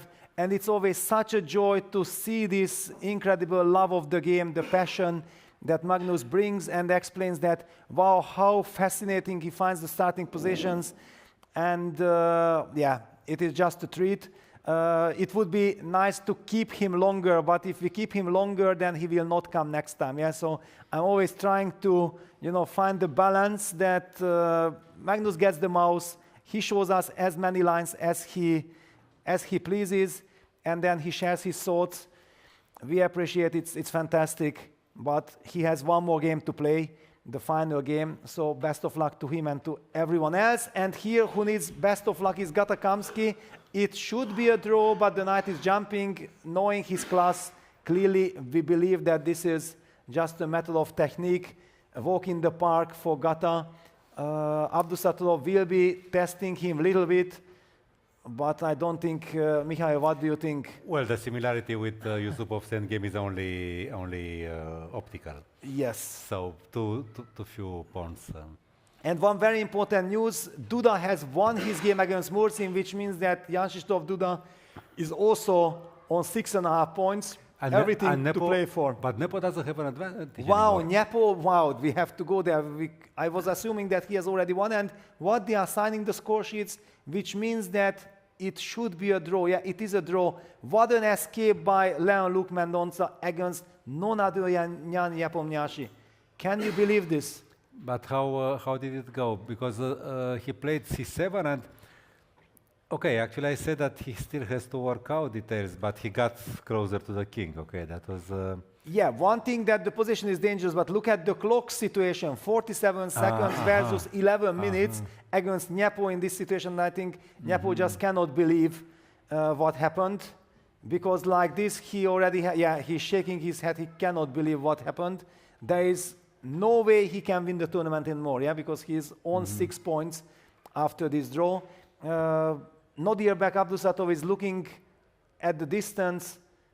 He knows that it's a draw, but out of frustration, he is playing it out. But let's see what happened here. C7, check, king b7, knight c6. But knight c6 maybe is not on the right... wow, black sacrifices the queen and then there for is a fortress. There is a chance, yes, of a fortress. Takes. Queen e6. Well, it's a little bit strange. Yeah, it looks like with the b pawn and the queen and so many problems, there should be something. Rook e8 probably, no? Rook d8. Rook d8 played. The players now repeating. But rook d8 is not good, apparently, no? Yeah, rook d8 not good. I'm just keeping an eye also on the Gata game. Apparently, the players are kind of repeating. No, they don't repeat. Nodirbek still wants to jump around with the knight. But okay, good luck to him. Gata is a rock. We believe, we trust. Yeah, and there's a handshake. That's it. Draw in this fantastic game, but this is not a good result for any of them. They are also stuck on 6 points, heading to the final round. The good news for Nodirbek that he has actually already qualified for next year's Freestyle World Championship after taking bronze medal in Weissenhaus this year. So rook d8 was a mistake, but okay, queen d5, it looks exactly, I thought, like if queen c6 check comes, then it should be a win. Mendonça just walks away with his king. Does this work? Nepo picks up the a5 pawn, but now suddenly king c6, and black has cemento. Yes. Black has cemento. Nepo rushed too much. And look at this, 9 minutes, 39 seconds. Basically, he was not spending any time. He probably believed that, I'm gonna win this. He acted like he was in time trouble. Yeah. But actually, the opponent was in time. He played more quickly than his opponent. Almost. Yeah, queen a4 check, king c5, another precise move. Apparently, black is not even picking up the pawn. Could he have picked up the pawn, or then white has some queen d7 kind of ideas, and all of a sudden the pieces are loose? Yeah, with a little time on the clock, that's not what you want now. Yeah, that is very tricky. So king c5, amazing stuff, yeah, because this b6 pawn was hunting him, but with 1 minute on the clock still. Look, Leon Mendonça, amazing defense here, and Nepo is kicking himself because he tried something, but now already black takes, there is no more queen d7. Queen f6, king c6, king g1, rook e8, the rook falls behind the pawn, and it's clear that you take rook e5, but black is just way too active. In fact, you have to be careful. If you don't give perpetual check, black activates the knight, and only black can pray for a win. Because there are moments when there would be no perpetual check. So yes, so from this moment on, it's clear that Nepo probably thought like, I can maybe try something, but finally I have to. E-pawn is coming. And the repetition, wow. Nepo will be kicking himself. He was pressing throughout the game. He had the time advantage. But okay, the position was not clearly won. No, of course not. Okay, of course, C7 is a move you make easily, but then you have to think. Of course, I mean, it was much less clear cut than Keymer's. Okay, Keymer's game was very. You had to calculate it a bit. Yes. But maybe actually now, because we have little time, let's just very quickly revisit that game and show our public who has maybe missed out on that moment. That where was this? The critical moment was actually here. I think that at this moment after King G3, Vincent probably believed that that's it. I have a clear vision. My king is escaping, and I'm setting up the takes, Queen H6, Rook H5 win. It's a methodical win. I have 2.5 minutes on the clock. Game is over. Yeah, I feel that this very much affected what happened in the game because, first of all, Sanna played the move Queen B2 that we immediately praised that, wow, we hadn't seen it coming, clever, but we were thinking only about this check. Yes, not and on I'm Queen pretty H3. sure that Vincent also saw like that his body language was, Queen B2, okay, that's all you got, thank you very much. Why didn't he take on A2? Well, also to keep this Queen B8. Maybe the Queen B8 is important in some lines. You know, and it is psychologically very important. If you take here, your opponent automatically calculates Queen A3 with pin and coming back to D6. But after Queen B2, you are little time, you think short only on time, of Queen B8, only of Queen B8. Like we did. And then Vincent thought like, wait a second, but it does absolutely nothing to stop my plan. Okay, I take, check, King G8, Rook H5, and that's it, game over, Queen B8, check, King H3. We signed the score sheets, and I'm leading the tournament. And that moment when Queen H3 check happened, and I realized that I completely missed it, and I know Vincent, of course, very well. I looked at him, and I could see on his body language that he's completely shocked that how could I have missed it. And these 2.5 minutes were not enough for him to calm down and get to the position one more time from the beginning. Yeah, he carried all those emotions, and that's how he missed this beautiful tactical shot that apparently after King H3, Knight F7, he would have found. If this is the starting position of the game, then he finds it immediately. But under the influence, yeah, all the stress and everything, he felt like EF7 is like automatic move, yeah, because this move he blitzed out because he gets the 30 seconds, so he basically instantly took. Believing probably that I spoiled it, but okay, actually Rook H6 and I have very good position, but maybe misjudged that actually move per move, Black has this Queen C3 check and gives perpetual. But do you think he thought so far? I think he simply panicked and took the knight. No, he took the knight. No, he took the knight. I don't think his thoughts were so far. No, I think his thoughts were like he calmed himself with the fact that, yes, okay, I mean, he was in a state of shock that maybe I can still press. Yeah, okay. No, here when he reached this moment. Yes, that I can still press. While the opponent was thinking. But yeah, something like that. So for him... But when he took on F7, yeah, but for him it would have been extremely good if he said E takes F7 would have been a horrible mistake and he would have been forced to think. Because he simply did not think about alternatives. He didn't have another candidate move at this moment. So let's just revisit because it was beautiful. Rook G5, Knight G5, Queen G5, King F8, and the key move is, of course, this little Queen H5 move, not allowing Black's king to run away. Queen F7 checkmate is a threat, so King G7 is obligatory. Now, of course, White can even start with F6 now that we already know the motive of F6. Yes. King F6, Queen F7, check. Thank you very much. How exactly is it? Thank you. Yes, because this G5 check, King G7, Queen F7 and Queen F7, or King H4, G4. Or King H5, G4. Yes. Yeah, so this is a win, or, I mean, checkmate, or Black takes with the pawn on F6, then we checkmate with the pattern that we have already noticed before. For practical reasons, F6 at once is better because it's with a check. It forces matters. You don't have to calculate. So basically, it was just if Vincent can control his emotions for 5 seconds and can ask that, wait a second, do I have a candidate move? If he asks this question to himself, he wins the game. He will immediately spot this because it's kind of trivial on this level for him, but he was under shock. And under shock, he just took the knight, and Salana escaped with this perpetual check. and saved, and the tournament. It is wide open because what we have, I think, let's take a look at the results. Probably we don't have, but the results. We know that Vincent was leading alone. He drew with Alexei Srana, who was half a point behind. So Vincent is now sharing the lead because Maxim Vasilyev has won that critical game against Pranav. And the good news is we actually have the standings ready. So let's just enjoy what a chaotic situation it is. So one thing is for sure, Maxim Vasilyev, who played with black, will have the white pieces against Vincent Keymer. The two leaders face each other. And then Sadhana, Carlsen, Duda, and Aryan Chopra on 6-0. And now take a look how disappointing Nyepo is, because otherwise he would have joined this pack of players who have serious chances. Nyepo also played against many players, just like Magnus highlighted that he thinks he has quite a decent tiebreak because he had played against very tough oppositions. The same applies, of course, to Vincent. Yeah, we have seen his road all the way. He was facing fantastic players. Everything to play for. Mihail, please share your thoughts. You came at the right time.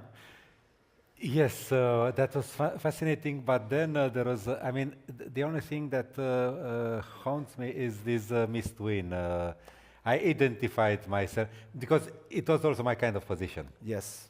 What he did from the opening and all the things, it was my kind of position. And yeah, but I'm okay, that he didn't say rook takes g5, I had just seen it, but okay, he was with the... Yes, I remember that you shouted out that rook g5, it's a mate. Mate on f6, I said something on mate of f6, I couldn't express. But somehow you were late with a fraction of a second. And then Vincent already had the pawn in his hands, grabbing the knight. But let's not forget that bishop c4 was a very, very weak move. Well, in retrospect, we have to actually say that it was a brilliant move because it worked out. Yes, but what he can really be sorry about, and I'm sorry about from his point of view, is that when he had 10 minutes, he didn't go for, after queen b4, he didn't go, he could, with 10 minutes you can calculate. Yes. And it's relatively... And it's a forced line, very forced line. Yes, two lines, more or less, 2 lines you have to calculate, maybe 3, and you can do that. You are a strong player, you calculate, you are young, you can do that. But you have to put... But you never know... But the problem is that if you don't win there, you can lose. Yes, that is the problem. He had too much of a good position. If it turns out that bishop takes g5 is not winning and you spend all your time there, but yeah, it's difficult. Yes. I mean, this is why chess is like this. And it's such a beautiful game that you never know exactly, and this is also already round number 8, the final day, the 5th day of this incredible tournament. Yeah, we did hear from Magnus as well that, yeah, when the sun is shining outside and with all these spectators and with all the excitement everybody is, then it can get very hot in the playing court. Let's not forget about all the lights. That's why we see the players so nicely. I like when the sun shines from my back and my opponent cannot see anything. My opponent is blinded. Yes, well, I think that they are actually quite safe on stage about this, but we have all these reflector lights. They also automatically generate a lot of heat. Yeah. And then all this together combined, the players are fighting. It's a very grueling format. That's why we appreciate their efforts even more. The organizers are trying everything. This is like force majeure. What can they do that the sun is shining suddenly in Karlsruhe? I remember was a weapon against this. You know, Oscar Castro, he was an international master from Colombia. He beat Petrosian once after rejecting the draw 3 times. And once it was hot in Spain at a tournament, he took the cap of his son, who had some sort of ventilator. So it was a childish cap, but it has this ventilator. And so the secret weapon. Yeah, I mean, the man who had beaten Petrosian, yes, after rejecting the draw 3 times. Yeah, but okay, now that we have seen the results, we have seen the standings, a very tough final round is coming up. I think this is the moment when we have to close our broadcast. Say thank you very much for watching. Join us from 4 o'clock because you don't want to miss this crazy action. Everybody has a chance. Magnus Carlsen within striking distance. Duda, of course, the big clash between MVL and Vincent Keymer. Whoever wins that game actually takes the title and takes the ticket to next year's FIDE Freestyle World Chess Championship to Weissenhaus. But if the MVL game with Vincent ends in a draw, then all the chasers who were there, Duda, Sarana, Magnus Carlsen, and Aryan Chopra. Yeah, they are within striking distance that if that game ends in a draw, somebody wins, then they tie. And then who knows what will happen with the tie breaks and so on. Thank you very much for watching. We will be back 4 p.m., maybe 5 to 4 p.m. Have a good rest, have a good lunch, and see you soon.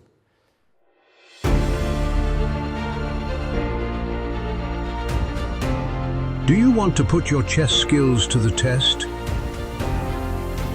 Now it's your move. Welcome to the world's largest chess tournament.